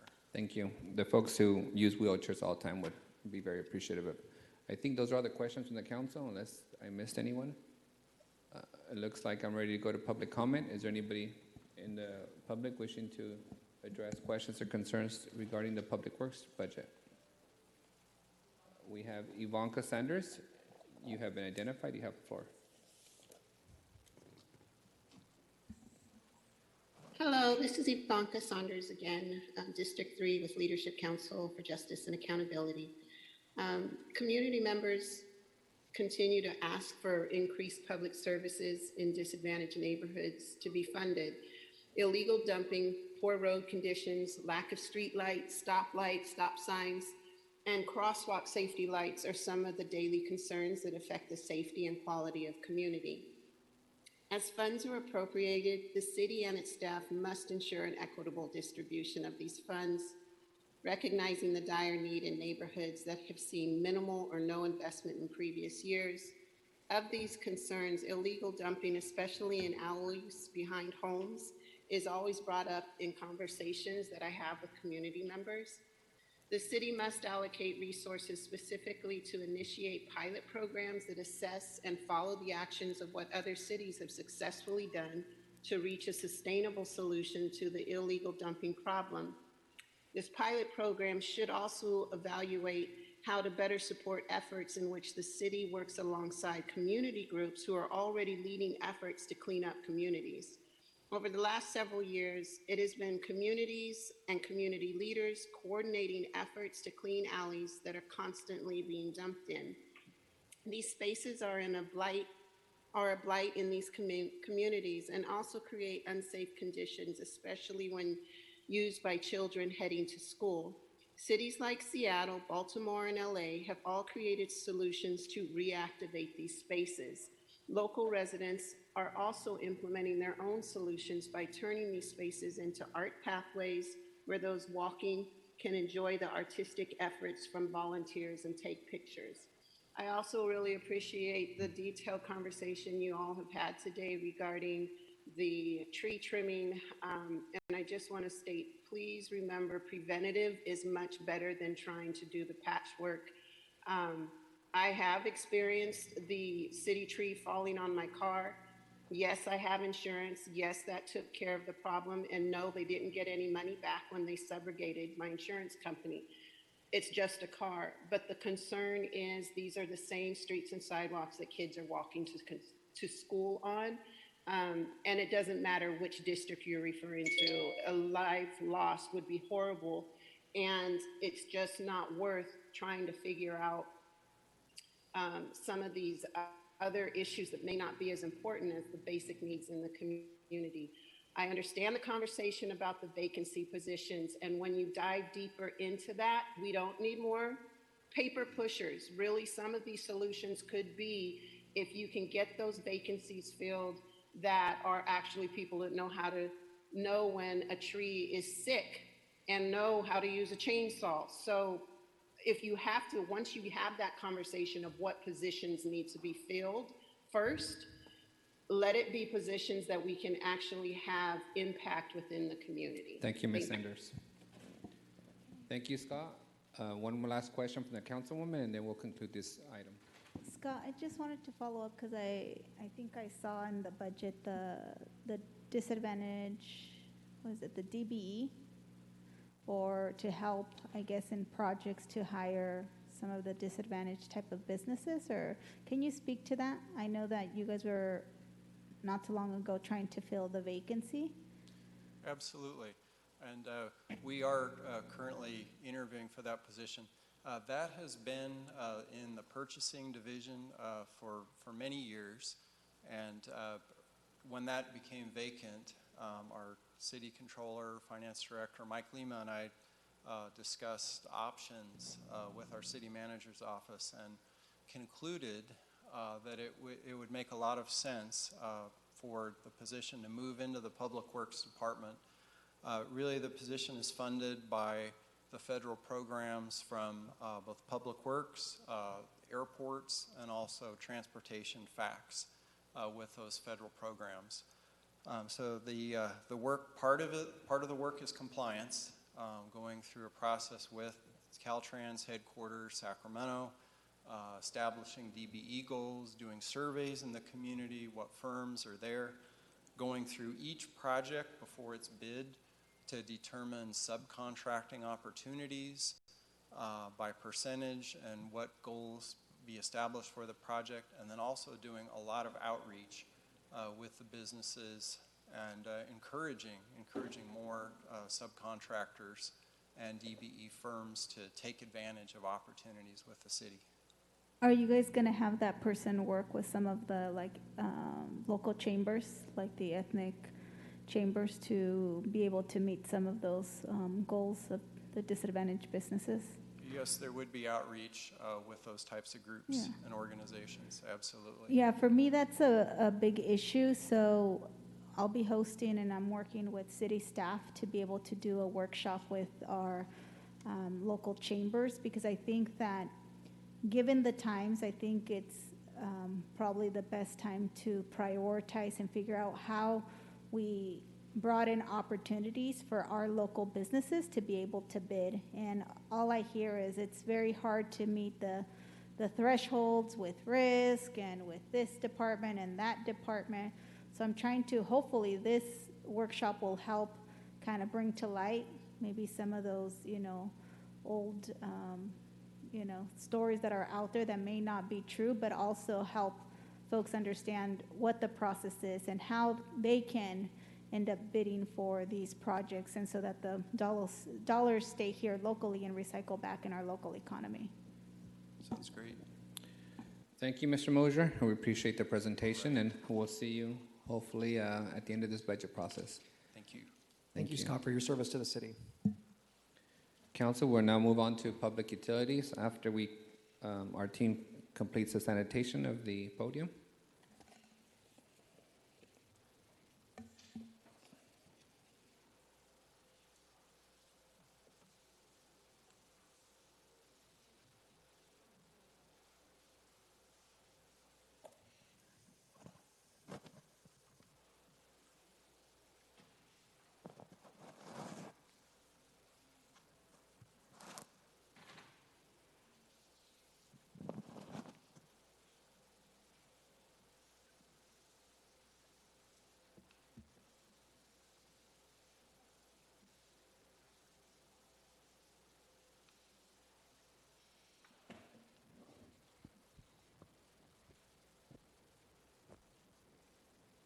Thank you.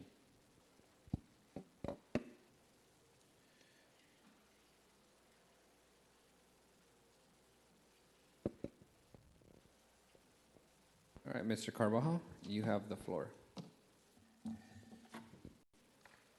Good afternoon, Council. Mike Carbajal with the Department of Public Utilities. And before you is the department's fiscal year 21 revised budget. The total combined budget is $321,103,600, which is approximately $21 million less than the fiscal year 20 amended budget. The total authorized positions in the budget is 594 positions, which includes 6.5 FTEs for new maintenance activities for the proactive replacement of fire hydrants and collection system trenchless repairs. On the screen, you'll see our primary responsibilities for the department include the following. The administration coordinates all of the city's utility services, including oversight and support of the operating divisions. The administration's utilities planning and engineering, or UP&E, section is responsible for the long-range planning and implementation of the department's capital improvement program. The Solid Waste Management Division is responsible for the collection of municipal solid waste, recyclables, green waste. They also perform the operation cleanup service throughout the city. Solid Waste also has oversight of litter control and respond to FRESGO responses within the city limits. The Water Division is responsible for delivering a reliable supply of safe, high quality, and affordable water to both city and county residents in the Fresno metropolitan area, domestic, commercial, and institutional and industrial use. And the Wastewater Management Division is responsible for the collection, conveyance, the treatment of wastewater. They are also a regional service provider. They serve the cities of Fresno, Clovis, the Pinedale Public Utility District, the Pinedale County Water District, as well as a number of county residents. All right, next slide, please. All right, jumping into the budget, we're looking here at the department's operating budget. The operating budget is comprised of personnel, non-personnel, and internal service charges. Also included in this portion of the budget is debt service. The FY21 revised operating budget totals $218,260,800. This is an overall reduction of $8.2 million over the FY20 amended budget. In terms of our personnel charges, they total $56.4 million. This is an increase of $3.4 million, which supports personnel cost increases related to MOUs, step advancements, pension, health and welfare, workers' comp, along with the 5 positions for the fire hydrant replacement program and 3 positions for the collection system trenchless point repair crew. In terms of non-personnel charges, the total budget there is $123.3 million, and this is a decrease of $14.8 million, which is largely due to the payoff of $25.7 million in the 2008 sewer revenue bonds during fiscal year 20. The budget also includes the following major expenses. This is where we cover our utility charges across the department, chemical purchase. This is where we fund our surface water supplies from the San Joaquin and the Kings River, our material purchases, landfill tipping fees, landfill maintenance. We also pay transverse charges for street impacts associated with the solid waste garbage trucks, and our biosolids handling charges are also covered there. In addition to the ongoing charges, this portion of the budget also includes the payoff of $25 million worth of 2010 water revenue bonds by the Water Division. So continued pay down of debt and reducing that ongoing debt service going forward. Looking at the internal service charges, they total $38.5 million, which is an increase of $3.1 million to support services by other city departments. This is where we fund our fleet replacements. It includes reimbursements to the Utilities Billing and Collections Division that is projected to go up because of a reduction in delinquency charges as a result of the City Council approved moratorium on shutoffs and late fee charges in response to COVID-19. But we also have increases related to the recently increased fire hydrant inspection fee. So that fee is charged to the Water Division for services performed by the fire department, and the fire hydrant fee more than doubled within the last year. So that's included in this portion of the budget. So if we jump to the next slide, we're now looking at the capital portion of the budget. And the FY21 revised capital budget totals $102,842,800. This is a $12.2 million decrease to the FY20 amended budget, and this reduction is largely due to the implementation of the Northeast Surface Water Treatment Facility 4.5 million gallon storage tank project. So that was a large project that we moved forward with last year. We awarded that to local contractor WM Lyles, and so that's the majority of the decrease we see in the fund. We currently have some additional funding to close that project out, but most of the reduction includes was related to that project, as well as closing out the various Recharge Fresno projects during fiscal year 20. Looking at major projects during fiscal year 21, we've got the DPU operations maintenance facility appropriations there budgeted at about $8 million. Our bread and butter work is the ongoing water system rehabilitation as well as the collection system rehabilitation. And so together we've got $10.5 million on the water side, about $7.1 million on the wastewater side to support that ongoing rehabilitation and making sure our distribution and collection system is up to the task in providing services. We've got about $5 million recommended for polyethylene service line replacement. So these are service lines that were installed over the last 20, 30, 40 years. We've moved away from polyethylene just to the high failure rate, and they seem to be peaking right now. So we're looking at some other opportunities within this budget to get out there and respond to the large number of service line leaks. In terms of granular activated carbon wellhead treatment, we've got $1.7 million budgeted for remediation of groundwater contamination, $1 million set aside for groundwater recharge projects, $2.8 million to complete the Northeast 4.5 million gallon storage tank. We have a grant-funded project in support of PCE remediation at Pump Station 117, Northwest Fresno. And we have about $7.5 million in recycled water improvements, primarily in the southwest portion of the city. We've got renewable gas diversion and flare capacity expansion projects totaling almost $17 million in the budget. And in light of the ongoing discussion in vacancies, the department currently has 47 positions that are currently active in the process and in the various stages of recruitment. I'm happy to report that we have one new candidate starting today. We have two that will be coming on board on October 26th. We've got 4 candidates that we are just trying to get start dates for, and then we'll get them lined up and on board.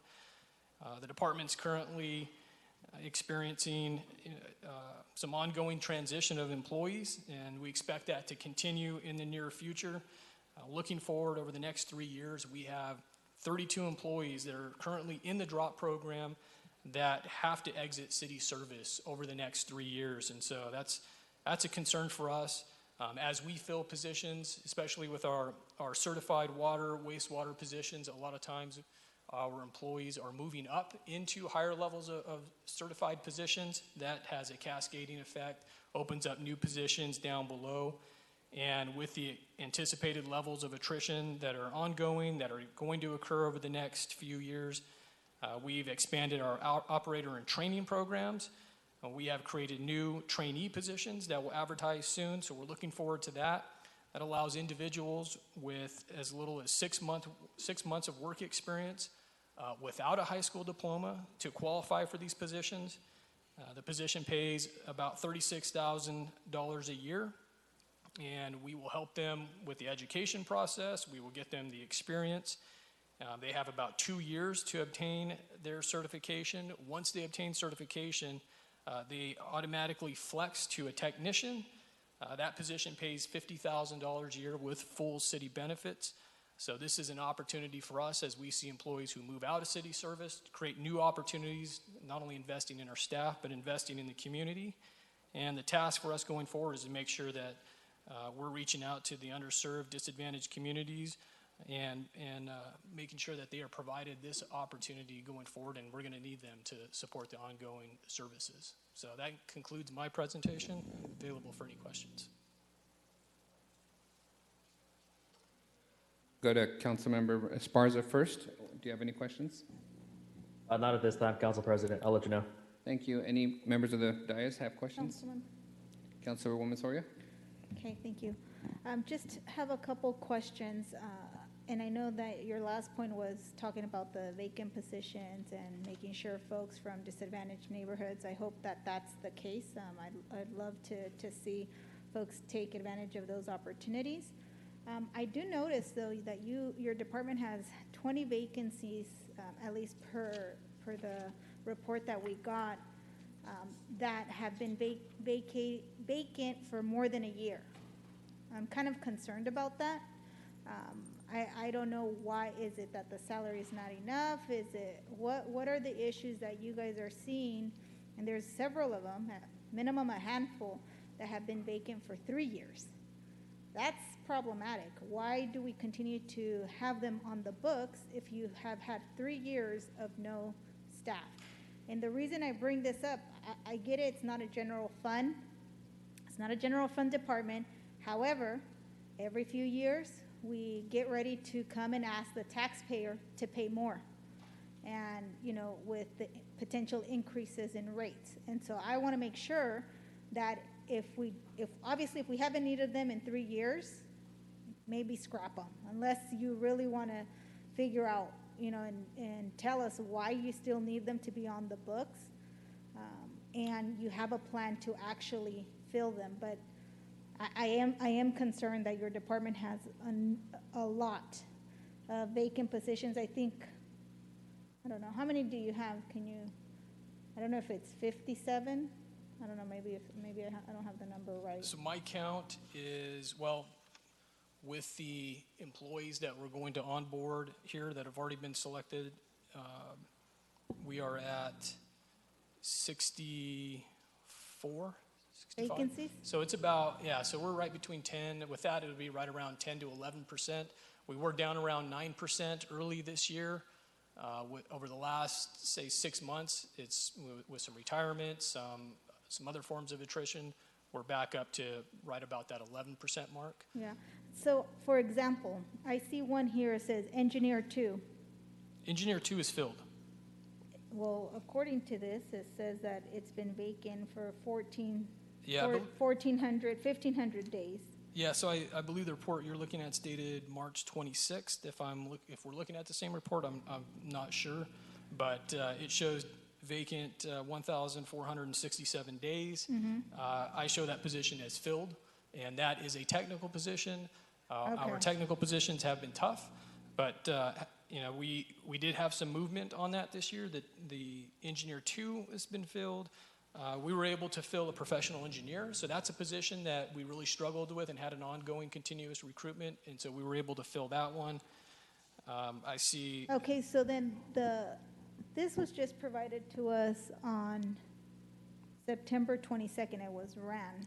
So I don't understand. Is this as of March 26th, or is it as of today? I'd like a report as we're going through budgets, we know what vacancies we have.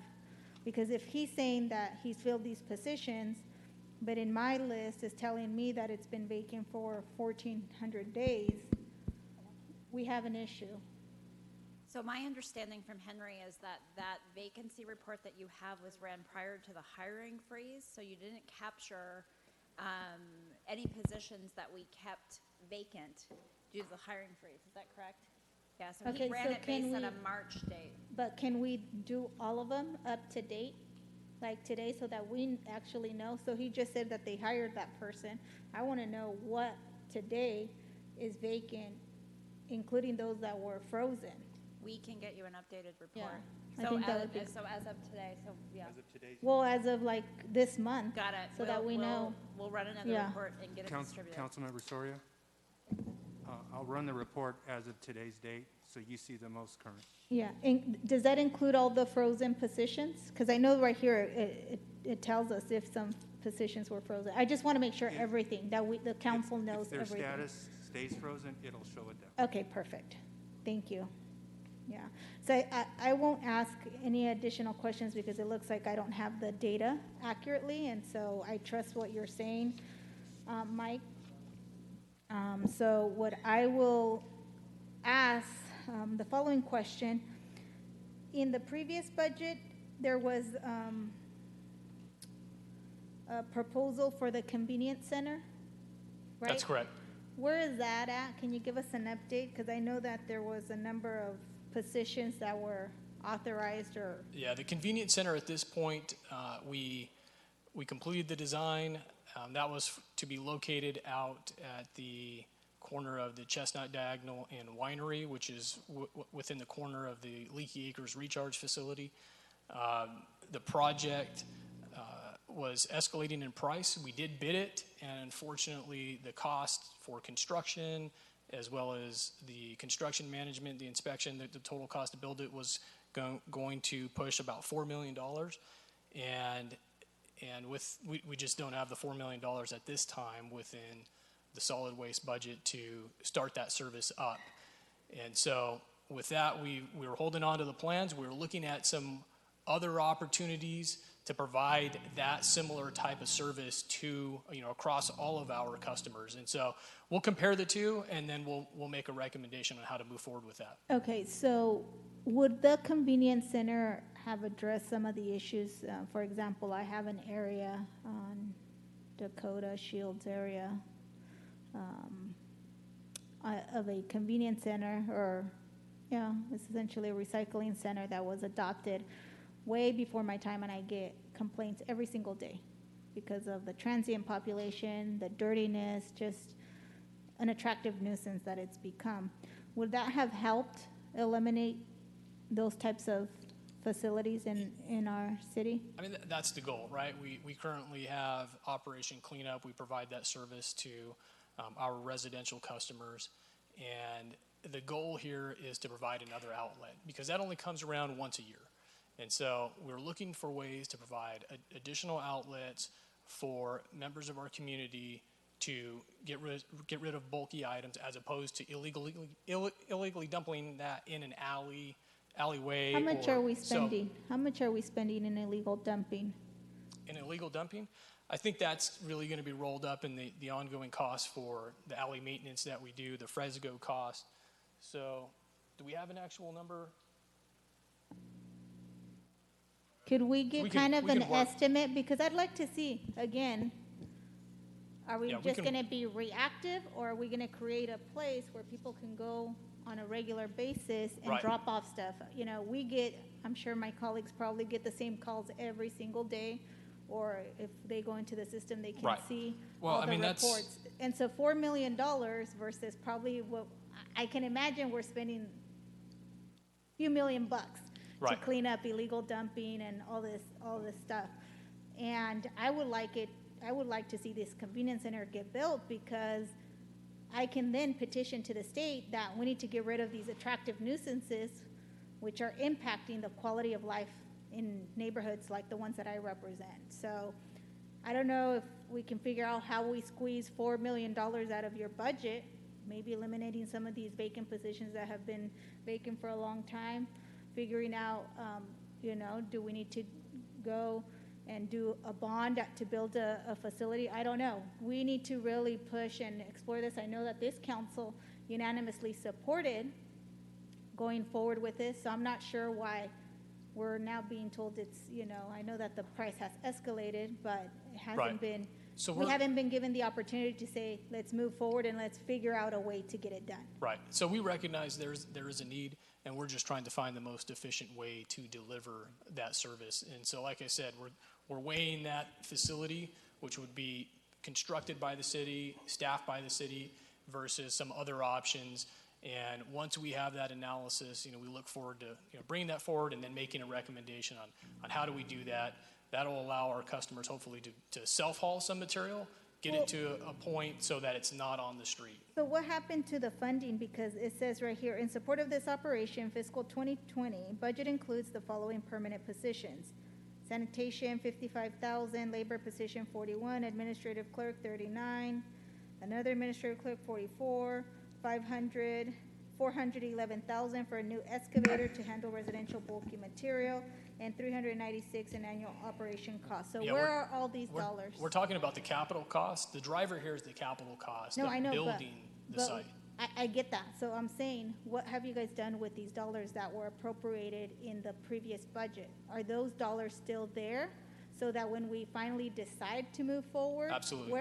Are they there? Yeah, Absolutely. okay. For that operational piece, we still have to build the facility. No, That's the I challenge. get that. I just want to Right. make sure that the Correct. budget, because I didn't see that included anywhere in this proposed budget, so I wanted to make sure. So the thing is, this council has to figure out with you how we move forward. Councilwoman- And I would make a motion Yeah. to find these dollars to build this convenience center. If I may just interrupt for a second, I think this goes back to our earlier discussion around sidewalk and trees. Our understanding of the continuing resolution was the budget would remain exactly the same unless this council took a different action in October. This budget suggests that a lot of things that the council approved previously have been eliminated. So we need, after today's conversation, we need staff and legal counsel, the administration, to get on the same page on that expectation. Say that we just recently brought an item related to this to council, rejecting all bids because of the price of the facility, and we fully intended to look at other options. So it shouldn't be a secret. You know, that was the intention, that we reject all bids and look for other options. Understood. So what is the other option? We're gonna have to, or do we have to figure out how we lower the price? I'm trying to figure out what is the option, so that we do a better, we get a better price. I think that's what we're exploring right now. But just to be clear, Assistant City Manager, what I'm trying to understand is, if it's the case that you're still pursuing it, it should be reflected in this budget as a planned action item that's fully funded, not as one that's been removed from funding. So so are you saying that there's $4 million to build this convenience center in this budget? And if it's higher than 4 million, we're not gonna proceed in building it? Because that's what you're saying. You're saying that this council voted to eliminate those bids because it came over price. So is the 4 million included somewhere in this? But I just want to make sure this convenience center is going to get built. The capital cost to build it is not currently proposed in this budget. Okay. So once we make that decision, whether it's. So Director, thank you. Legal counsel, City Manager, you guys need to offline, because that's completely the opposite of our understanding the continuing resolution. It was everything that we approved in June would continue as is until this council in October said otherwise. So I don't know, we're just talking across each other or there's a misunderstanding, but we just got to get cleared up before tomorrow would be helpful. Councilwoman, any other questions?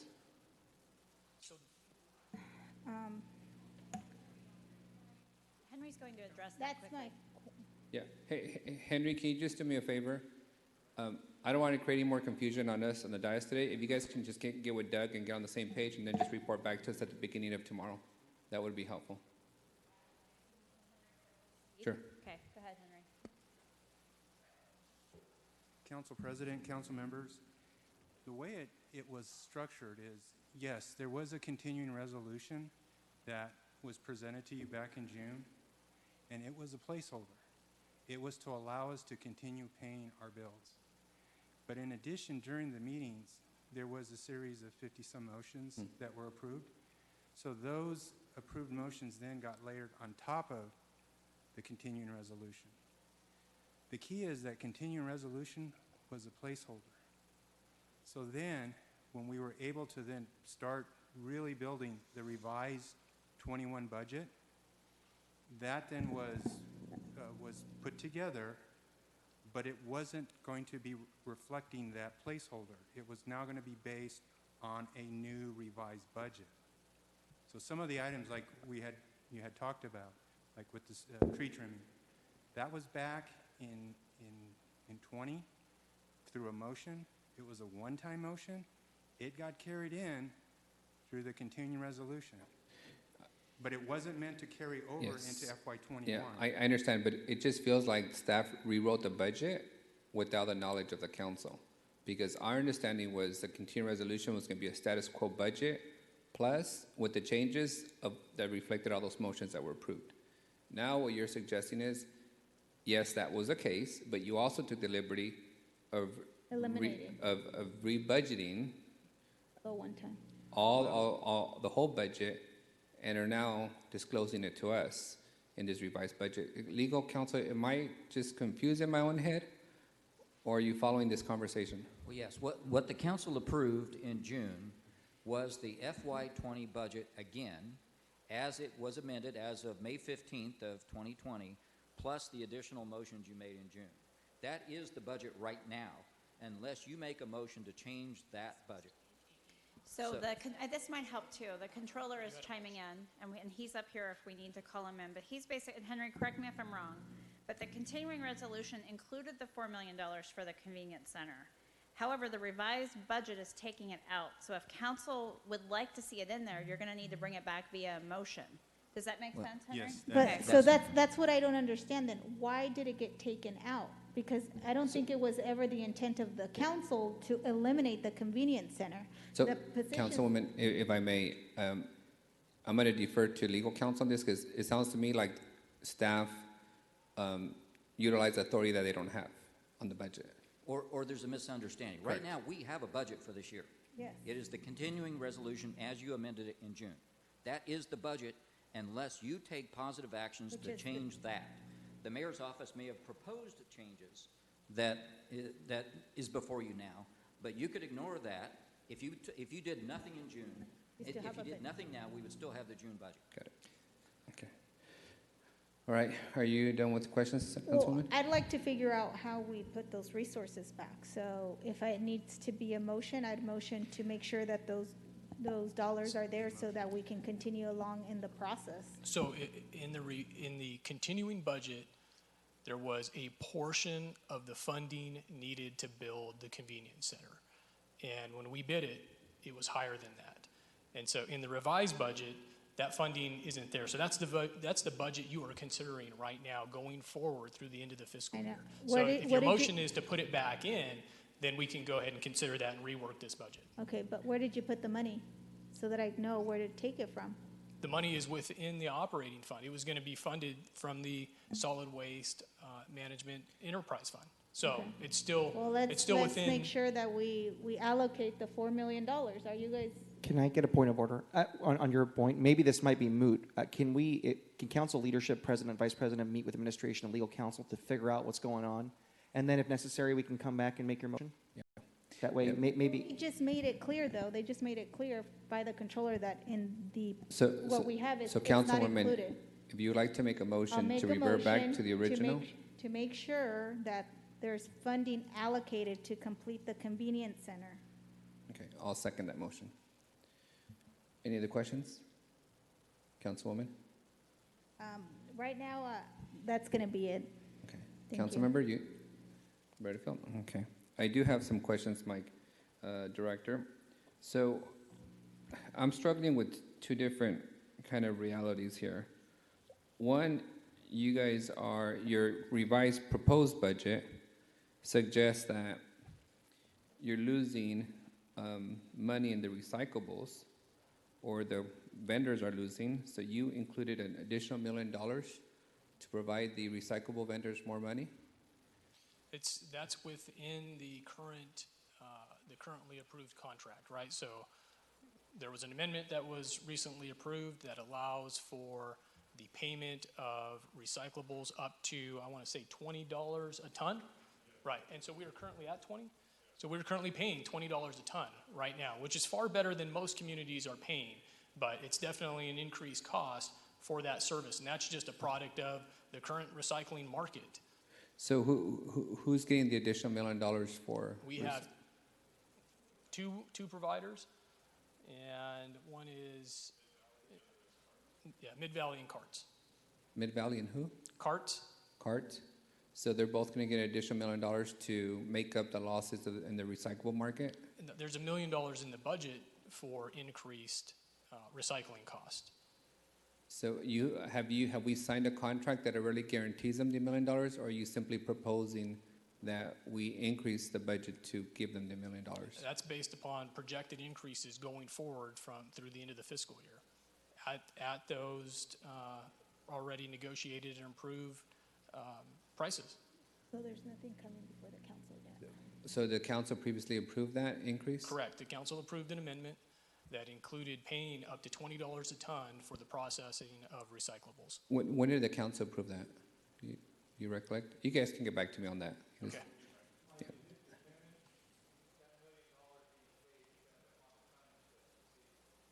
Right, it's paid per ton. Thanks.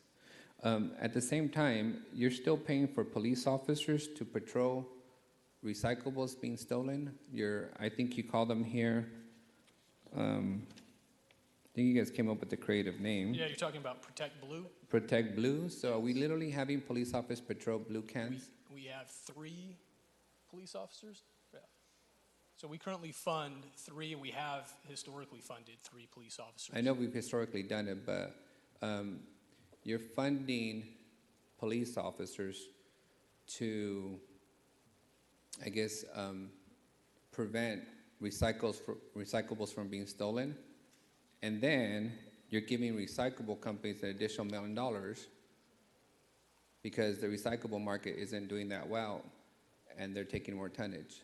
Right. So, they also work to help deter and process illegal dumping. And so their goal is to make sure that that recycling commodity stays within the bin. It's processed within our contract, as opposed to being pulled out of the bin, illegally dumped somewhere else in the city where we have a cost to go pick it back up again and dispose of it. I understand our code enforcement department also does fines for illegal dumping, but that doesn't require a sworn officer. That's extremely expensive, and given the record crime rate, could be responding to 911 calls or shootings. So Yeah, what, and in the what event is there the is an rationale? emergency, those officers do obviously respond to the highest priority if they're in that area. So But how they're- much time are they actually spending on patrolling garbage cans? We can get that for you. I don't Yeah. know offhand, from memory. But I'd like to know how much time they actually spend patrolling garbage cans for the last 2 years. And I guess I'll ask the police chief what his rationale is that we have officers patrolling garbage cans when there's shootings taking place in our city. The other questions I had, Mike, on your proposal here is, you talked about finding different ways to avoid, illegal dumping and bulk dumping across the city. Does our commercial residential contractors, are they required to take bulk items from the residential tenants? So I live in the condominium, people that live in apartment complexes don't get the on the side once a year dumping opportunity. What exactly is a commercial residential contractor required to, are they required to do annual, operation cleanup for their tenants? So I think you're specifically, because there's no operation cleanup for commercial customers. Right? Correct. That's all built into their need and negotiated with the private haulers. But in terms of I think you're referring to multifamily residential, which are serviced by the 2 franchise haulers. Correct. Right. So to the best of my knowledge, they are not required to provide an operation cleanup type service.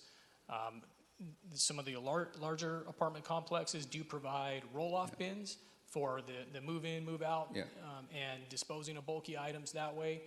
But I do not believe that's a requirement for all multifamily I guess properties. what I'm getting at, Director, is wouldn't it be more efficient, because half of our residents live in multifamily complexes in the city, wouldn't it be more efficient to avoid, illegal dumping, and all this other stuff, to require those contractors to also provide operational cleanup for the residents? Because, when you have a complex of 1,000 folks and you have a high turnover rate of people coming in and out, I see all the stuff in apartment complexes end up in somebody's alley, which then you have to pick up, and the Fresno ratepayers are paying for that, illegal dumping to be cleaned up, while the commercial folks get to wash their hands out of any responsibility to attend to the bulk items of their customers.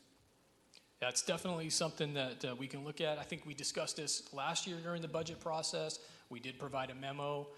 We were required to reach out to the franchise haulers And So have you? Yeah, we did that, and we provided a tray memo back to council that outlined the cost. It's definitely a significant cost that would be rolled into Understood. to the charge, right? And Their so customers would we have can to pull pay. that back out, dust it back off, and go back over it. And, So I guess my question is, what direction, do you need a direction in the form of a motion to actually begin negotiations? Because I don't want another tray memo, and a year later, we still have the residents who don't have Operation Cleanup available to them.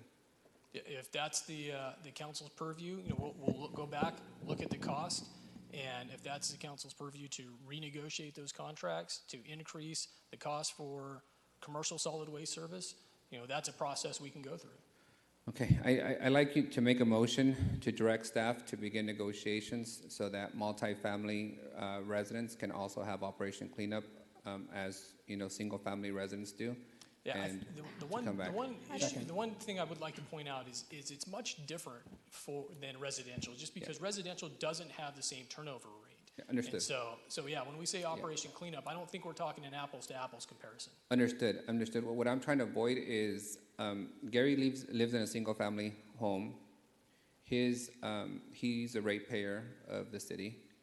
He should not have to pay for me to dump, because I dump my stuff in the alleyway because I don't have an option to a bulk pickup from my vendor, who the city, determine the contract scope of work on. So I don't want multifamily residential residents passing the cost to single-family residential residents for the bulk rate and the illegal dumpings that we have in the city. So if that means that the commercial folks got to take a smaller profit margin, if that means that the residential customers of multifamily units have to pay more, whatever that means, we were guaranteed some savings when we privatized garbage.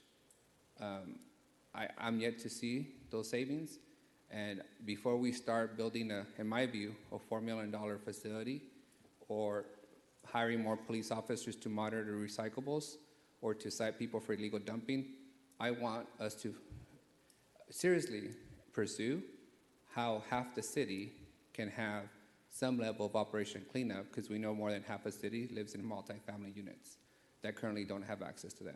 Can I ask you a question? I mean, you're making an excellent point. Rather than, you can make the motion any way you want, but rather than make the motion that they start the negotiation, why don't we find out what the cost would be that would be passed on to half the other city that are living in apartments, and then go from there? Because I think the information, with that. it's important. I mean, it's absolutely important, and I think we should have that discussion. And if that's the direction we go, we go. But, we know that cost is going to be passed on to people living in apartments. I don't know what that number is going to be. Concerned about it, but you're absolutely right. I mean, we need to address that because there is dumping in all of those apartments. I see it. You all see it. So, what would you think about that, Councilmember? I'm okay with that, and just making a motion to give staff direction to come back with a workshop to the council with a fully vetted proposal on having bulk pickup for multifamily residential too. I just wanted to say it may not, the solution may not be the same as our residential Operation Cleanup. It may have to be modified. Yeah, and we can hear him. So Jim, I am open to the fact that my option may not be the best solution, right? But in that workshop, you guys can give us different options. Perfect. But we need to find a way for apartment dwellers and condominium dwellers, because we just passed a general plan that includes higher density housing, which is going to be in the form of these multifamily operations, and half the city still doesn't have a way.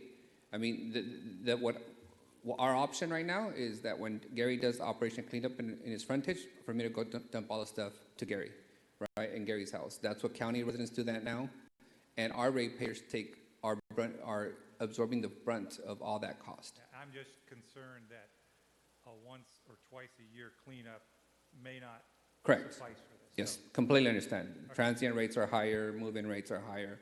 They might find a different option, whatever it might be. The private sector can come up with some creative ways. So my motion again is to direct staff to come back with a workshop on options for multifamily residential residents to have option for bulk, elimination.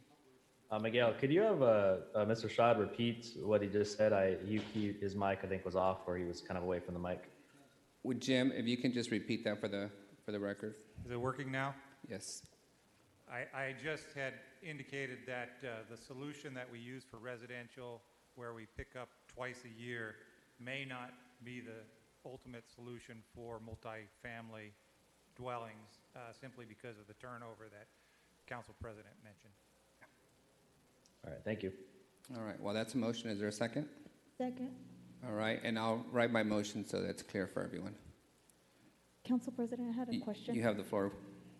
I just wanted to follow up on these officers that are citing and arresting folks for stealing recyclables. So it looks like the numbers have gone up significantly. The previous year, we had 244 suspects that were cited or arrested, and then we have 970 this past year. I'm just wondering, what is the citation fee? Because I'm assuming these folks, you can't arrest them right now with the laws. They can't stay in jail. So what is the citation of stealing recyclables? We can get back to you with that. I don't have the number. Yeah, That's a question too. We could ask the police chief tomorrow. Yeah, I'm just curious because I'm wondering, how much money are we spending on it, and really what is the rate of return? And it doesn't seem like it's getting better. It seems like it's getting worse.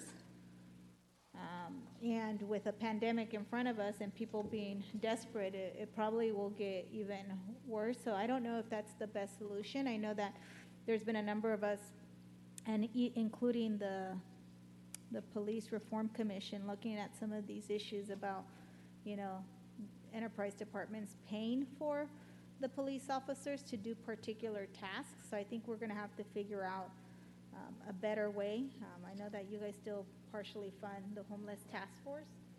So that's been a very contentious issue for me personally, because I don't think that police should be, out there doing the homeless and mental health issues. So I look forward to, I guess, having the conversation when the chief of police presents. But I'd like to know just kind of how much money as a whole are we expending for this, for both the recycling and the homeless task force? And given some of the conversations that are having, is the administration and staff thinking about a different way of doing business in the city of Fresno? Thank you. Council, any other questions? Councilman Carbasi, you have the floor. Thank you, Mr. President. So my favorite topic came up, law enforcement. So I have a question for you, Director. How many officers are currently funded through this program? 3 officers. Okay. So these are 3 full-time officers, correct? I believe they are. I'm going to check. Yeah, 3 full-time.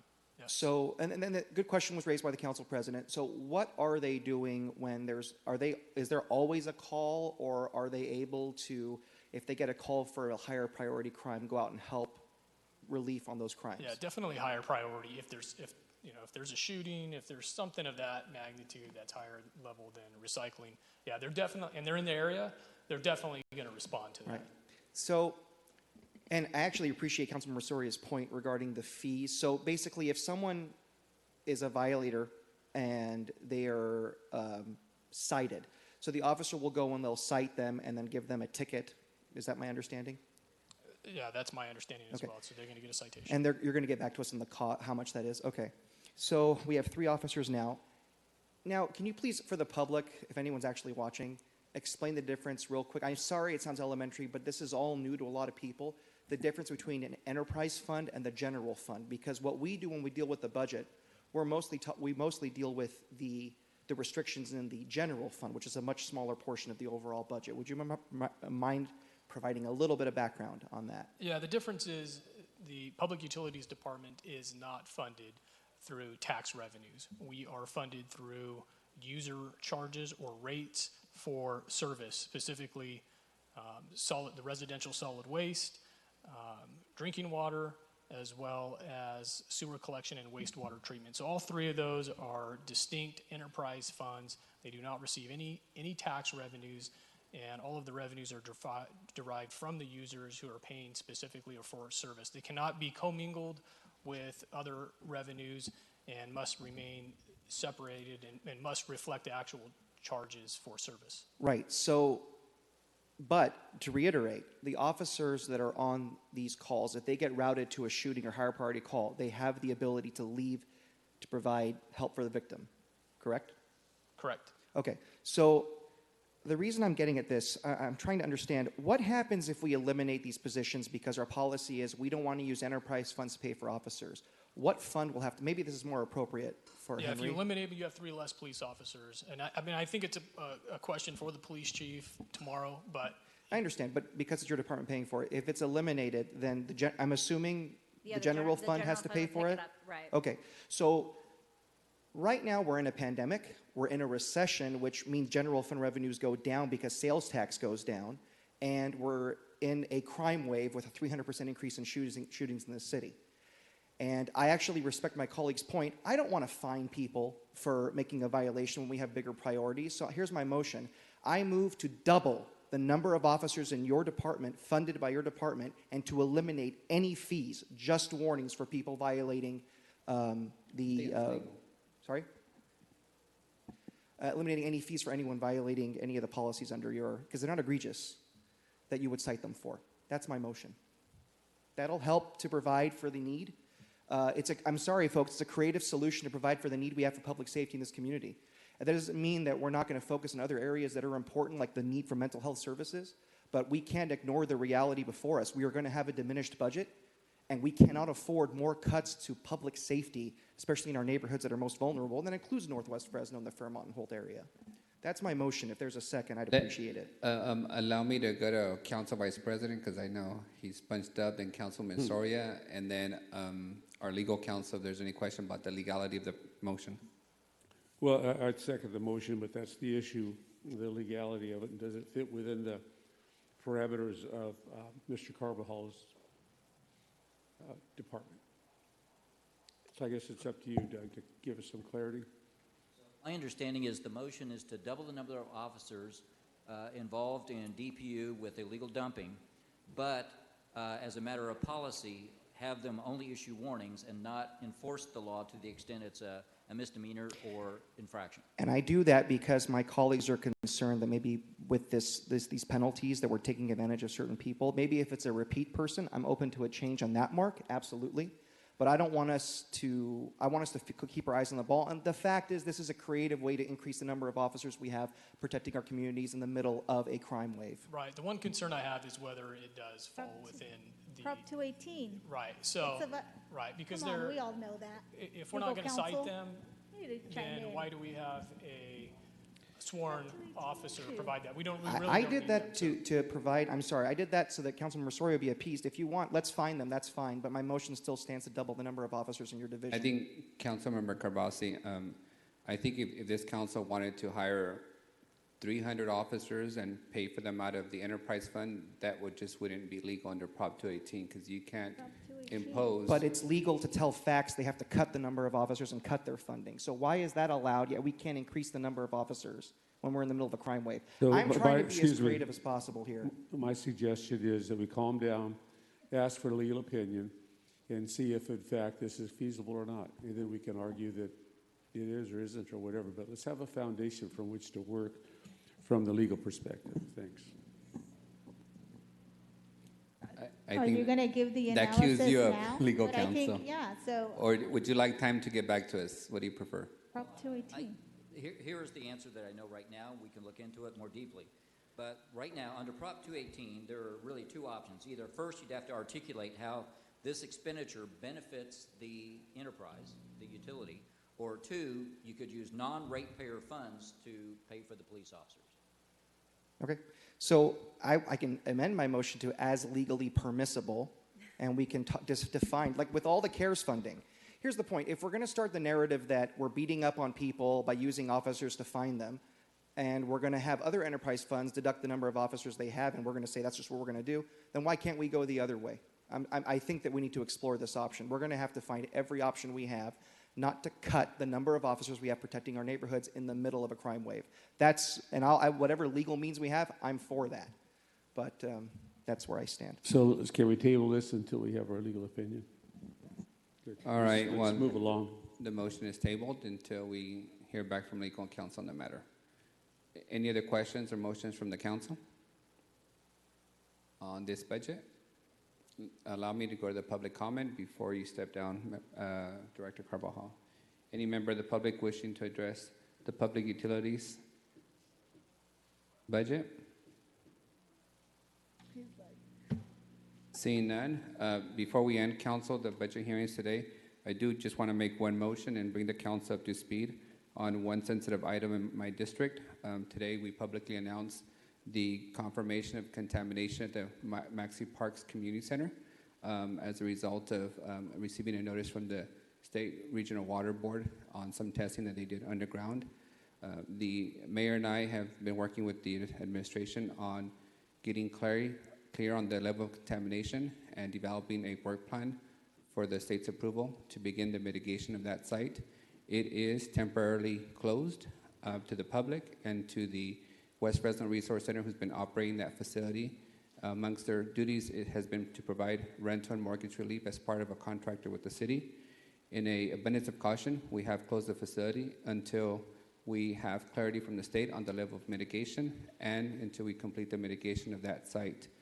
With that, council, I'd like to make a motion that we identify up to $500,000 in the city budget to begin the mitigation process of that site, since it has been owned by the city of Fresno since the 1970s. Second.